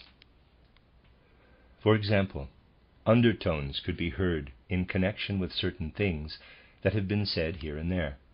Undertones coming from an attitude that very easily runs to opposite extremes, and then it is easy to be refuted. You will remember that it was necessary to say a great deal on the subject of illusions about particular incarnations. If this were carried to the extreme of laughing all such matters to scorn, our opponents might well say, quote, "These people teach something, but let one of them touch the very fringe of it, and they at once proceed to ridicule him." Close quote. We have no ground for rejecting clairvoyant experiences. Obviously not. Our only duty is to get to the bottom of such experiences when they are being used to bolster up the aims of personal vanity, or certainly when the outer course of events proves these experiences to have been incorrect. We must not, to use a trivial expression, pour away the child with the bathwater. Our society must certainly not transform itself into a body of scientific theory.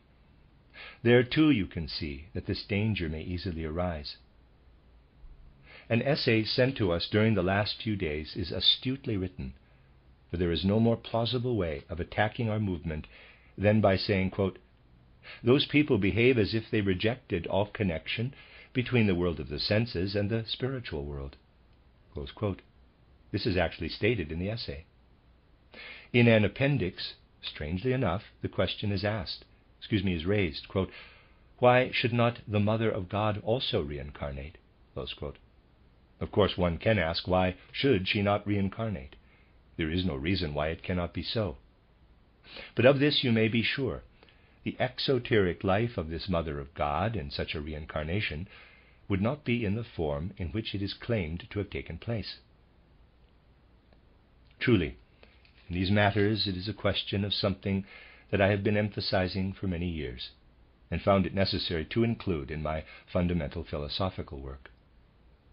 If you read other philosophies, you will find in their theories and forms of expression, also in still earlier writings, much that appears again in my title, Philosophy of Freedom.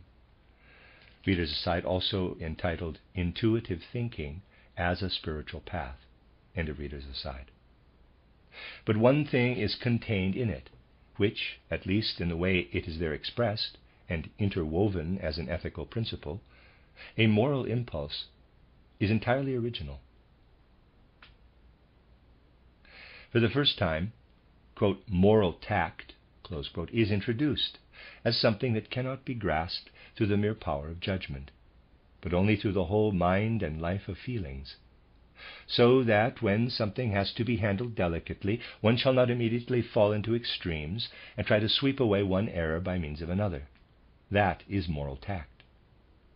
I've tried to define it as clearly as possible in the Philosophy of Freedom. It is truly necessary to emphasize at the present time that because here we have to do with a very tricky matter, we must avoid the danger of falling into the other extreme. I indicated various dangers yesterday, but have felt it necessary to add something today, in order to emphasize that we must not fall into the other extreme. The whole of our activity, the whole nature of our movement, must be based upon making the spiritual world a reality, upon feeling and experiencing our own life as connected with the spiritual world. But if we hold this principle sacred, we must tactfully refuse to allow directly personal affairs, the subjective personal life, to be drawn in. This again does not imply that we should never try to discover whether we ourselves are the reincarnation of someone, but simply to look from one personality in search of the other. But simply to look from one personality in search of the other is of no account. It is the easygoing way. But the right way is to endeavor to reach the point where we begin to discover certain secrets of our own life. Then we shall certainly make progress. In this connection, we are standing at a point of great significance, namely that we must pay heed to the saying, "Do not pour the child away with the bathwater." At the same time, we must work with all intensity to prevent what would be utterly disastrous to an occult movement, namely a gradual lapse into haziness and lack of clarity. There are certain things which need to be treated with a certain harshness. That is another matter. But we must always be mindful of the ground on which we stand, the ground of an earnest and worthy spiritual movement. These are some of the points of view which can help us to realize the conditions that are essential to the life of our movement. When it is said that outer reality is Maya, then this Maya too must be thoroughly studied. Nor must we keep emphasizing the theoretical saying, quote, "outer reality is Maya," close quote, and then act as if the outer reality itself is of supreme importance when we encounter it concretely in the world. The end of Lecture 6. You are listening to RudolfSteinerAudio.com. This is a reading of a cycle of lectures by Rudolf Steiner entitled The Occult Movement in the 19th Century, and it is translated by D.S. Osmond. This is Lecture 7. In a recent lecture, I said something to which I want to return today, because in its logical conclusion, it forms a kind of foundation for what I still have to say. I said that a spiritual scientific movement, such as ours, must be one which takes full account of the demands of the present cycle of the evolution of humanity, and of the necessary consequences of this evolution. Such a movement must therefore necessarily regard atavistic clairvoyance and knowledge that is a residue of atavistic clairvoyance as out of date and no longer suitable for our times. It must be a movement which sets no store by anything that stems from atavistic sources. This meant that a great deal of the knowledge given out in the so-called Theosophical Society had simply to be rejected or ignored in the form in which it was there presented, and in certain cases built up entirely anew. Hence, from the beginning onward, strenuous efforts were made by the old representatives of that society to oppose us. I will give only one example. You can compare what I said in the year 1904, in the first edition of my book titled Theosophy, about the soul world and the spirit land, with what had formerly been stated. You must bear especially in mind the distinctions made by me in connection with the soul world and in the inner soul life of man, and you will see that great stress was laid upon the distinction to be made between the sentient soul, the intellectual or mind soul, and the consciousness soul or spiritual soul. This threefold distinction had never been made in the literature of the Theosophical Society, but among us it was emphasized from the very beginning. The other side were at pains to eliminate this distinction, not to allow it to gain ground. I remember vividly what efforts were made to win back our friend, the late Ludwig Lindemann, when he was trying to make our movement known in Italy. It was asserted, "You are simply saying, in other words, what has already been said in our teaching."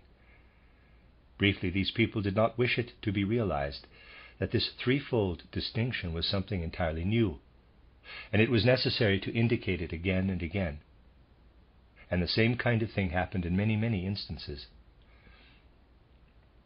From the very beginning, we ourselves set out in the direction demanded by the needs of the present age, taking into consideration all the matters of which I have been telling you briefly during recent weeks.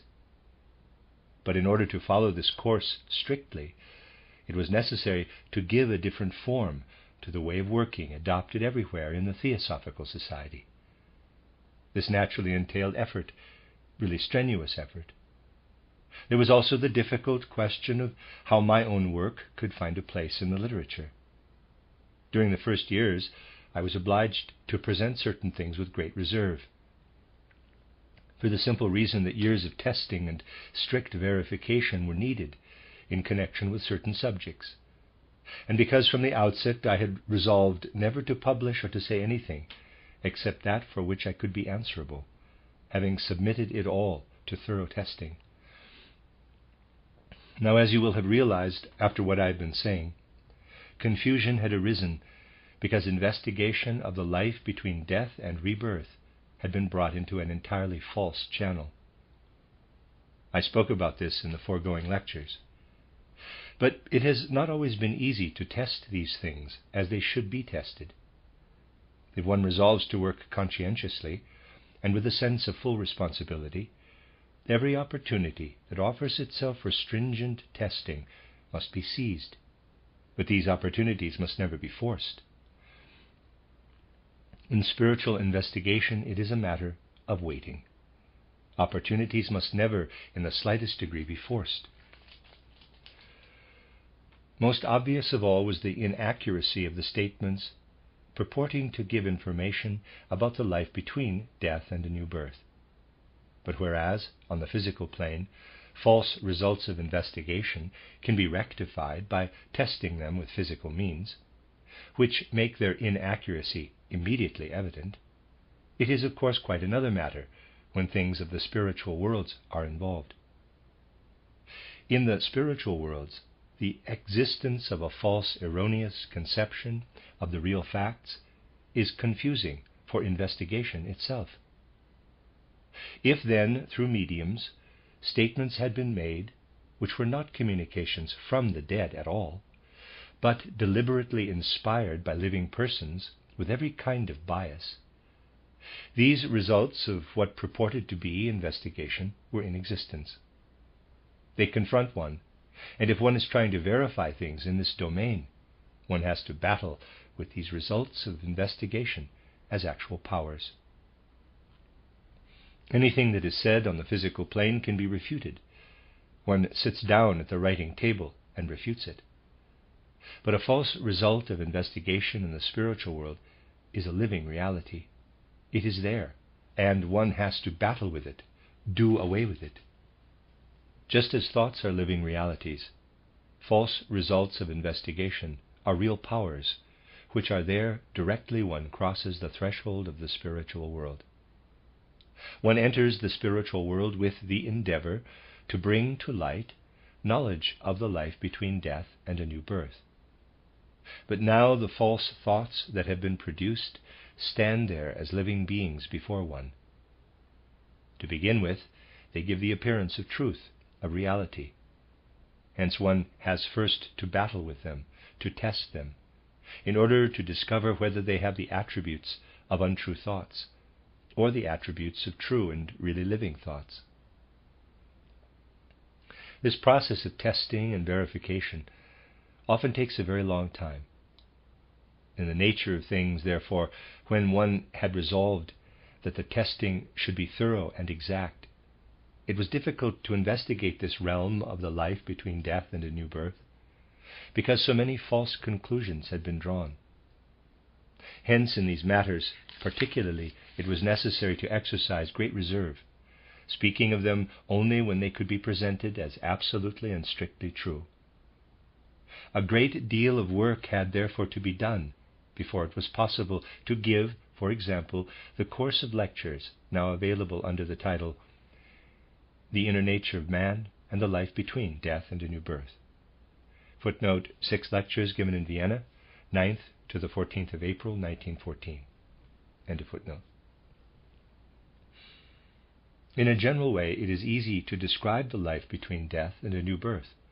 It begins when, after completing the backward review arising in the process of the separation of the etheric body from the physical body, the human being passes into the sphere which in theosophical literature was usually called Kamaloka.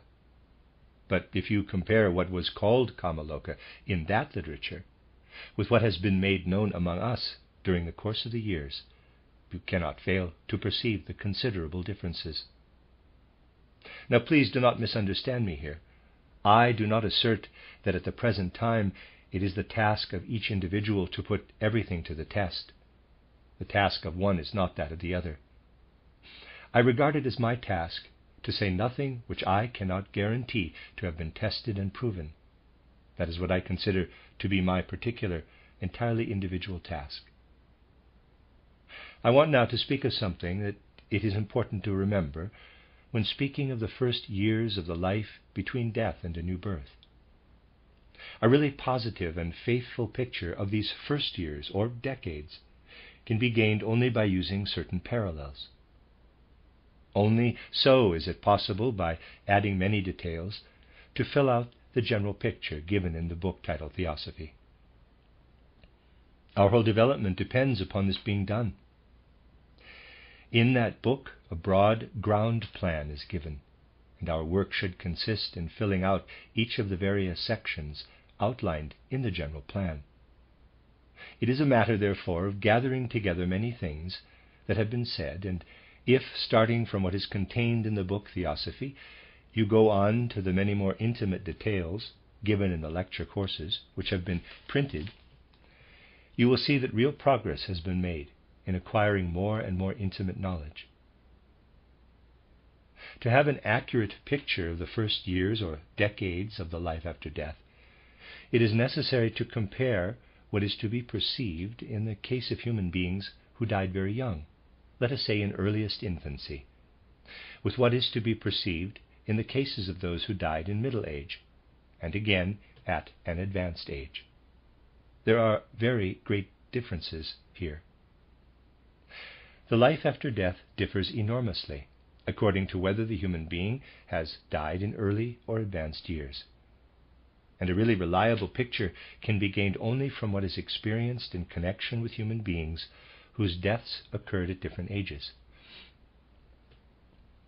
So, for example, an essential foundation for discovering certain matters was to become fully aware of the conditions of those who died in very early infancy, and again of those who died at the ages of 11, 12, or 13. A very great difference in the conditions of life after death is to be observed according to whether death took place before the age of 8 or 9, or before the age of 16 or 17. This is clearly disclosed by certain experiences one can have with the dead. It can be observed that human beings who died during the tenderest years of infancy are very much occupied with the tasks devolving upon mankind during the period immediately following these deaths. Now, the outer representatives of religious communities do nothing to prevent certain ideas that are at variance with the truth from taking root among men. You will know from your own experience that little is done by these representatives of religion to refute the idea that when an old man or an infant dies, the old man lives on as an old man and the child as a child. But the mode of life of souls on the earth has nothing directly to do with the mode of their life in yonder world.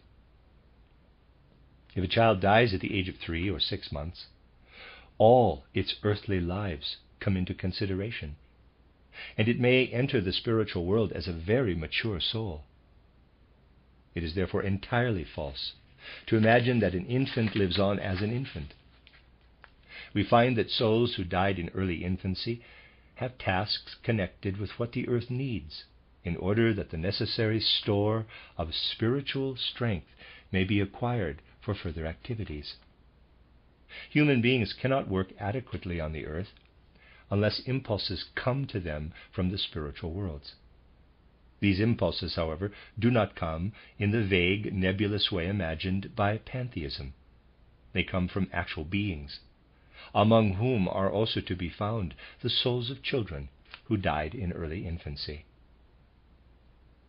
As a concrete example, let us think of how Goethe developed. Naturally, some part of Goethe's genius was due to the help he received from the spiritual world.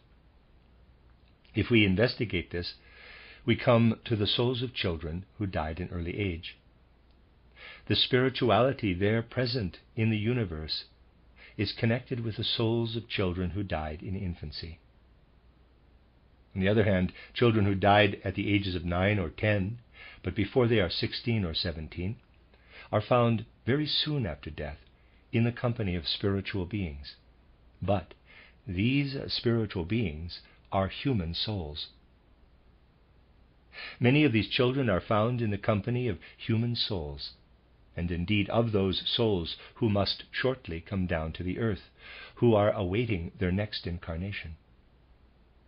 And so, those who die in early infancy, say up to the ages of 7 or 8, are found to be much occupied with human beings here below on the earth.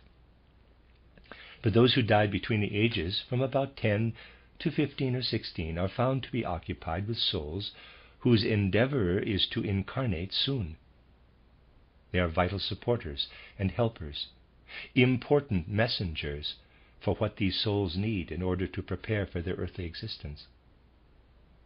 It is important to know this if we want to avoid generalities and are intent upon penetrating into these spiritual worlds.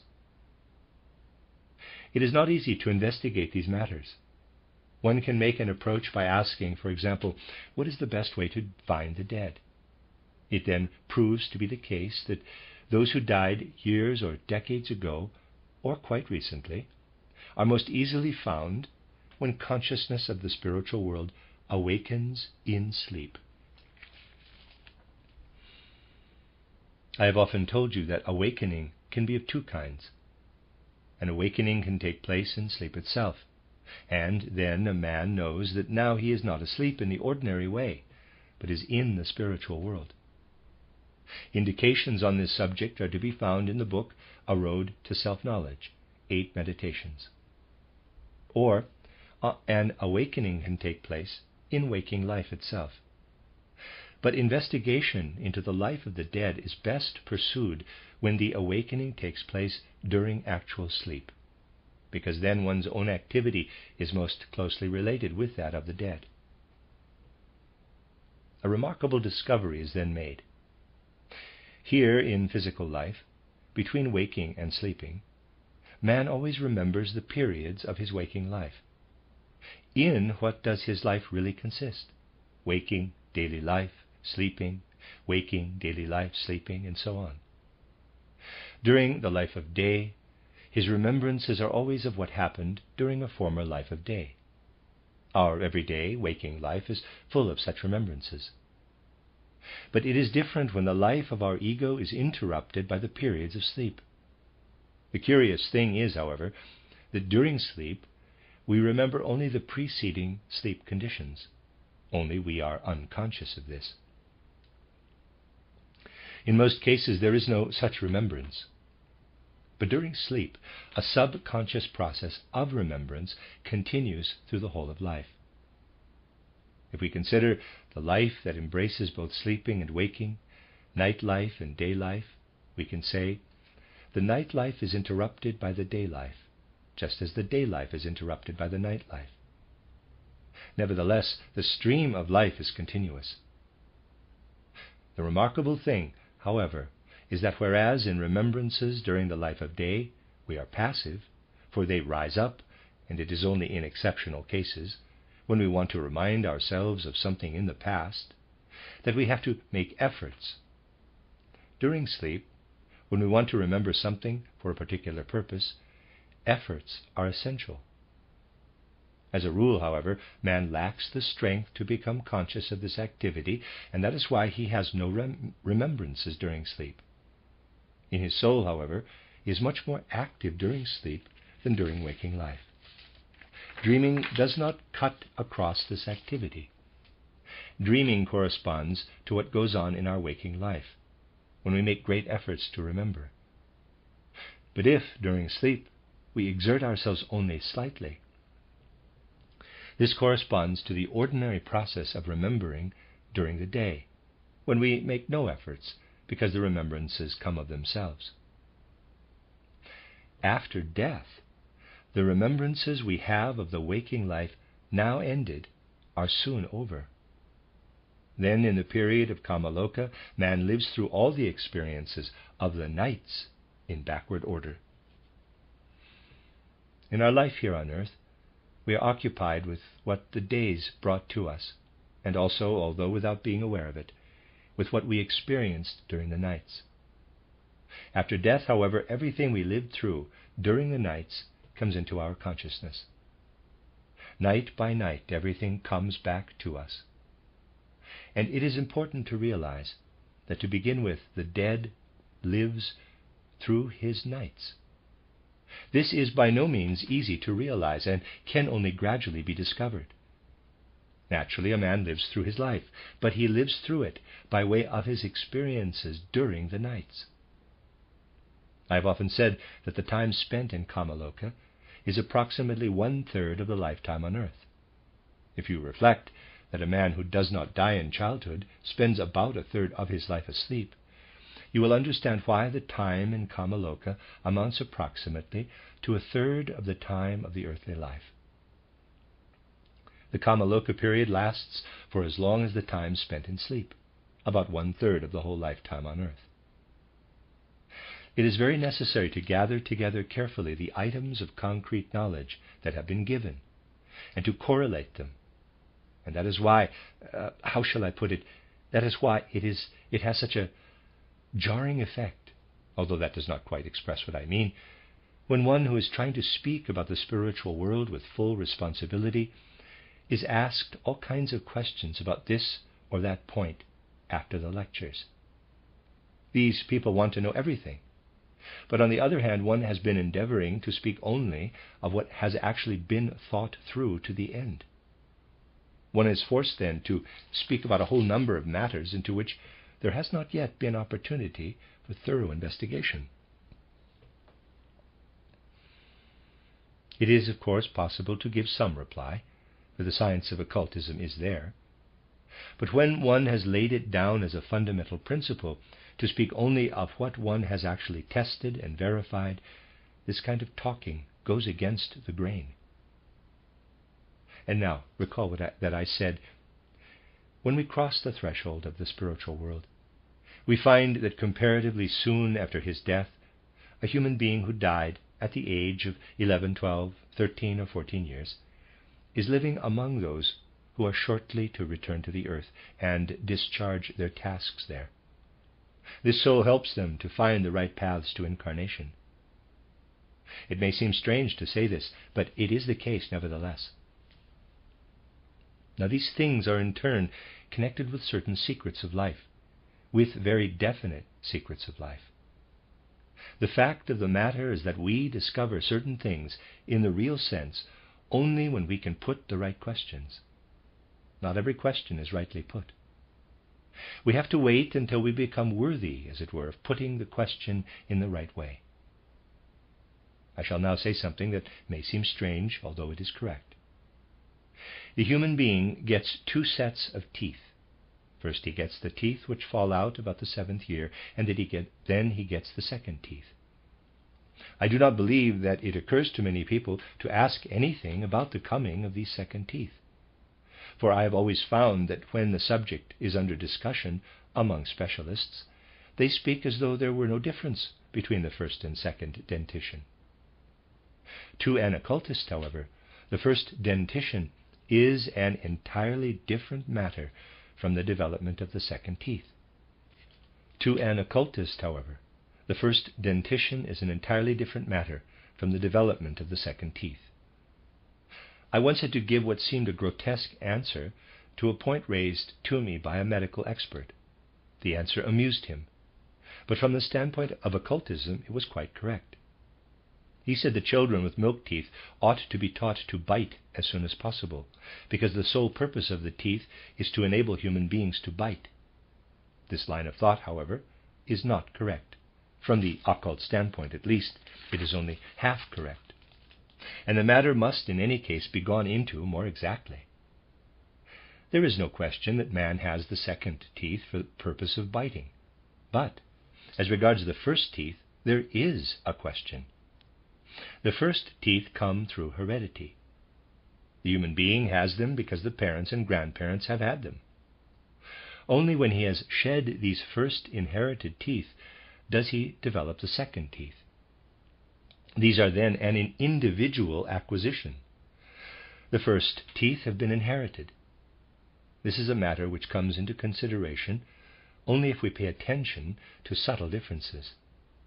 It is not a matter of outstanding importance, nor would particularly grave errors be incurred if the question were not raised. But it is important to know that the first teeth are related to heredity in quite a different way from the second. The second teeth will be found to be connected with the general health of the human being, with his whole constitution, whereas the first teeth, especially as regards their healthiness, are far more closely connected with the health of the parents and grandparents. Here there is already a difference which can be followed up empirically. These distinctions are subtle, but when attention is directed in this way to how matters stand with the teeth, something else comes to light. And this is the point that may strike you as strange, although it is quite true. Suppose a child dies before he has cut all his second teeth, or very shortly afterward. Strangely enough, occult investigation discovers that whether the child has not yet or had already cut the second teeth has an actual effect in the spiritual world. Assuming that the child died at the age of 8 or 9, we discover that some of the impulses which otherwise penetrate into the physical world are working there. We discover that these are the forces which should have penetrated into the teeth, but are now at the disposal of the child. Especially in the case of a child who died early, who had lost the first teeth but had not yet, or had only just cut the second teeth, it can be observed, strangely enough, that this child has certain forces, and that these forces are of exactly the same kind as those which, on the physical plane, promote the growth of the teeth out of the organism as a whole. When a human being is in the physical world, he must unfold certain physical forces in order that the teeth may develop out of the organism.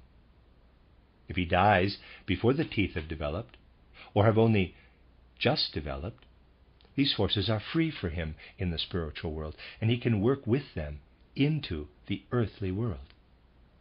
If he is living in the physical world, these forces build up the teeth, which he then uses in the physical world. Here we have a vista of a wonderful connection with the cosmos, and can recognize the profound truth of what is described in the first scene of the second mystery play, titled The Soul's Probation. How the spiritual worlds work by means of their beings to bring man into existence, and how, when this knowledge goes to the head, Capasius is filled with arrogance on learning that man is the goal of all the activities of the gods. But this great truth is hardly noticed. I said further that human beings who died between the ages of 8 or 9 and 9 to 16 or 17 are found among souls who are trying to incarnate as soon as may be. These souls of human beings who died in youth again have special forces, which are also the result of metamorphosis. At the age of 14, 15, or 16, the human being reaches puberty. If puberty had not been reached, or had only just been reached, the forces leading to it are transformed in the spiritual world into forces by means of which such a soul can work among those souls who are awaiting their next incarnation on earth, helping them to prepare for this incarnation. Think of the infinitely profound connection here. The forces of reproduction are transformed in the spiritual world into forces of help for the souls who are trying to come down as soon as may be into the physical world.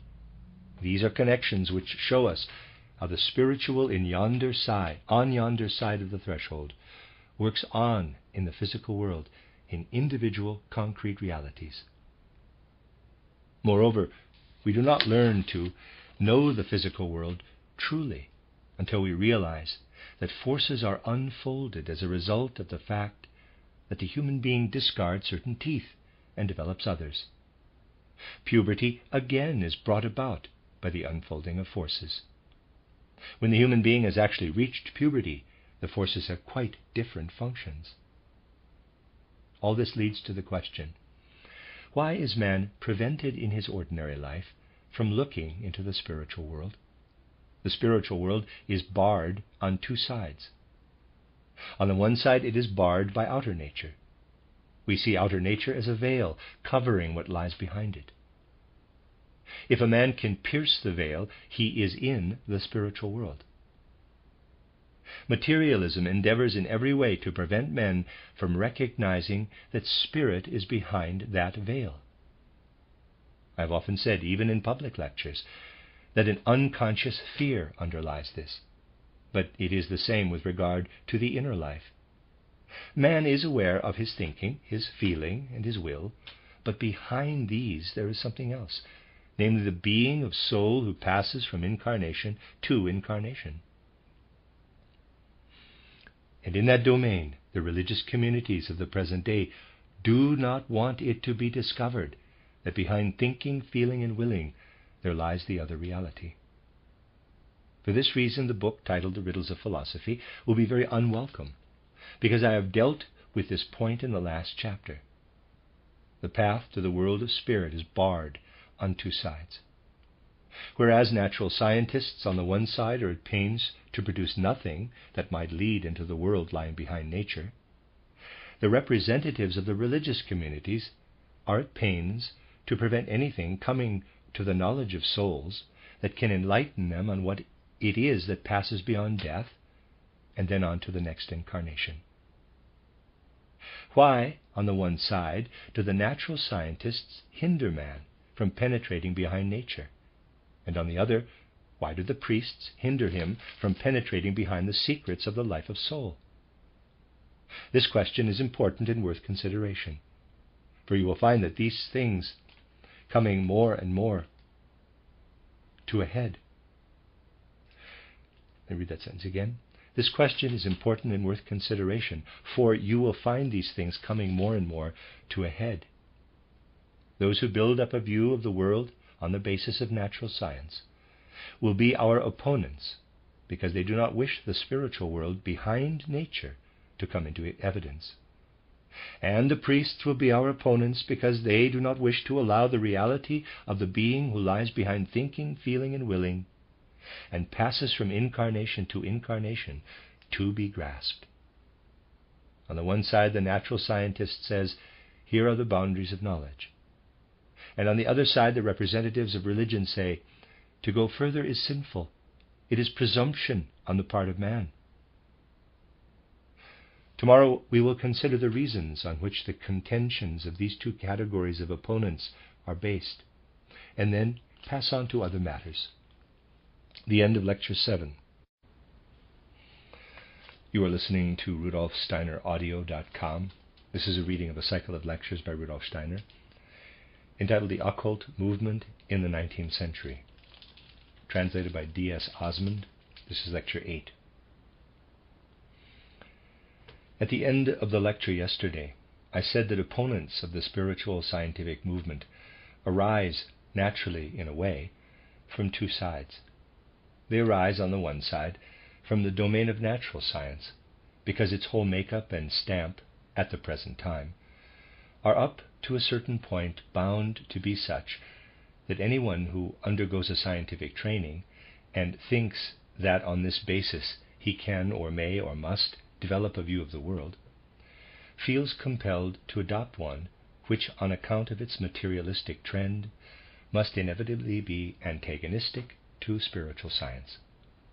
Right thinking is essential here.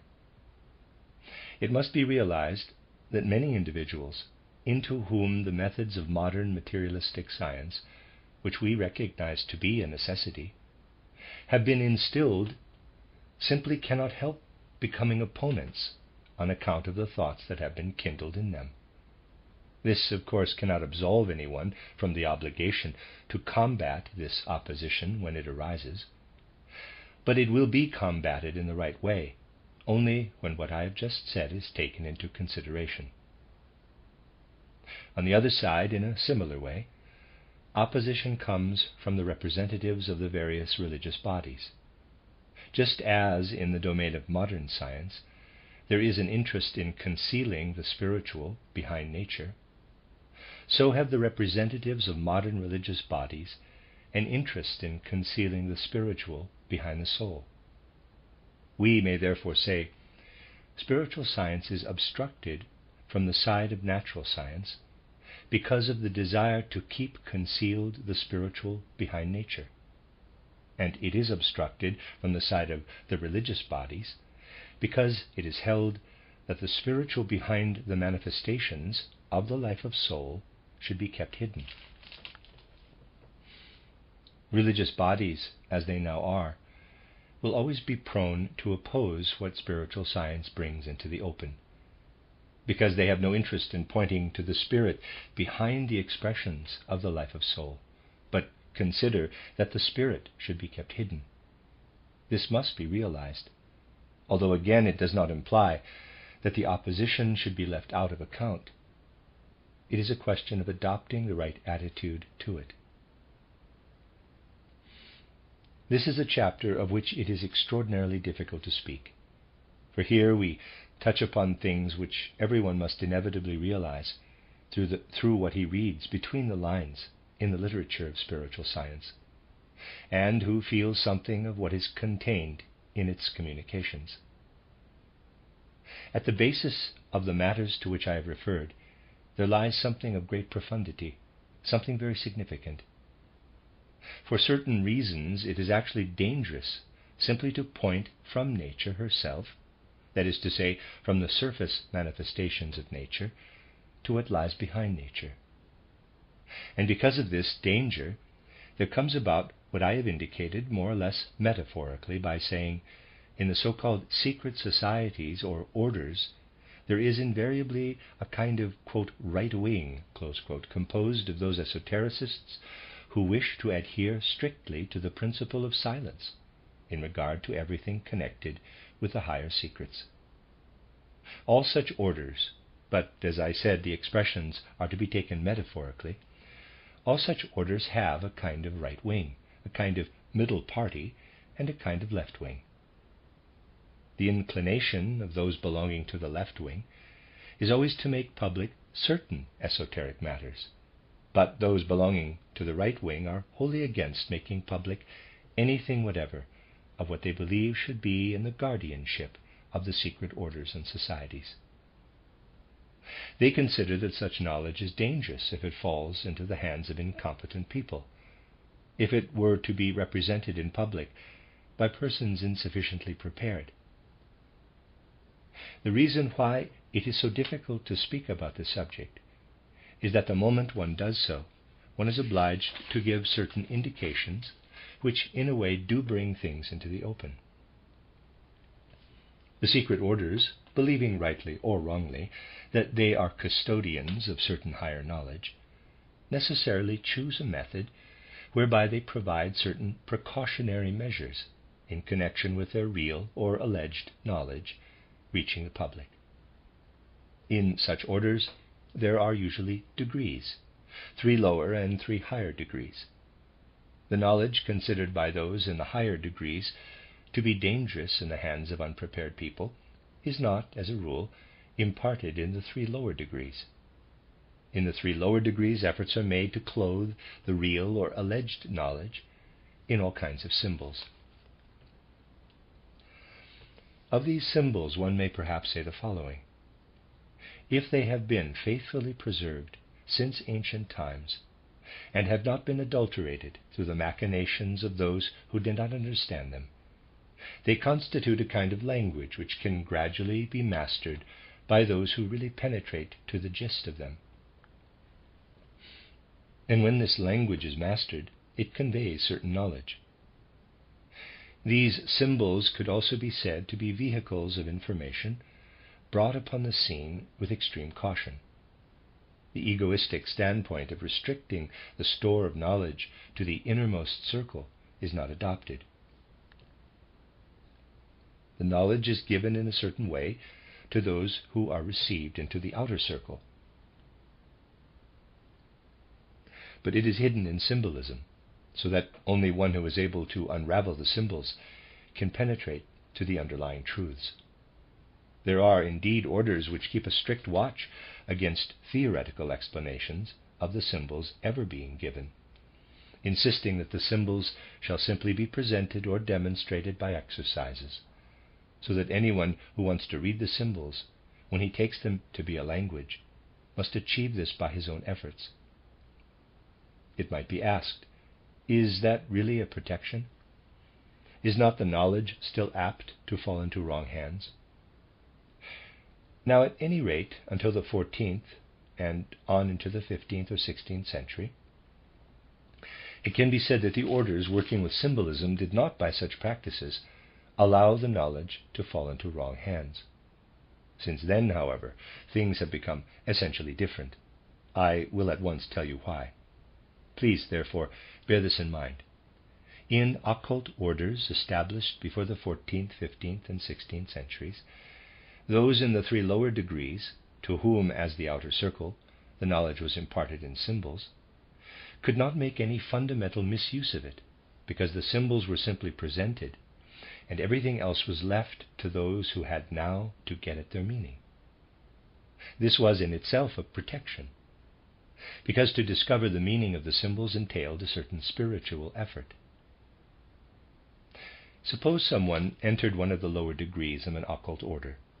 Symbols were either presented or demonstrated to him.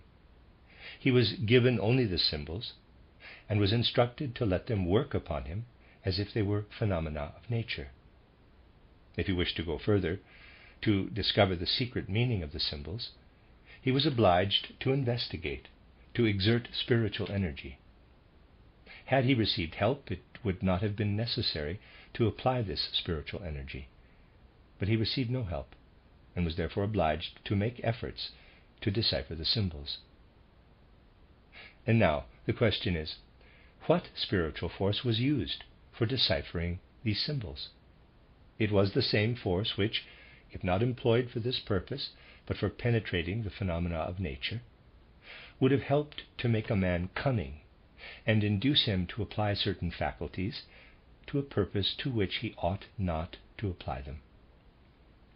It was therefore a task of symbolism to ensure that the forces which might become dangerous were diverted to the deciphering of the symbols. In this way, the forces were deflected from causing harm.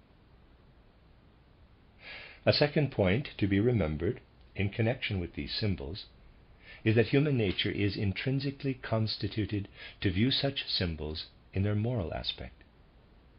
It must also be stressed that these symbols were contrived in such a way that their moral aspect was necessarily obvious.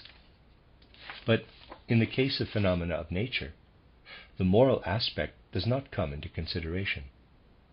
A lily, because it blooms, cannot be judged on the basis of moral principles. There one must go to work objectively and with complete detachment. Symbols are of a different matter, for they arouse moral feelings. And these moral feelings, which study of the symbols aroused in the soul, were able to combat unhealthy mystical tendencies. So unhealthy mysticism, too, was turned aside by the inner effects of the impression made by the symbols. This symbolism had therefore very valid grounds. Since the 14th, 15th, and 16th centuries, however, these grounds have lost their validity. They can no longer be advocated. Hence, since that time, occult orders have long lost the significance once attaching to them. In many respects, they have become societies where all sorts of special aims are pursued.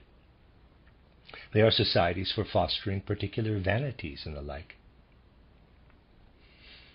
In many cases, they are no longer repositories of any special knowledge, but at most of an empty formalism.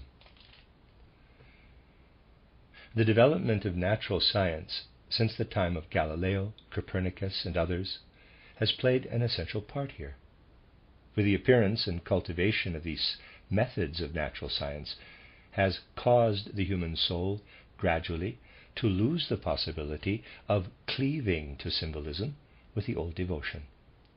In reality, all symbols conduce toward bringing to light the spiritual behind nature. But natural science, with its materialistic methods, which reached their zenith in the 19th century, has affected the human soul in such a way that it loses interest in the reality to which symbolism is a pointer. Practical evidence of this is that anyone who believes himself able to construct a view of the world out of the findings of natural science has no longer any inclination to concern himself with symbolism with any real earnestness or seriousness. And so a symptom has appeared, the significance of which is fully in evidence today. The symbols of the secret societies, which until the 14th, 15th, and 16th centuries were presented to the lower degrees, were expressions of very deep truths. But expression was given to these truths in the manner that was customary at that time. Under the influence of the natural scientific way of thinking, and especially of the proclivities consequent upon it, no efforts were made to carry these symbols to a further stage. Since the 14th, 15th, and 16th centuries, symbolism ought to have been developed with greater freedom. The symbols ought to have been kept abreast of what humanity was actually experiencing in the world. But this did not happen. And so, to those whose mental horizon has been created by modern culture, the symbols seem antiquated and out of date, as indeed by far most of them are. But precisely among those who want to make some approach to occultism, a propensity has developed which I have often deplored. The propensity to unearth as many very ancient symbols as possible. And if these people can say of some symbol that it has the hallmark of great antiquity, their delight is unbounded. They do not value the symbolism as such, but the fact that it originated somewhere and somehow in the distant past. Very often no attempts are made to understand it. These people are satisfied if the symbols unearthed are of great antiquity. During recent centuries, very little has been done to develop symbolism to a further stage. The result is that when it is presented today in orders that can only be called, quote, stragglers, close quote, of the old occult orders, for such indeed they are, this symbolism is for the most part antiquated, and no efforts are made to develop it in accordance with the progress made by humanity. The general outlook and attitude of people have changed. To keep some matter secret today, in the way in which this could formerly be done, is no longer possible. Let anyone try to delve into earlier, perfectly authentic symbolism, and he will soon find how little difficulty there is in doing so. Our age is the age of publicity, and will not tolerate artificial secrecy, artificial mystery. Our age wants everything to come immediately into the open. Moreover, it can also be said that for those acquainted with the literature that has been published about symbolism, scarcely anything is still unavailable. Practically everything has found its way into books, and some orders today work on the principle of diverting their members' attention from literature where one thing or another is to be read. Hence a great deal that has long been accessible in books is thought by the members of such orders to be a secret of which only their superiors may justifiably have knowledge. In no domain is humbug more rife than in that of occult orders. As I have said, it is really no longer possible to maintain the principle of secrecy and of erecting barricades by means of symbolism. But these things can only be rightly understood when one tries to discover the reasons why in earlier times certain things were kept secret. As I have already said, it is difficult to speak about these matters, because in doing so a great deal that cannot lightly be discussed would have to be said. Therefore today and tomorrow I shall choose a different way. I shall tell you certain things, which if you follow them consistently, will help you to glimpse what it really is not advisable to express in plain words at the present time. I shall tell you certain things which can be followed up in your own thinking and experience, and also in your own inner life. If you do this, it will carry you far. Because it is timely to speak of these things, I shall do so, as far as is possible. Now we'll take one example. In one of his addresses, the famous English writer Carlyle made a certain reference to Dante, the author titled The Divine Comedy. In other respects, the address is not particularly significant. It was on the subject of Dante and Shakespeare, but one passage is notable. Those who read this address in the way that ordinary readers are wont to read, and for most people today there is no difference between reading an address by Carlyle and a newspaper article, will find nothing particularly striking. But the attention of one who has absorbed something of spiritual science, not only into his brain as theory, but also into his feeling, may well be struck by this passage. Carlyle points out how remarkable it is that from happenings which outwardly seem like chance, or also from something that has not turned out at all as people would have wished, things of tremendous import have come to pass. Carlyle illustrates this by speaking of Dante's destiny. Dante was banished from his native city on account of his political views, and was obliged to become a wanderer. It was owing to this that he became what he is for the world today. Being an outcast from his native city, he was led to write the Divine Comedy. Now, says Carlyle, Dante certainly had no wish to be thus exiled. But had he remained in Florence, he would probably have become something like a Lord Mayor in the city. He would have had a great deal to do as one of the leading figures in Florence, and the Divine Comedy would not have been written. So Dante was obliged to suffer something highly unwelcome in order that mankind might possess the Divine Comedy. Mankind owes this to a fate which Dante would certainly not have chosen for himself, and here Carlyle is assuredly right. There is genius in this utterance. It does not seem so very significant to one who reads the address in the ordinary way, but it may well strike an attentive reader. He may perhaps not understand why his feelings should be particularly arrested by this passage. Indeed, Carlyle himself was not aware of its significance. He made the utterance because he was a man of great insight, but he felt nothing of what I mean here. I must make my meaning clear to you in a roundabout way. Suppose that Dante had not been exiled, but had become something like a counselor or an official in Florence. He would have attained everything for which his talents fitted him. He might even have become a prior. And if he had, he would have been a very distinguished one. Much would have come about through Dante, but there would have been no Divine Comedy.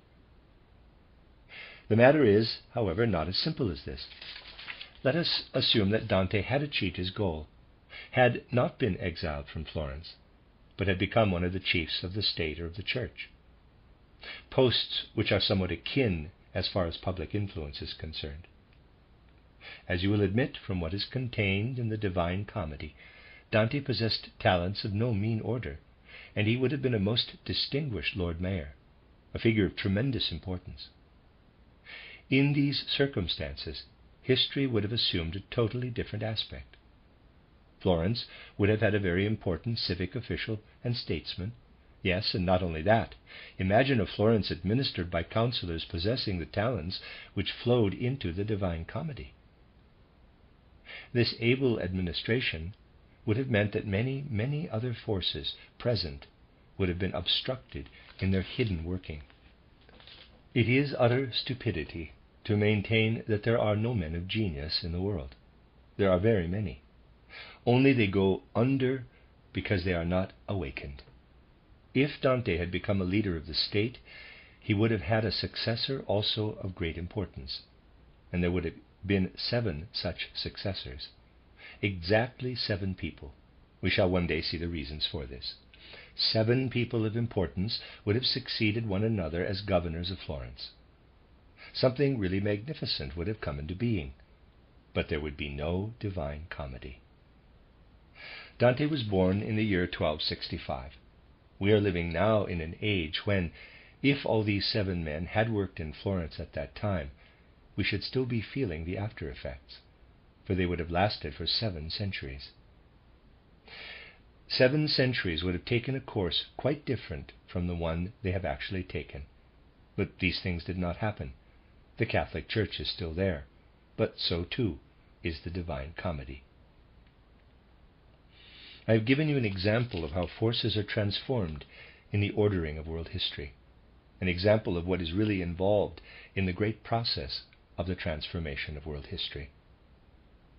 Viewed in this light, matters of immense significance open out before us, matters of vast, far-reaching significance. I have used this example because I want to draw your attention to the fact that it is sometimes necessary in the evolution of humanity for forces to be transformed, turned into a channel quite other than that into which, according to outward appearance, they would seem to want to flow. This example has apparently nothing to do with what I really want to say, and yet it has everything to do with it. For if you follow to its ultimate consequences what is implied in this example, you will realize why it is difficult to hand over freely to the public certain truths connected with what lies behind outer nature. It is necessary to present many things in such a way as to keep rein on forces, in order that certain of them may not become dangerous. With this example, I have pointed to those forces which will unfold in human nature if a man penetrates behind the veil of the phenomena of outer nature. But there are also certain dangers when men do not only pierce through the veil of the phenomena of outer nature, but try to pierce through the veil of the soul's experiences, endeavoring to plumb the depths of the life of soul. There are dangers here too. And again, by means of a story, I will make it possible for you to realize certain things which otherwise could not be expounded. I will take a story that is familiar to you, but is not generally recognized as having expression to such deep truths as those in question. A man, by name Paul, came one day to Father Antonius, whose pupil he desired to become. He gave the appearance of being a very simple-minded man. Antonius, however, accepted this man as a pupil, we will call him Paul the Simpleton, and caused him year after year to carry out certain tasks. I do not think many of you would have enjoyed carrying out the tasks which Father Antonius set his pupil. The latter had to carry water, but in perforated vessels, so that when he reached his destination there was no water left in them, and this he had to do year after year. He had to stitch clothes, and when they were finished, unpick them, again, year after year. He had to carry stones up mountains, and on reaching the top, to let them roll down to their original places. The outcome was that Paul the Simpleton underwent a tremendous deepening of soul, and he became aware that forces arising out of his subconsciousness were gradually making him into a man of wisdom. Paul the Simpleton became Paul the Wise. I am not recommending that this example of what Father Antonius did with Paul the Simpleton should be imitated. I am merely telling the story. Suppose Antonius had not chosen this method, but had made things easier for Paul the Simpleton, what would have happened? One day, Paul the Simpleton would have said, quote, "Yes, Antonius, your teaching is very good, but you are really a very evil man. I must now take your teaching with me out into the world. I must fight you with your own teaching, for I recognize that you are evil. Moreover, you do nothing for me that I am entitled to demand. You promised that from a certain stage onward you would declare that, although when I first came to you I appeared to be a simpleton, already then I was at a much higher level. And then you promised to declare that all your teaching is really inspired by me." Close quote. The pupil might have come to this, but he was protected by the methods employed by Antonius, methods which are now no longer practicable, although this is not to say that in certain cases they would not be very fruitful. If you think through these two examples to their ultimate conclusions, you will perceive certain dangers which threaten a man if he enters into the field of operation of the spiritual forces which lie behind outer nature. From the example I gave you in connection with Dante, you can realize with what momentous issues one is confronted here. The question might be raised, why does not science, with its praiseworthy and really brilliant methods, arrive at certain things that lie behind nature? This can be answered very simply. Science lacks the requisite forces of knowledge, nor does it work at developing them, owing, as I have often said, to a certain fear of what lies behind the phenomena of nature. But on the other side it might be asked, why is it that those who know something of the spiritual in nature are not willing to bring to light more adequately than is the case at present the methods and ways whereby man can develop the forces of knowledge which lead him behind nature, which enable him to cross the threshold and to penetrate to what lies behind nature? Now, as soon as a man passes the threshold leading to the spiritual beings behind nature, he comes into actual contact with those beings. So much you will have realized from all that has been presented in recent lectures. Passive phenomena of nature, such as are studied by natural science today, are to be found only in the physical world. As soon as we cross the threshold, we enter a world of living spiritual beings. The remarkable thing is that the beings first encountered in yonder world make us more capable of clear thinking and the like than we previously were. It is indeed so. If we regard all the phenomena of nature studied by materialistic natural science today as a, in quotes, screen on which the laws of nature are inscribed, then behind that screen lies a vortex of spiritual beings. This screen must be pierced, but it cannot be pierced by men with the faculties at their command for the study of natural science. If this were possible, the screen would be pierced today. But with these faculties, it is not possible. There are, to be sure, individuals who, through a true interpretation of symbols, could bring people to the stage of being able to pierce the veil. These people would then inevitably come into contact with spiritual beings, and indeed with beings preeminently interested in making them very astute, very cunning, very subtle thinkers. These are certain elemental beings whose whole endeavor is to impart to man certain faculties of knowledge which make him really different from what he was before he had pierced the veil. Man is connected with these beings. They have, however, still another trait. They make a man astute, endow him with certain faculties of knowledge, but they are inimical to man, inimical in the highest degree to man and animal. Hence, in piercing the veil, a person forfeits the very generally prevailing friendliness to man and animal. It is not easy for anyone who is unprepared to break through without forfeiting this natural friendliness. He tends immediately to do all sorts of things that are unfriendly to man, and even acquires a certain skill in the doing of them. You will see from this that it is not advisable to allow men to break through the veil without proper preparation. It is fraught with danger, because the beings first encountered are inimical to man. But one who broke through on the path that would make this possible, if the methods of modern natural science were to be carried further, would inevitably encounter these beings who are inimical not only to man but to nature herself, and he would come into possession of a great mass of powerfully destructive forces.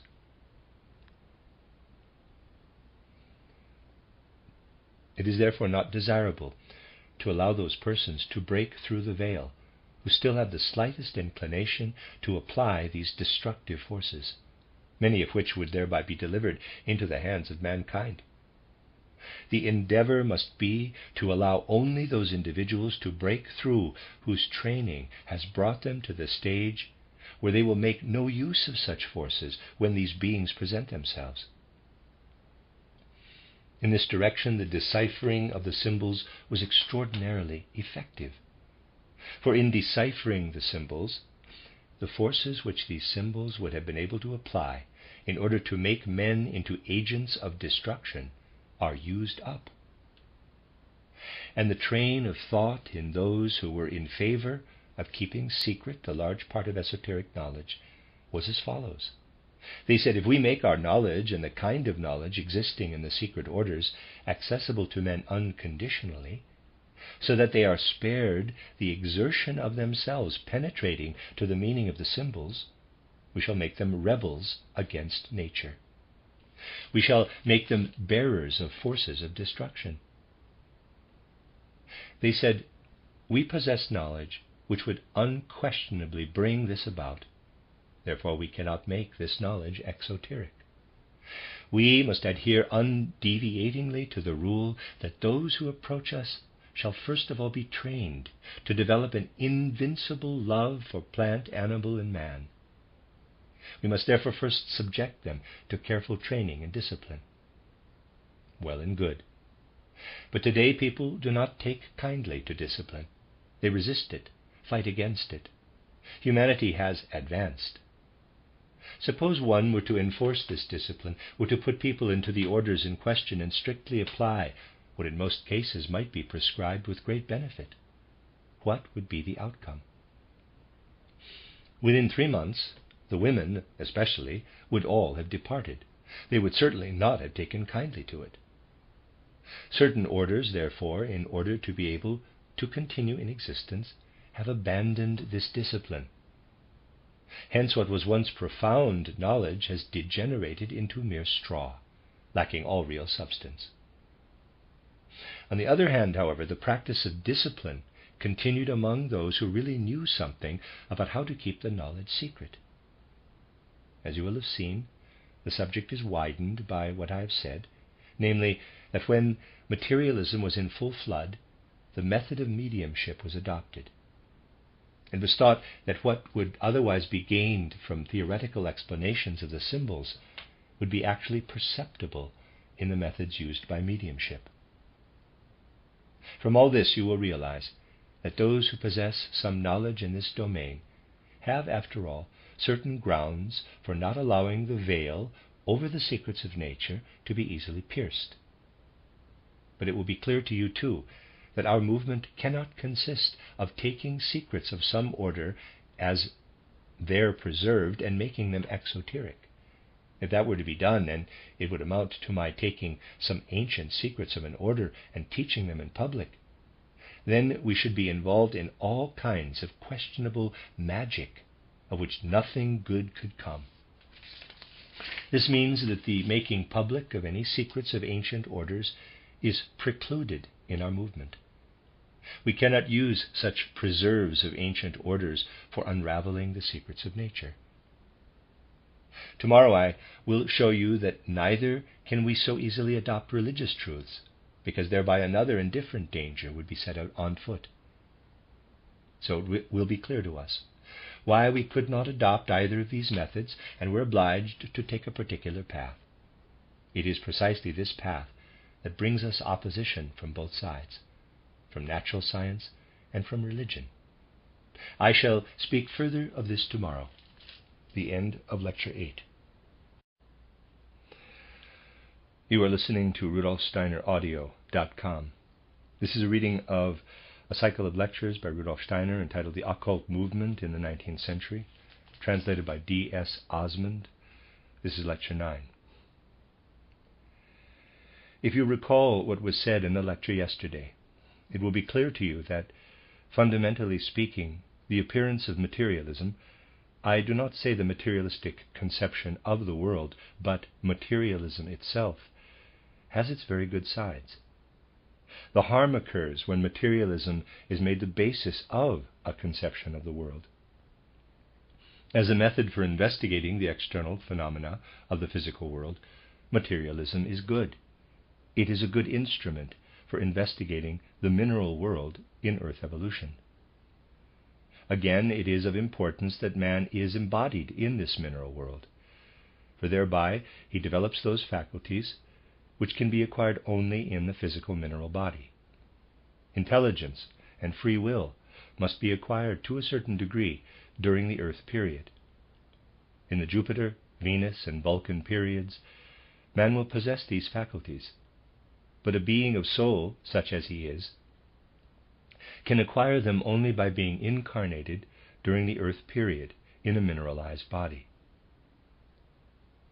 A counterbalance to this evolution in mineralized earthly bodies is created by the fact that man passes ever and again, without a mineralized body, through the life of soul between death and a new birth. It can be said that man must undergo very much on the earth, on account of the fact that between birth and death he has a mineralized body.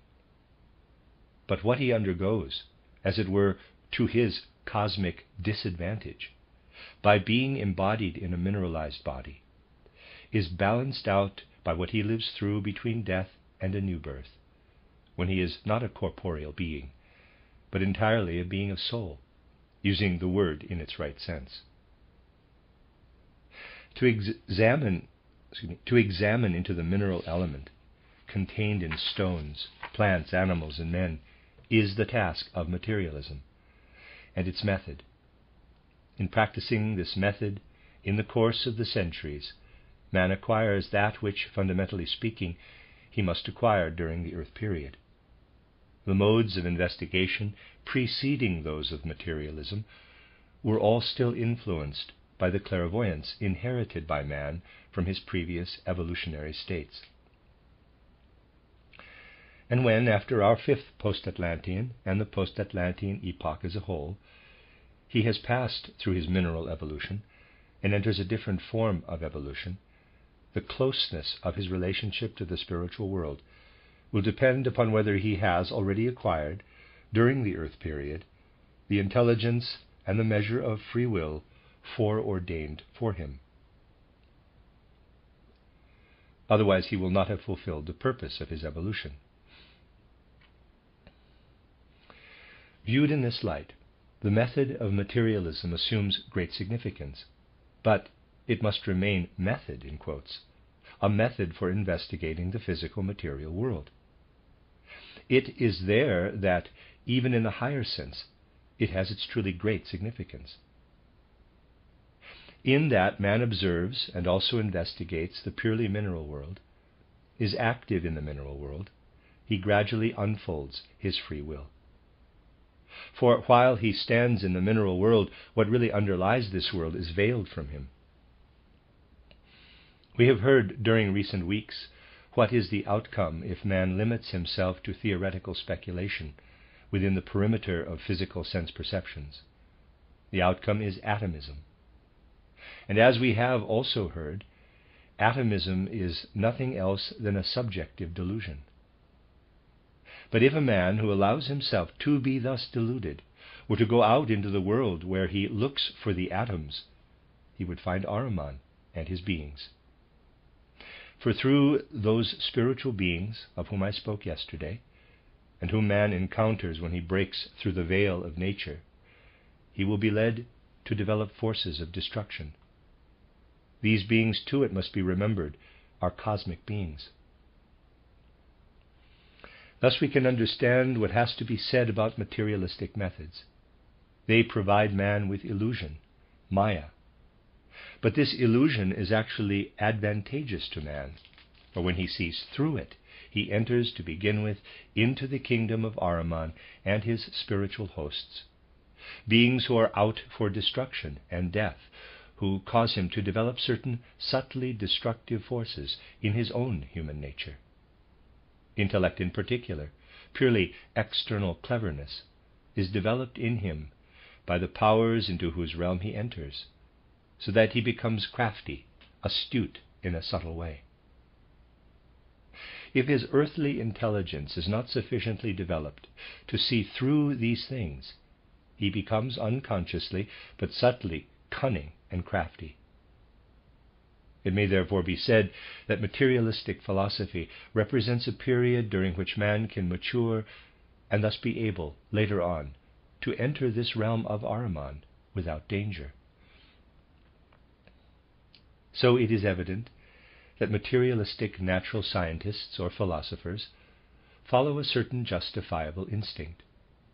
The custodians of the ancient symbols had not dared to make esotericism public and so hand over the secrets to men. The natural scientists said to themselves, not literally of course, but one can put it in this way, quote, "We do great good if we lead men only so far as the veil and not behind it." Close quote. Naturally, they do this instinctively, but they do it nevertheless.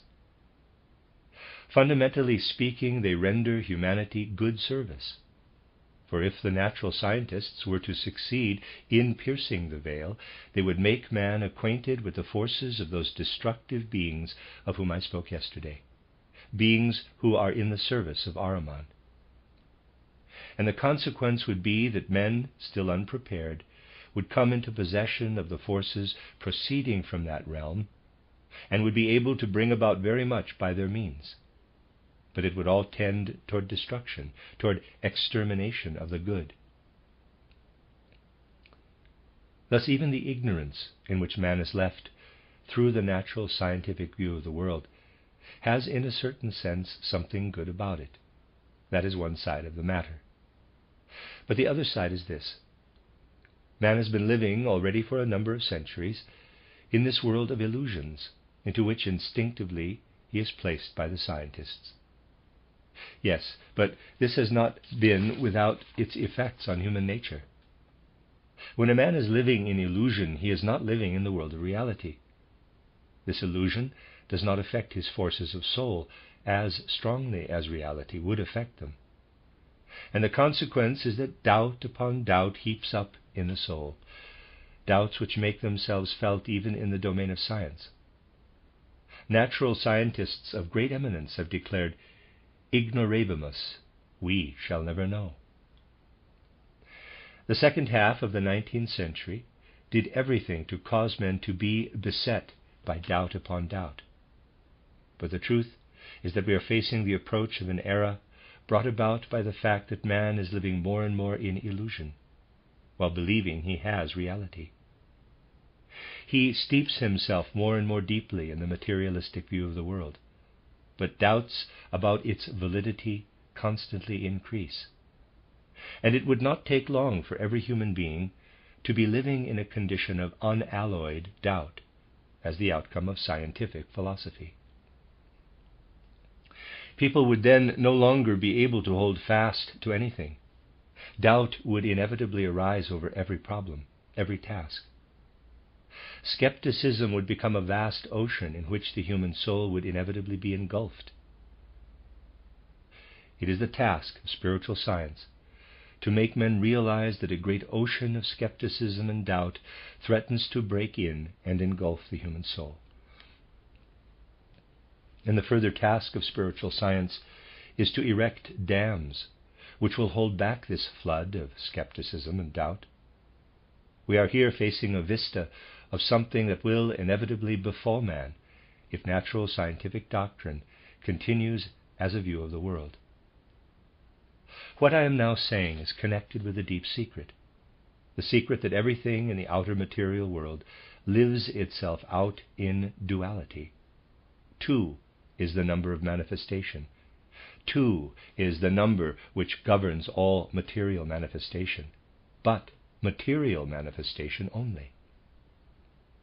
The world of material manifestation always passes through a certain process of evolution. Let us think of the evolution of the Maya presented by nature, nature Maya.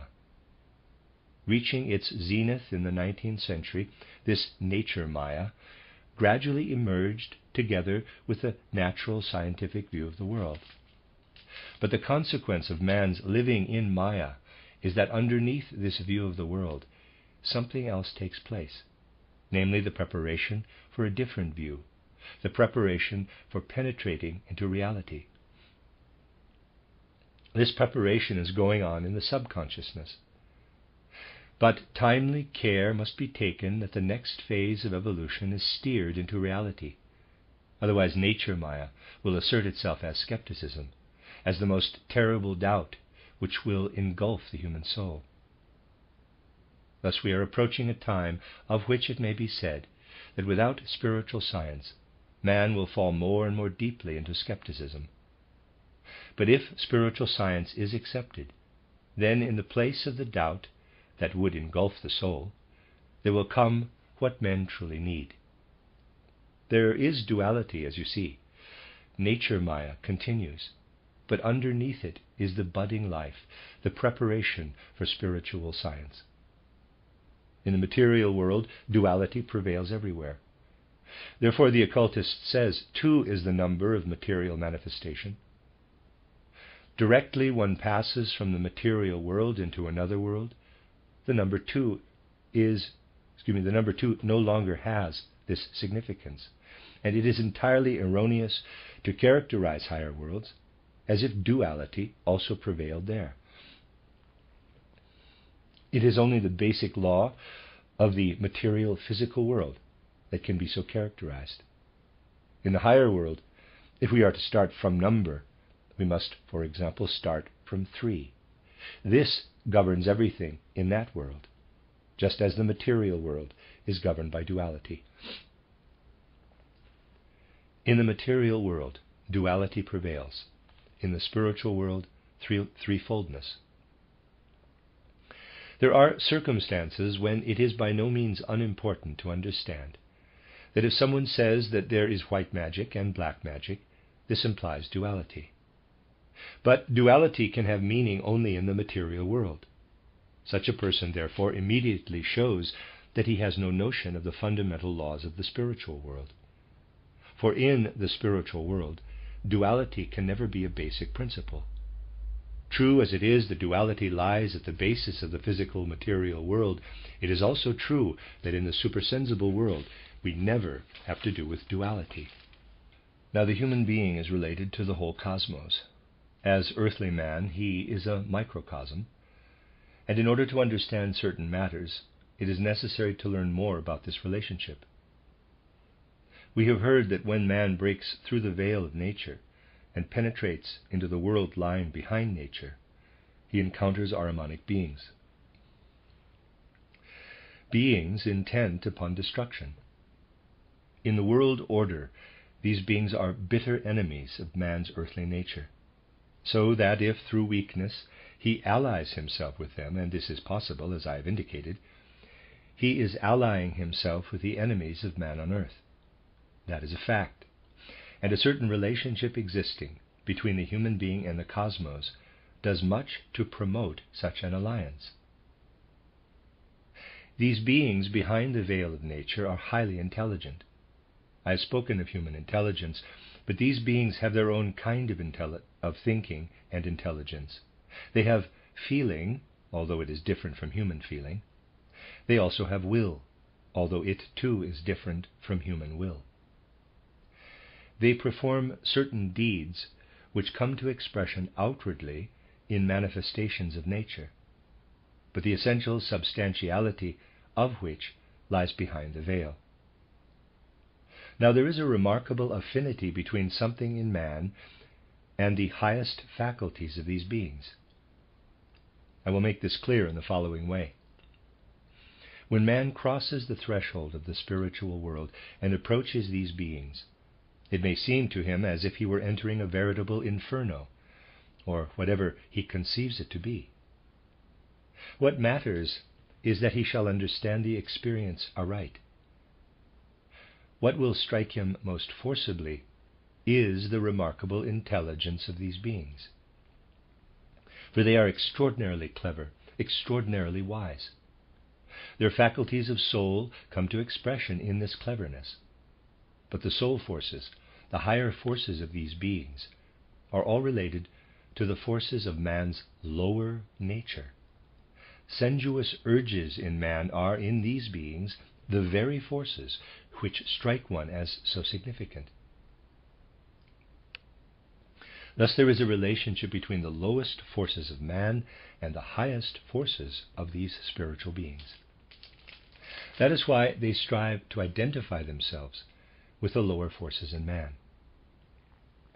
When a man enters this other world, instincts of destruction or hatred or the like arise in him, because these beings draw up what constitutes man's lower nature to their own higher nature, and with their higher forces work through man's lower forces. Nobody can ally himself with these beings without debasing his own nature, without greatly enhancing the strength of certain sensuous urges and impulses. This is a fact of which special account must be taken, for it shows us unambiguously how we must picture our relation to the cosmos. In our own human nature there are lower urges and impulses, but these lower urges are forces which represent lower impulses only in us as human beings. These same urges are, in these spiritual beings, higher forces. But these beings are working all the time within us. They are always there within our nature. Our progress in spiritual science depends essentially upon our recognizing them, knowing that they are there. This enables us to say, we have our higher forces and we have our lower forces, and in addition, those forces which in us are lower forces, but in these spiritual beings are higher forces. This expands the duality of our higher and lower forces into a triad.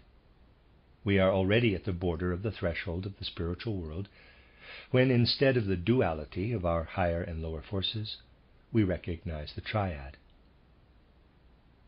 Now, as I said, in our age it is impossible to adopt the method employed by Father Antonius in dealing with Paul the Simpleton. It is also impossible to do many things in the way certain orders have been wont to do them. It amounts to this: the knowledge in its old form cannot be used. For if it were thus presented to men, it would bring about exactly what I have been speaking about. It would without any doubt arouse lower instincts in them. For example, there actually exists in the world an order which leads men to knowledge of these mysterious beings without any preparation. In all such men, instincts of destruction are aroused, so that this order is actually responsible for sending human beings with destructive instincts out into the world. In a passage in one of his writings, Nietzsche hinted at the existence of this order without knowing the actual circumstances. That is the one side which I have felt it essential to bring to your attention. Here, and he draws on the blackboard, is a veil covering the secrets behind nature. The veil represents everything that can be acquired by materialistic methods. The real world lies behind, and to enter this world is verily no simple matter. Let us hold this firmly in our minds. The other side is that of our life of soul, with its activities of thinking, feeling, and willing. But in the form in which this life of soul appears to us inwardly, as we actually experience it, it is Maya, just as external nature is Maya. The true form of our inner life is not that which appears to our own soul as thinking, feeling, and willing. The true reality lies behind this thinking, feeling, and willing. Just as the learned scientists today instinctively develop the view that nature herself presents the reality, but ultimately arrive at atomism, so are the representatives of certain religious bodies at pains to indicate that the thinking, feeling, and willing of which the soul is aware in the ordinary way are the reality, and continue in human beings after their death. Just as the scientists describe nature Maya, so do the representatives of certain religious bodies describe the Maya of the life of soul, and in so doing again instinctively bring a certain trend into the evolution of mankind. You know that already from the early Middle Ages onward, trichotomy, as it was called, the division of man into body, soul, and spirit, began to be a heresy in historical Christianity. As you know, a comparatively early council abolished the spirit and decreed that man was to be regarded as a being consisting only of body and soul. And since that time, this has become customary in the West. In the Middle Ages, it was a most terrible thing to speak of spirit, of a trichotomy. It was deemed the worst of all heresies, because spirit had been abolished and body and soul established as a duality. This is evidence of the endeavor to look even in number, as applied to the human being, for what has significance only for this earthly world. The tendency is to keep man within a world that is in truth only Maya, because he stops short at the thinking, feeling, and willing, which are themselves of the same character. Attention is limited to those effects of the present incarnation, which last only through the first period between death and a new birth. What is elaborated in man's being in order, subsequently, to come forth in the next incarnation is left entirely out of account. I may perhaps indicate this diagrammatically in the following way, and there's a diagram. Here is the body, and here what lies behind it, which is not visible and could be perceived only by penetrating through the nerve endings. If atoms were not accepted as forming the basis of the world, but one were to go out of the body with vision, one would come to the realm where the beings of destruction seize hold of the whole man. And now, within this, I draw the life of soul unfolded by man in the physical world. Thus the red and the blue represent what man is aware of here, namely his bodily nature and his life of soul. But while we are living between birth and death, the imperceptible, yellow, develops and remains wholly imperceptible to us. When we die, our thinking, feeling, and willing do not continue. They are exhausted. And in the process, the yellow is elaborated, the imperceptible. This increases in power between death and a new birth, and in so doing becomes the foundation of the new incarnation. We are reincarnated with new thinking, new feeling, new will, and a new bodily nature. Thus, when we speak of what is revealed to our soul here on earth, we are speaking of something that comes to an end, does not go with us into the next incarnation. Of the soul itself, the representatives of certain religious bodies say the human being dies, goes either to heaven or to hell, and we concern ourselves no more with him. According to certain representatives of religion, this is enough. What passes on to the next incarnation is not important.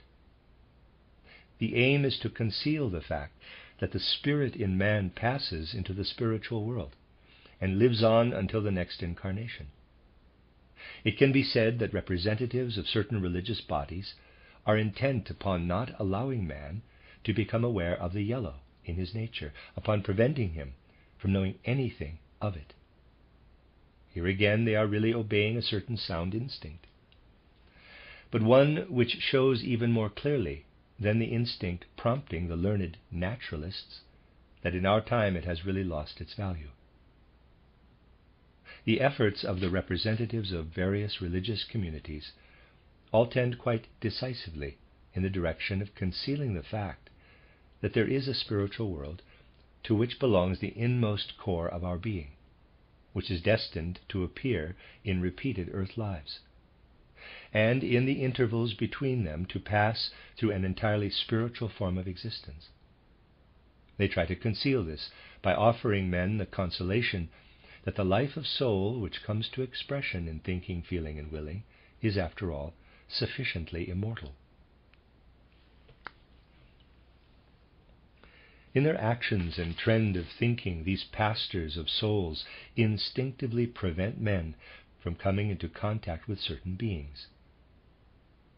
Man can never penetrate into the world of his true and innermost being without coming into contact with certain beings, just as, in the way described, he comes into contact with different beings if he desires or is actually able to break through the veil of nature. But the beings with whom he is related in this other world are of a Luciferic order. If, as a result of certain teachings having been imparted to him without the requisite caution, a man comes into contact with certain destructive beings behind the veil of nature, he will become one who values nothing in the world, and it will soon be apparent that he takes actual pleasure in destruction, which need not necessarily be destruction of external things. Many men to whom this has happened have shown that they take pleasure in tormenting and oppressing other souls. These are the characteristics which come into evidence. But it can never be said that men who have such traits, owing to their alliance with Ahrimanic elementary beings, are invariably egotistic. They need not be, and indeed usually are not, egotists. They act out of an urge quite different from that of egotism. They act out of a lust for destruction, and they destroy without the slightest benefit accruing to themselves. The beings into whose sphere a man enters are essentially beings of destruction, and they tempt him, lure him to destroy. The other beings into whose sphere man comes, when he penetrates behind the veil of the life of soul, have a quite different character. They have no particular lust for destruction. In point of fact, what we know as destruction does not enter their ken. They have a veritable passion for creating, for bringing something into being, a tremendous urge for activity, for productivity. And they too have certain higher faculties, which are less closely related to our thinking than to our feeling, and especially to our will. We enter here into a sphere of beings preeminently related to our will, but curiously enough, to the noblest sides of our will.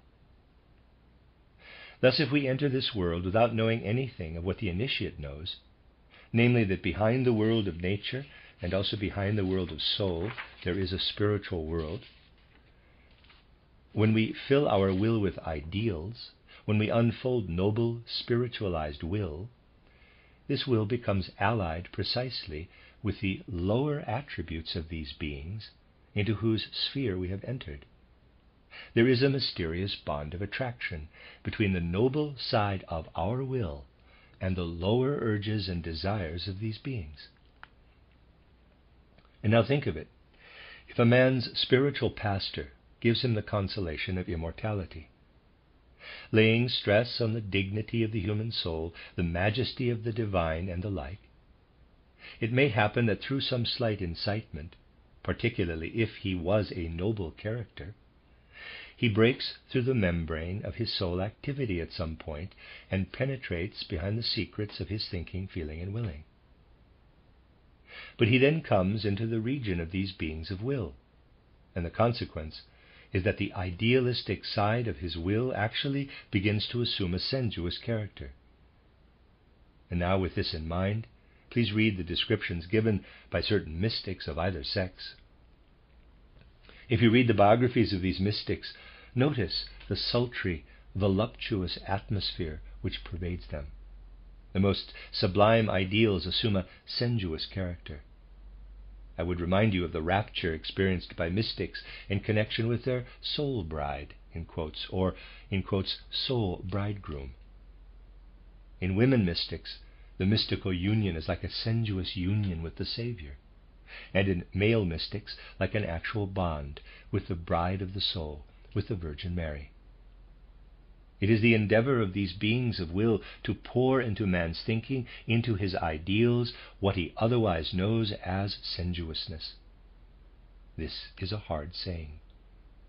These beings into whose regions a man there enters strive, and from their own standpoint it is a justified striving, to pour their sensuous instincts into his idealized will. And then the willing that goes out from the head, which otherwise has a certain quality of cool detachment about it, is pervaded by a sultry, voluptuous experience of the spiritual world, which often seems to have the character of fevered mysticism. The representatives of the various religious bodies have an infinite dread of this, and their greatest fear of all is aroused by those among their believers who come forward as mystics. Verily, we have here Scylla and Charybdis. If we desire to pierce through the veil of nature, we come to Scylla, to the Ahrimanic beings who wish to endow us abundantly with destructive forces of intelligence. If we desire to pierce through the veil of the life of soul, we come to Charybdis, to the Luciferic beings of will, who would fain pervade us with the fumes of spiritual ecstasy, spiritual rapture, spiritual instincts. Priestly orders intent upon the cultivation of the religious life were therefore, in a certain sense, right to take care that when mystics appeared among them, at least the shadow side of mysticism should not come to the fore. Hence, in a certain sense, they erected barriers against the entrance into the spiritual worlds. Just think how certain religious orders, I am speaking not of occult but of religious orders, were associated with manual work, with labor that allows delight in nature, delight in what lives in the world around, to arise in the soul. Just think how such orders, if the right principles were understood, insisted upon outer manual work. Those who founded such orders said to themselves, quote, "The worst thing we could do would be to isolate men and allow the mystic life to develop in them as the outcome of inertia and idleness." Close quote. Read the monastic rules originating in better times and in the better orders, and you will everywhere see that full account was taken of what I have just mentioned, how mystic rapture and fevered ecstasy were counteracted by manual labor. And now you will also understand why Father Antonius caused Paul the Simpleton to work, even if it served no useful purpose. Had he allowed him to cultivate idleness for years, Paul the Simpleton would have become a sensuous, ecstatic mystic. We have, as you see, to do with duality, with objective occultism, which, if it is simply handed over to unprepared men, makes them destroyers, and with subjective mysticism, which, if it is cultivated or suddenly appears in idealistic natures, makes men egotists. Egotists such as are to be met with in numbers of mystics who have developed merely a subtle form of egotism, a subtle mania for fostering their own souls. If you read the biographies of the mystics, you will often be appalled by the egotism they display. The region of Scylla is that of the spirits who serve Ahriman. We come into their sphere if we cultivate not egotism, but the will for destruction. If we cultivate the subjective mysticism connected with the Luciferic spirits of will, into whose sphere we enter, then Charybdis approaches us from the other side. For these spirits do everything to foster egotism, so that our own inner nature forms the world for us. This is the duality in the material world: objective occultism, subjective mysticism. In both realms there may be aberrations. Fundamentally speaking, in what has been developing for centuries, there is present, on the one side, objective occultism, guarded in the secret societies and orders, but no longer effectively protected, owing to the insistent trend toward publicity. We have heard of the efforts that were made to find a way out of the dilemma. And on the other side there is subjective mysticism. It follows from this that when we wanted to lay the foundations of spiritual science, it behooved us not to allow ourselves to be enticed either by Scylla or Charybdis, but to steer between them. It behooved us neither to cultivate the old traditional occultism nor the old traditional mysticism. And now you have a deeper conception of what gives our movement its direction. Both objective occultism and subjective mysticism in the old sense had to be avoided. Our spiritual science had to be of a character ensuring that Scylla as well as Charybdis are avoided. I have still to speak to you about the fundamental character which our spiritual science must bear in order that it may steer clear of both these dangers. But it obviously cannot be avoided that at the present time, out of mistaken notions, Certain people come to us because some of them are looking for an old objective occultism, while others are hankering after old subjective mysticism. It is hardly likely that either the one type or the other will find among us what they are looking for. But they believe they find it by simply interpreting our teaching to suit their own liking. The form which our teaching must take, and what our attitude to it must be, if our ship is to be steered between Scylla and Charybdis. Of this I must speak again tomorrow. The end of Lecture 9. You are listening to RudolfSteinerAudio.com, and this is a reading of a cycle of lectures by Rudolf Steiner entitled The Occult Movement at the 19th Century. This is the last lecture in this cycle, Lecture 10. If we are to enter more deeply into the matters which cannot fail to interest us at the present time, it is necessary to keep clearly in mind a certain aspect of human consciousness as it is today. Let us think of certain characteristics of this consciousness, of which we have been speaking during the past weeks. This consciousness holds us within a domain shut off on the one side by the veil placed before us by the phenomena of nature, through which, to begin with, our consciousness cannot penetrate. And on the other side by the veil of our own life of soul, of our thinking, feeling, and willing. The nature of our consciousness is such that when we look inward, we are able, to a certain extent, to experience our thinking, feeling, and willing in their human form, to experience them consciously.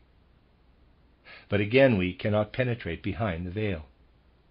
Hence we can say, as regards the veil of the phenomena of nature on the one side, with the objective reality behind, our consciousness is directed toward a veil, which to begin with may not be pierced. On the other side there are the manifestations of the life of soul, behind which lies the subjective reality. We contemplate it, but we cannot immediately break through the veil. Within these frontiers, within these two parallel lines, as it were, is our present consciousness, to which, when we look out through the sense organs, the world of nature presents itself. When we look inward, there is the world of soul. This is how the consciousness we have as human beings today is organized. We know that this consciousness differs from man's earlier consciousness, with its heritage of ancient clairvoyance. But we know too that this inherited clairvoyance faded away, and that our present consciousness, when functioning normally on the physical plane, is as described above. The question may be asked, why is it that our consciousness today is constituted as it is? The reason is that during the present cycle of evolution, as well as everything else that has been described, we have to develop the true relationship that should prevail between one human soul and another. Our present form of consciousness, therefore, has a very definite task. During the earlier periods of Old Saturn, Old Sun, and Old Moon, we lived in different states of consciousness. And in the future periods of Jupiter, Venus, and Vulcan, our consciousness will again be different. We are gradually preparing for these different forms of consciousness. In our present cycle of evolution, we have to develop in ourselves, through the way we relate ourselves to the world, the form of consciousness belonging to this cycle. And besides all that must be developed in connection with the moral life, there is also the fact that through this form of consciousness there can unfold the right relationship of one human soul to another, a relationship we had not acquired before the beginning of the earth period, and without which, if we do not acquire it during the earth period, we shall not be able to maintain our existence during the periods of Jupiter, Venus, and Vulcan. In the periods of Old Saturn, Old Sun, and Old Moon, preceding the earth period, man had not, in this sense, acquired the right relationship to other men. In a certain sense, he was too close to them. During the old moon period, conditions were still such that the will of one had a direct effect upon the other. The other felt, was affected by, the will of his fellow being. Moreover, this process was regulated and guided by the spirits of the higher hierarchies. Had this guidance by the spirits of the higher hierarchies continued, man would never have reached complete freedom in cosmic existence. The guidance had at some point to cease. Hence, the necessity of a form of consciousness which, as it were, makes a frontier possible between one man and another. The fact is that on the one side, our vision does not penetrate through nature, and on the other side, the world of soul causes the relation of one soul to another to be such that a certain frontier is created between them. That this frontier exists is due to our present form of consciousness, a special characteristic of which is that what we actually experience are reflections, mirror images. This, of course, applies also to relationships between man and man. Because when we meet another human being, we have in our present form of consciousness a mere reflection, we cannot approach him in so arbitrary a way that we pour the content of our consciousness into his soul. If, therefore, our consciousness is normally developed, this prevents us from coming unduly close to the consciousness of another. I might also put it like this. The forces of our consciousness and intelligence are so organized that we can neither exercise too great an influence upon the other man, nor can he exercise too great an influence upon us, because the fact that our own consciousness is mirrored separates us from him. This is a matter of very great importance for the understanding of human evolution.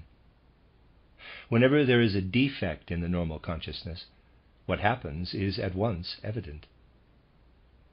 Think of a person whose consciousness is not quite normal, who has a touch of what we have recently encountered in the form of, quote, mystical eccentricity, close quote, to use a rather harsh expression, but one that is often very apt. Suppose such a person is inclined to all sorts of fanciful delusions based upon certain experiences which are abnormal in our day. You will always find that a person with abnormal consciousness of this kind has a far greater influence upon other souls than one with normal consciousness. To put it rather crudely, a person who is a little mad in one direction or another can have a far stronger influence upon his fellow men than one who is normal. And by strengthening his consciousness, a normal man must protect himself from the influence of one who is abnormal. An abnormal man, as long as he is not recognized, is always a certain danger to his fellow men, because they allow themselves to be too strongly influenced by him, and because they are too ready to regard him as a rare, out of the common phenomenon. Precisely where there are perforations in the mirror of consciousness, too strong an influence passes over through these perforations to the other person. Thus, in the present epoch of evolution, we acquire our particular form of consciousness in order that the right relationship of one human soul to another in the world may be established. Now, from all that has been said in these lectures, the following is clear. On yonder side of the veil of nature lies the Ahrimanic world, with all the beings I have described. On yonder side of the veil of the life of soul lies the Luciferic world, with all the characteristic features I have described. Man is, as it were, shut in between the Ahrimanic world and the Luciferic world. If he pierces only a little behind the veil of nature, he cannot help being acquainted with the Ahrimanic world. If he pierces a little behind the veil of the life of soul, he will inevitably become acquainted with the Luciferic world. We have behind us a certain epoch during which man was safeguarded against making too great an advance toward the one side or the other. But we are now living in a time of transition, when human souls needs must advance toward the one side or the other. This must inevitably happen, for again it is demanded by the present phase of man's evolution. As you know, we are now living in the age of the development of the consciousness or spiritual soul, and moving toward that of the development of the spirit self. Such development has a long preparation behind it. When, in the sixth post-Atlantean epoch of culture, the spirit self is fully developed, man's life of soul will be different in very many respects from what it is today. The human intellect will have a much more objective power than is the case now. Mankind is already approaching this more objective intellectual life. Evidences may be seen on every hand, and I have spoken of the matter in many lectures. A life of soul is approaching of which it may be said that the intellect will be outspread as a power to which men must submit, as a power working objectively in a realm outside the souls of men. We are still living in times when many human beings are safeguarded against this objective power by a strong, assertive individuality. But this protection will be less and less possible the nearer we come to the sixth post-Atlantean epoch. A time will actually come when phenomena, now only in the initial stages, will be far, far more strongly in evidence. Even now, one who knows how to assess happenings in the world can form a true judgment in regard to this phenomenon. It is well known, for example, that writers in certain newspapers and periodicals are very far from saying only what springs from their own souls. They represent the intelligence of certain circles, an objective intelligence which rides roughshod, and of which they are only the speaking trumpets. It is extremely important to keep this in mind, for it is a phenomenon which will become more and more prevalent. Now there is a very definite prospect ahead. When the intelligence of certain people is objectivized, and it has been so objectivized ever since public literature has existed, it becomes more and more possible for Ahriman to take possession of the intelligence of men. That is a prospect which spiritual science must place before us. For it is Ahriman's constant and fiercest endeavor to strangle men's individual intelligence and appropriate it for himself, so that it may pass into his power and be used to serve his own purposes. I have told you that there is a mysterious connection between the higher forces of intelligence in the beings who serve Ahriman and the forces of man's lower nature. Ahriman's perpetual endeavor is to appropriate the intelligence of human beings and not allow them to realize what they can achieve through their own intelligence. Think of the last conversation between Benedictus and Ahriman in the mystery play The Soul's Awakening. Before Ahriman disappears, he says, quote, "It is now time for me to haste away from his environment. For when soever his sight can think of me as I truly am, he will begin to fashion in his thought part of the power which slowly killeth me." Close quote. A profound secret is contained here, a secret of which every student of spiritual science should be aware. Men must strive as time goes on to keep their intelligence under their own individual control, to keep unceasing watch over it. This is essential, and it is well that man should know with what enticing and powerful words Ahriman approaches him, trying to wring his intelligence from him.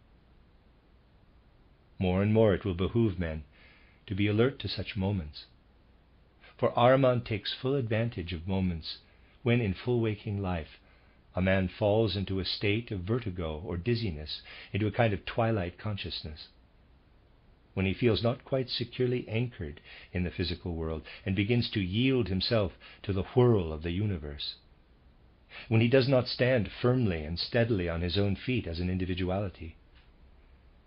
These are the moments when it behooves him to be on his guard, for it is then that Ahriman easily gets the upper hand.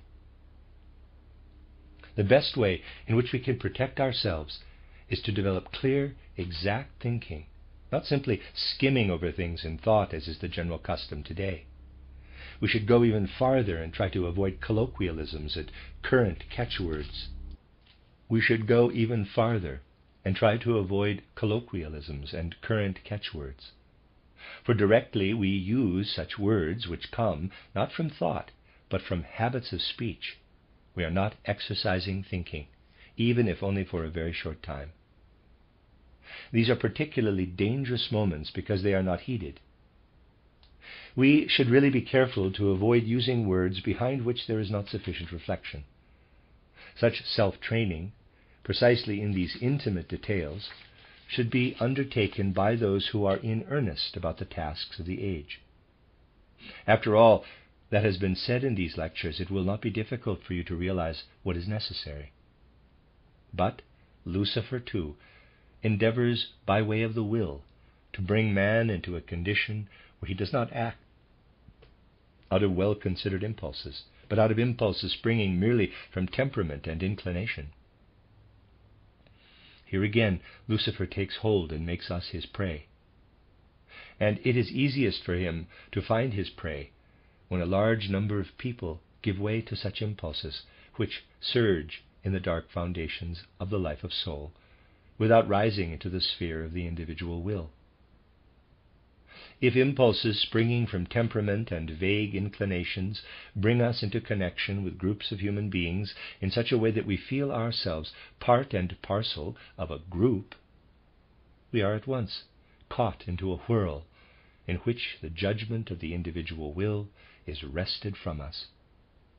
And it must not be wrested from us, for if it is, Lucifer gains too great a power over us. We must strive for objectivity in this respect. Again, when there is some deviation from the sphere of normal consciousness, these are moments favorable for Lucifer. Very radical symptoms may appear. But there are also more intimate phenomena, which, when, for instance, we allow our actions to be determined by obscure feelings of affiliation and the like. The more flagrant, more radical deviations of consciousness are those where the will becomes defective or so weak that a man can do no other than surrender himself entirely to his life of soul, with what amounts to the exclusion of his will. Modern psychiatrists have adopted certain technical terms for these particularly radical phenomena. For example, they speak of imperative, in quotes, or insistent ideas. German Zwangsvorstellungen. Footnote, note by translator. According to Baldwin's Dictionary of Philosophy and Psychology, the more commonly known term fixed idea would not be the correct translation here. The expression imperative or insistent idea approximates more closely to the example given by Dr. Steiner. End of footnote. These ideas arise in people whose consciousness is not adjusted in the way that is right and proper for the physical plane. If due strength of will is lacking, ideas arise which a man cannot expel from his consciousness, imperative or insistent ideas as they are called. I will give an example that has actually been observed in clinics. A man once saw another who had a cancerous tumor in the face. He saw the tumor, and as he was a man of very weak will, he has believed ever since that cancer germs are everywhere. He is convinced that these germs are present wherever he goes. In other words, his will is not strong enough to drive down into the subconsciousness the idea once aroused in him. That is a particular instance of an imperative or insistent idea. But the same kind of thing makes its appearance in very diverse forms among people whose will is not sufficiently developed, and then it is easy for Lucifer to get power over them. Another aberration of consciousness has been called by modern psychiatrists, quote, a morbid fear of touch, close quote. German Berührungsfurcht. The sign of this condition is that people in whom the will is insufficiently developed shrink from every contact with other human beings or objects. They are frightened of being touched by others or by objects. The, quote, morbid fear of touch, close quote, is another technical term used in modern psychiatry. Many other such aberrations of consciousness could be mentioned. These very aberrations show what the normal state of our consciousness should be on the physical plane. But we are now living at a time when certain beings must inevitably become known to us. On the one side, beings who are behind the veil of nature, and on the other, behind the veil of the world of soul. If these beings are not made known, the further evolution of mankind will be endangered. If the connection of Ahriman and Lucifer with human evolution is not perceived, danger lies ahead. For it is just when they are not perceived that they can operate most effectively. As an example of the way in which Ahriman works, I will relate an anecdote which presents the unqualified truth. To a village there once came a stranger who was an acquaintance of the burgomaster. He arrived on horseback and rode into the village. This was an interesting event for the villagers, and they ran out into the street to watch him. He put his horse in the burgomaster's stable and stayed in his house from the Saturday evening over the Sunday. On the Monday he wanted to take his departure and asked for his horse. The burgomaster said, "You came here on foot. You had no horse." To every protest the burgomaster replied, "You had no horse." Finally he said, "Very well, then we will ask the people in the village. They must have seen you when you arrived." Thereupon he called the people together and asked them whether they had seen the man arrive on foot, and they all said yes. When everyone had affirmed this, the burgomaster said, "Now swear to me, all of you, that this man came on foot." And everyone swore that it was so. The man was therefore obliged to leave the village on foot without his horse. After a short time the burgomaster rode after him, bringing his horse. At this the man replied, "What was the purpose of this comedy?" To which the burgomaster replied, "I only wanted to present my community to you." Naturally, Ahriman was at the bottom of this, and he acted effectively as an objective power. The anecdote is, quote, "truer than true," close quote, for the same thing is happening among us continually. The whole of human life tends to increase the number of people who swear to the non-existence of the horse. We must therefore see to it that we have the greatest possible exactitude of consciousness, for that alone is fitting for our present earthly life. If you take all that can be found in my books, titles Occult Science, The Threshold of the Spiritual World, title A Road to Self-Knowledge, in title Knowledge of the Higher Worlds, How is it Achieved, as well as in many lecture courses, you will find that the paths have been indicated whereby men may penetrate behind nature and behind the world of soul in the proper way and with the requisite preparation. The paths are described by which men can penetrate behind the scenes of existence in the right way. But the subjective strivings of very many persons do not, in reality, aim at reaching the goal to be desired. In those books it is clearly indicated that one who wishes to penetrate into the other world must transcend the normal form of consciousness. If the indications given are faithfully followed, it will be clear that one must emerge from the normal consciousness into a different form of consciousness.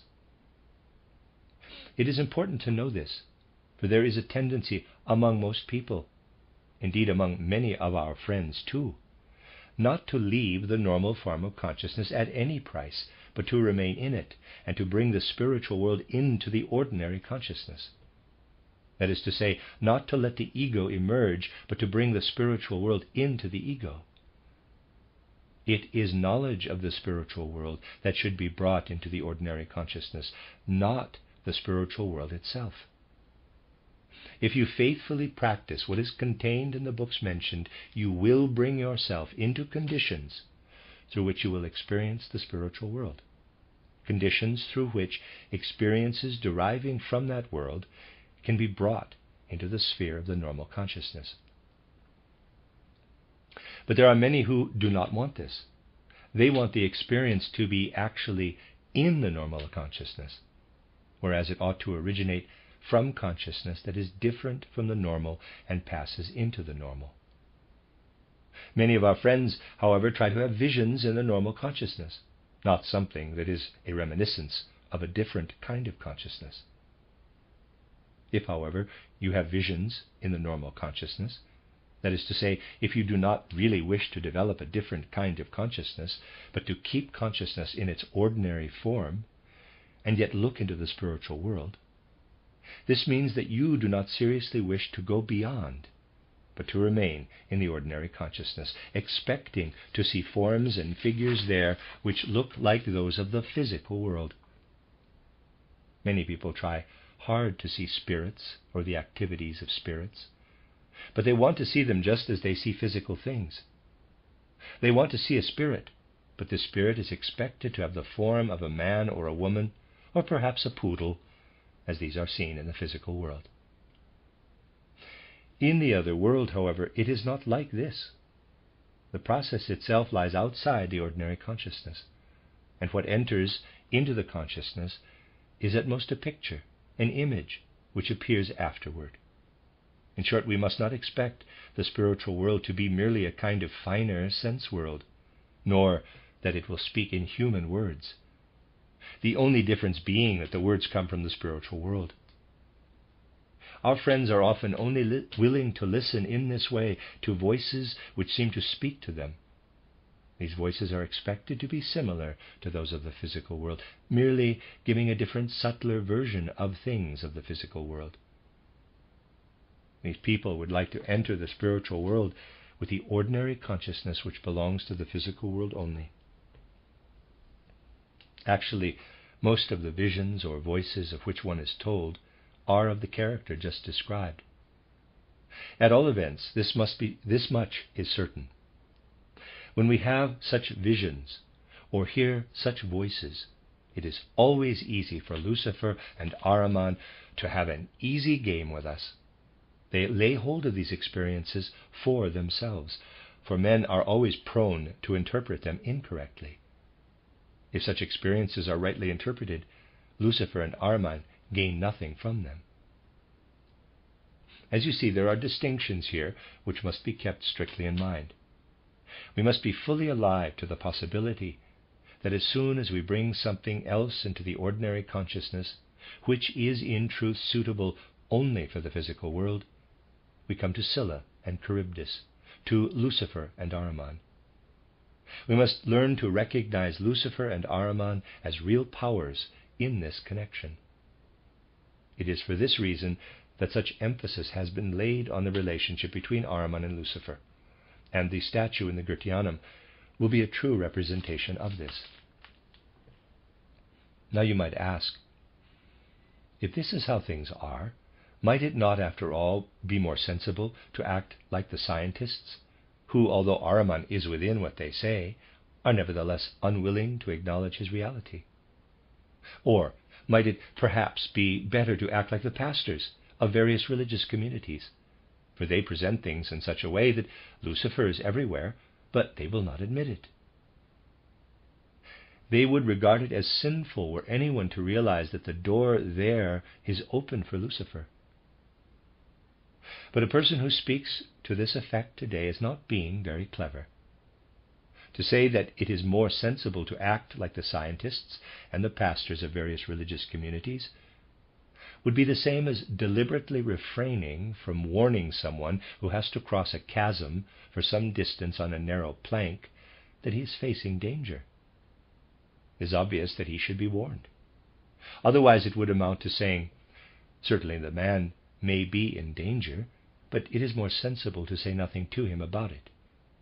Through knowing how things are, and they will have to be known, the danger becomes no greater and no less. A time is coming when Ahriman will try to take possession of the intelligence, and Lucifer of the will of men. This can be thwarted only if these things are recognized, and recognition can be brought about only by a spiritual scientific movement. It is remarkable to see what Ahriman and Lucifer do and yet are not observed. From this point of view, it is interesting to study modern psychiatry. Modern psychiatry has actually recognized many things that are facts, but that it cannot interpret correctly, because it takes no account of the approach of these spiritual powers behind the veil. Modern psychiatry regards anything that is not absolutely normal in man, anything that deviates in the slightest degree from a certain average norm, as tending toward insanity.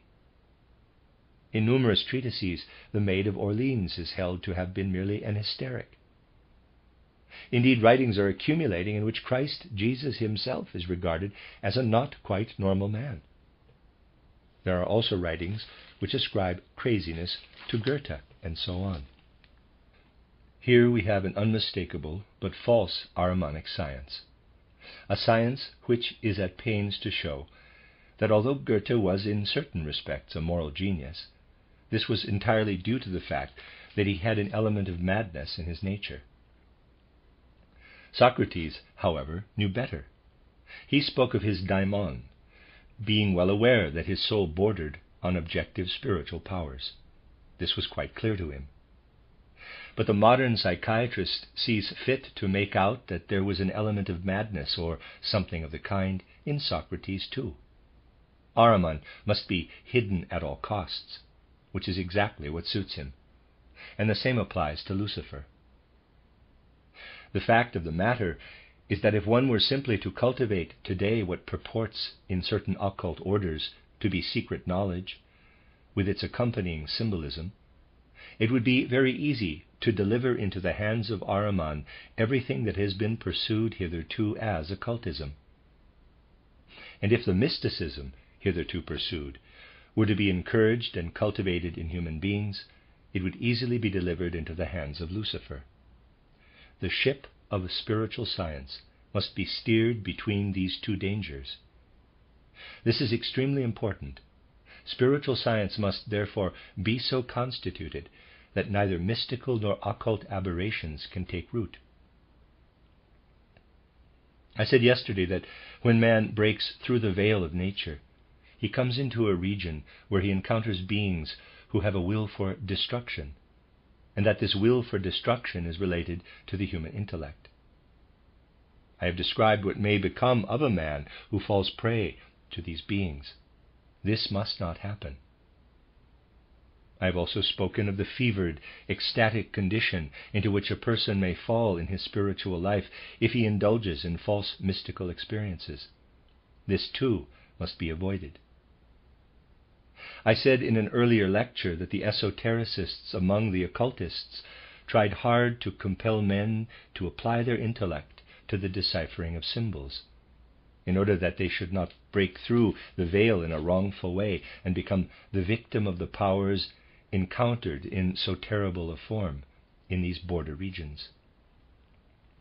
These beings can be held at bay if the intellect is employed in the way it is employed, for example, in deciphering the symbols. This was formerly the practice, but it no longer meets the needs of the present time, nor is it a practicable method. You will find that by the very manner in which spiritual science is presented, the aberration leading into the region of Ahriman is avoided in a different way. You must think here about something that is apt to crop up in the life of our own society. When one person or another is beginning to study spiritual science, the remark is very frequently to be heard, quote, "I cannot grasp these things until I have seen them myself clairvoyantly, so I take them on trust." Close quote. I have emphasized over and over again that rightly understood, this is not the case. At the present time, human beings have sufficient intellectual capacity to understand everything that has been given out. The whole of spiritual science, in the form it has been presented, is within the grasp of the intellectual capacities existing in men at the present time. Spiritual science cannot, it is true, be discovered by these capacities, but it can be understood. The intellectual capacities are there and can be roused into activity, and those who refuse to admit it, and those who refuse to admit that it is so, are in error. When what has been given in spiritual science is really worked upon by the intellect is being employed in the right way, and it is then impossible to enter into the Ahrimanic realm by an unlawful path. There are two eventualities only. Either men make strenuous efforts to understand, in which case they are employing the intellect, which could well be misused by the Ahrimanic beings, in order to understand spiritual science, and then this intellect cannot be wrung from them. Whatever Ahriman may elect to do, he will never get hold of the intellect, which men apply, either in the present age or in the future, to the study of spiritual science. Of that you may rest assured. If men make no attempt to understand spiritual science, they are not applying their intellect to it. But spiritual science cannot be blamed for that. Laziness alone is responsible. The region of destructive spirits into which a man may come is disclosed most clearly of all if a soul is observed at the moment of passing through the gate of death. Then these spiritual beings swirl forward in their hosts. Nor is this surprising, for they are the spirits of destruction. To work at the destruction of the physical organism is their regular function. It is part of their handiwork, only they must not remain too long. Men who have attained spiritual understanding keep these beings at bay. But these beings have a great deal of power over souls whose thinking is materialistic, who acquire no understanding of the spiritual world.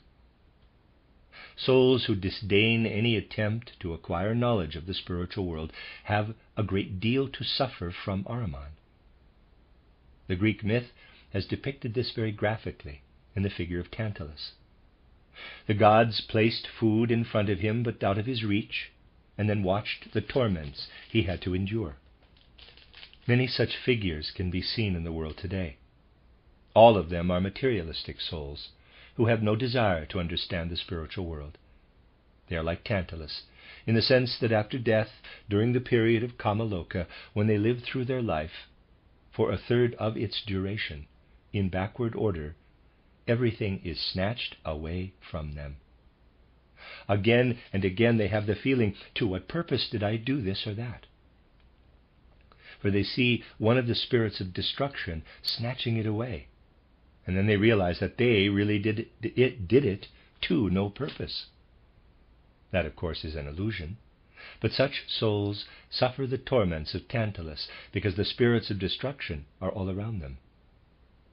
They do not realize that the whole of earthly life, from birth until death, would be without purpose or meaning if it were not pervaded by the spirits of the higher hierarchies. But these souls cannot see the spirits of the higher hierarchies, and so everything must seem to them to have been purposeless.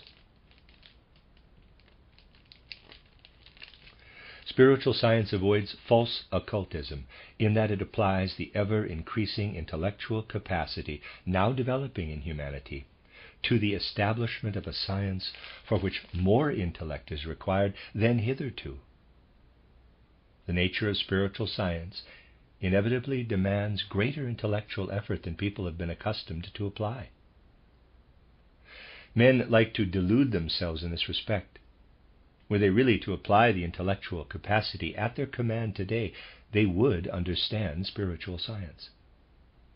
Through the strong intellectual efforts that are necessary in spiritual science, Scylla is avoided and mastered on the one side. The spiritual scientist is well aware why people are disinclined to embark on the study of spiritual science. It is because they are too lazy to apply enough intellectual effort. That is why I spoke just now of laziness. On the other side, the pitfall of false mysticism must be avoided by ceasing to grovel within the purely inner life. This tendency to live and brood continually within one's own soul must be eliminated. The soul must come out of itself and look with eyes of love at the deeper connections manifesting in life outside. The mystery plays were written in order to help people to perceive such connections, which can also be observed externally. Inner processes of the life of soul are portrayed in the plays. If you learn to understand and perceive what is happening, for example, to Capasius, how he passes on from one event to another, the weaving creative activity there in evidence will help you to release your own inner life, to free it. This is also the essential function of our art. The purpose of our whole building is that souls shall be set free from themselves and shall not lapse into false mysticism. It is necessary to keep this in mind, for we shall thus also avoid the Charybdis of false mysticism. Every effort we make to explain to ourselves the mysterious connections in the lives of human beings in the world outside protects us from false mysticism. If in this way we follow what happens to Capasius, we live in a weaving life of soul, but we are not huddled up within our own. We attain everything that the mystic attains, but in a different way. So you see, the ship of spiritual science must be steered with clear-sighted purpose between the two pitfalls.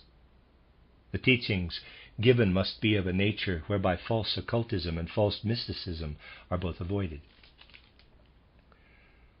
It may truly be said that our spiritual science is in keeping with the needs and demands of the age. For this reason, I have often been obliged to oppose any false simplification or popularization of spiritual science, which would do away with the need for strenuous thinking. Equally, I have been obliged to oppose everything that tends toward ecstatic, egoistic mysticism, which is always an element of such precepts as, quote, "In your own inmost being you find the reality, the divine," close quote, and so forth. For in this there is no desire to seek the divine in outer life by following its phenomena with love and understanding. I recently said to someone that spiritual science may be regarded as of eminently practical usefulness. I did not say that in order to boast about the merits of our movement, but merely in order to show that in it the positive can always be found. I said, even if people accept only what they can recognize, leaving aside what does not interest them, spiritual science can nevertheless be of the greatest usefulness. If you think of the way in which we have been working for 15 years, you will realize that a host of truths belonging to the domains of natural science, art, and the history of art, and so forth, have been included in the purely spiritual scientific teachings. Indeed, assuming for a moment that nothing at all of pure spiritual science had been given, but only truths relating to natural science and art, even this by itself could be of practical use. But whatever is given in this way is given with purpose and deliberation, for thereby the human mind is induced to abandon fanciful speculation. And so in every way we have endeavored so to form our movement that it may go forward in the right and healthy way. From the very beginning, it was conceived as a kind of organism. And thinking of it as such, we may also say that it must grow and develop like an organism, like a human organism, which about the 7th year gets its second teeth, and the organism must make use of these second teeth, of the individual teeth it then has at its disposal. In earlier lectures I have shown why we had to link up with the Theosophical movement, as we did in the year 1902, by founding the German section. At the beginning, progress was possible because we developed entirely independently, as I have told you. But then in the year 1909, 1902 plus 7 was 1909, it was also necessary to get second teeth. You will remember that those were the years when the Ledbetter affair threw everything into the melting pot. The year 1916 is not far off. We shall then have the second 7 years behind us. If with this second period of 7 years behind us we think of our movement as an organism, this organism will then have reached maturity. It must steer its own course and be able to achieve something by itself. After all that has been given, it ought to be possible for the work to go on effectively, even without the teacher. I have spoken to this effect on many occasions. Some time ago in Berlin I said that the quote, Gesellschaft für Theosophische Art und Kunst, close quote, ought to be an organization that leads a life of its own, apart from me. Footnote, this was the name of a project which did not continue, end of footnote. This trend will become more and more necessary. The danger that things go well only as long as something comes from me week after week must be surmounted. We have now reached the years when the society ought to be able to show that it can quietly continue to cultivate what has been given, to cultivate it as if I were no longer there. This is an absolutely necessary thought. The teachings which have been given are of such a nature that if they now work in souls, a great deal can be done for which I am no longer needed. I'm not saying that I will not remain, but the test will consist in my becoming more and more superfluous. It is absolutely essential to obviate the possibility, which actually exists, of our members not appreciating one another. For you can realize what ill service would be done to our cause if it were always being said, quote, "He is the director and he must be followed," close quote, or, quote, "He is the director and he will see that such and such is done," close quote. That simply will not do. What would happen if one day I were no longer there? The society would at once fall to pieces. We shall only attain what we ought to attain if after 14 years we have really come to the point of having a life of our own, which can in turn bring forth new life. This is not an impossibility if only we are mindful of our real aims. Certainly there are some difficult years now, but we must surmount such difficulties. And a different value can be placed upon much that I myself have to contribute if what I have now indicated is fulfilled. Difficulties of many kinds exist at the present time.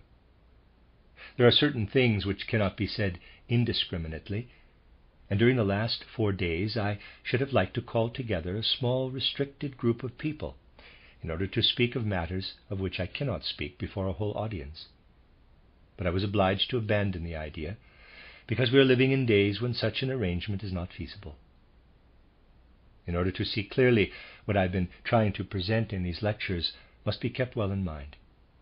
We must also try to understand the inner character of spiritual science, and then it will be clear to us why, on the one side, we shall inevitably have opponents in the learned scientists who would like to base a view of the world upon their erudition, and on the other side, in those pastors who desire that what lies behind the everyday life of soul shall remain completely hidden.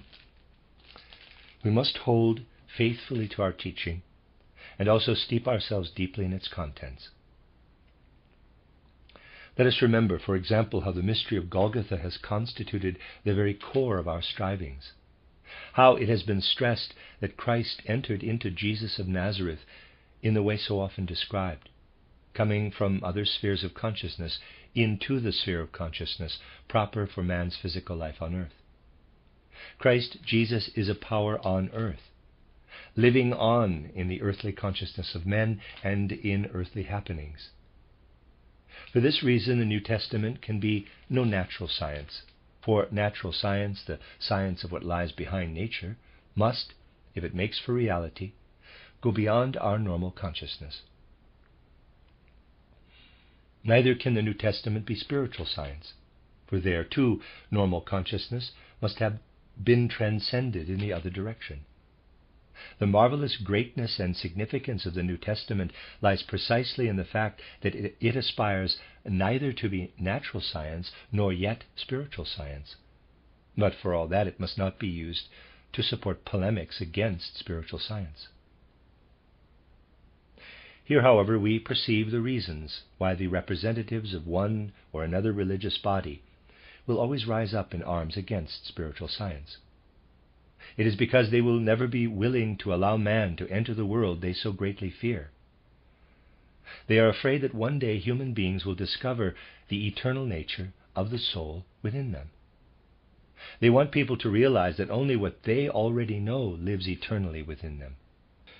I said yesterday that if a materialistic view of the world were to take root, if such a view alone prevailed, and no spiritual science were to come into being, things would reach the point where men would be engulfed in skepticism and doubt, for something like an ocean would be created in which souls would inevitably drown. But if it is desired to hold men back, lest they penetrate behind the veil of the world of soul, then the only thing to do is to keep them in a state of ignorance. Ignorance, which would eventually suffocate men, must inevitably spread if those who are often the representatives of religious communities today were to gain their ends. If the scientists were to win the day, human souls would be engulfed in an ocean of doubt. If the pastors of religion who think in the way described were to win the day, human souls would suffocate in an atmosphere of ignorance. The task devolving upon spiritual science is serious and grave, and we must realize its gravity. We must regard ourselves as individuals who, through their karma, can be led to spiritual science, in order that what they possess in the way of intellect and intuitive discernment may be placed at the disposal not actually of spiritual science, but of the general progress of humanity. And such progress is a dire necessity for the world. We see on the one side how a materialistic view of the world is trying to get a firm foothold. Now, nothing that offers resistance is of any avail. And on the other side, we see how efforts are made to spread ignorance, how more and more is done to efface the truths relating to the spiritual world. Just think how every communication from the spiritual world is regarded with downright hatred by the representatives of certain religious communities. I have given these lectures in order to indicate the direction of the path which must be taken by spiritual science, and to help you to realize the following. We must oppose the materialistic scientists, although they really cannot help acting as they do, for Ahriman has them in his power and wishes to hide from them the real motives underlying their activity. And we must oppose the others too, although they again cannot act differently, because they are in the hands of Lucifer. The right way to work is to come to grips with what spiritual science can give us. Oh, if only there were a number of people who realized the uniqueness of spiritual science, that it must not be confused with other things. That in itself would be a great step forward. One can also learn a great deal from mistakes and pay attention to them from this point of view. That is more important than merely to criticize them, although criticism is also sometimes necessary. I said that, to put it in plain words, Ahriman is out to destroy man's intellect in the future, but he combines this with something else as well, because the beings who serve him are related with their higher forces to the lower forces in man, and because he wants to establish an alliance between the higher and the lower forces. In the normal course, Ahriman has under his direction those things in the world which give rise to illnesses. We know that they too are unavoidable, for they bring about death in the physical world. All destruction in the physical world is allotted to him. But the connection must be known and understood.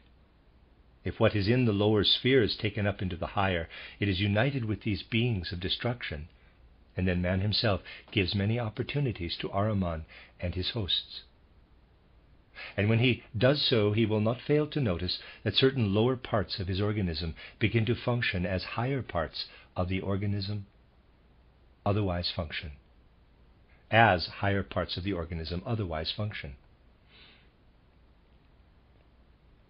If a man has a dread of really exact thinking, and yet wishes to enter the spiritual world, well, he may succeed in doing so. He crosses the threshold and lives in the realm of the powers of destruction. When he comes back again into his body, he has entered into an alliance with these destructive beings and knows nothing about it, because he has not developed his own intellect in the right way. He will then feel these beings within him, and instead of thinking, instead of his ears hearing and his eyes seeing, all kinds of hidden powers in the lower organism begin to hear and to see. The body is no longer his own in the sense it was before. On coming back again into the body, he finds it filled with all sorts of ingredients. It is something new to him.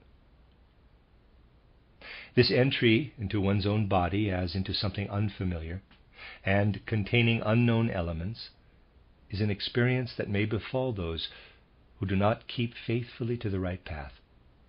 For Ahriman strives to establish himself in the human body and to transform certain organs into organs of knowledge. Lucifer, however, incites his fiery spirits of will to take certain forces out of us in order to make these forces independent. And so if we cross the threshold in the direction of Lucifer's realm, and then come back into the body, we feel as if certain parts are hollow, as if something has been taken out of us. Ahriman adds something, because as he enters into us, he fills the organs. Lucifer takes away organs, makes what was otherwise part of our own organism independent of us. This is one of the aims of Lucifer, to make independent what belongs to us. And that is why, in the pursuit of unjustifiable mystical experiences, it may so easily happen that mystics, by consolidating and brooding over their own inner life, prepare it for Lucifer, who can then draw it out of them. It is really so.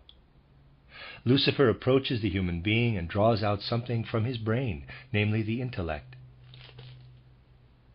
The intellect is drawn out as part of the etheric brain or of the etheric heart, made independent, and then a man feels that part of him has become hollow and empty. This is actually an experience associated with intensely egotistic individuals who have reached a certain high level of development. It can be seen that certain parts of their forces have been detached and are then, as it were, outside them. Lucifer robs man of certain forces with which he then proceeds to work. This state of things must naturally be prevented, and it is prevented by faithful adherence to the right path. It is, however, a Luciferic conception to imagine that something can be taken away from man and then utilized as though he has no longer any part in it. For example, if a man's teaching is stolen from him and then utilized in the world. There you have a hint of the domain where such things actually happen. A great deal can be learned from an error, above all from the error that teaching can be separated from the teacher. By observing these facts, one can learn more than by merely criticizing them, justifiable though this may well be. It is not difficult to realize what danger there would be were this kind of thing to become more general in the future, and the danger actually exists. On the other side, man is approaching the danger that in the process of the independent development of the spirit self, Ahriman may take possession of it. Already now, those who have an eye, EYE, for such things, perceive how men lose their independence, and how Ahriman is actually guiding their hand when they write. That is the one side. And the other is that things are taken and utilized, and it is believed possible to separate them from their originator. But the legitimate and only right way will be for men to accept the guiding principles of spiritual science, whereby on the one side the illumination that is shed upon nature safeguards them when they break through its veil. A zoology, a botany, a science of agriculture, based on the principles of spiritual science, must be brought into being. Everything, medicine too, must be enriched by these principles. But medicine can be rightly enriched only by those who are not afraid to pierce the veil of nature, to enter right into the Ahrimanic world, where they must battle against the spirits of destruction. To discover what is health-bringing for man, one must enter the region of those spirits who destroy all human life, who bring about illness and death. For only in the realm where lie the deeper causes of illness and death can the remedies be found. Similarly, one who wishes to learn what will be fruitful for the human soul must not be afraid to battle with the Luciferic beings. He must preserve unshakable moral courage if he wishes to cross the threshold. He must realize that he is entering a region of spiritual beings where his every thought will tend to produce in him a slight touch of vertigo, because it is on the point of being wrested from him, because it is about to flit away, and he must swiftly take hold of it lest it escape him. Nobody can penetrate into this region without calmly battling against everything which, when it is out of balance, leads the human being to unhealthy, subjective mysticism.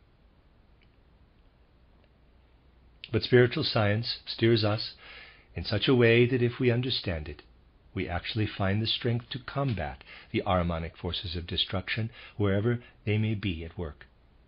And when, as in the mystery plays, we apply spiritual science to the onflowing development of human life and to the unfolding life of nature, when we portray the forces of nature in the forms of our pillars and architraves, and when we portray the higher secrets of existence by placing Christ over against Lucifer and Ahriman, as in our statue, when we approach these things in such a way that the spiritual powers become objective realities to us, then, my dear friends, we find the strength which the mystic does not, as a rule, possess, the strength to battle against the Luciferic powers. From this you will realize that spiritual science was from the outset obliged to take the form in which it has actually been presented, and that what it creates, in addition to its theoretical teachings, is also essentially part of it. Let us try more and more to make our thinking conform with the thinking proper to spiritual science. For not until we free ourselves from the prejudices current in the outside world can we have a rightful place in spiritual science. The end of Lecture 10, and that is the end of a cycle of lectures by Rudolf Steiner entitled The Occult Movement in the 19th Century, 10 lectures given in Dornach from the 10th to the 25th of October 1915. Translated by D.S. Osmond.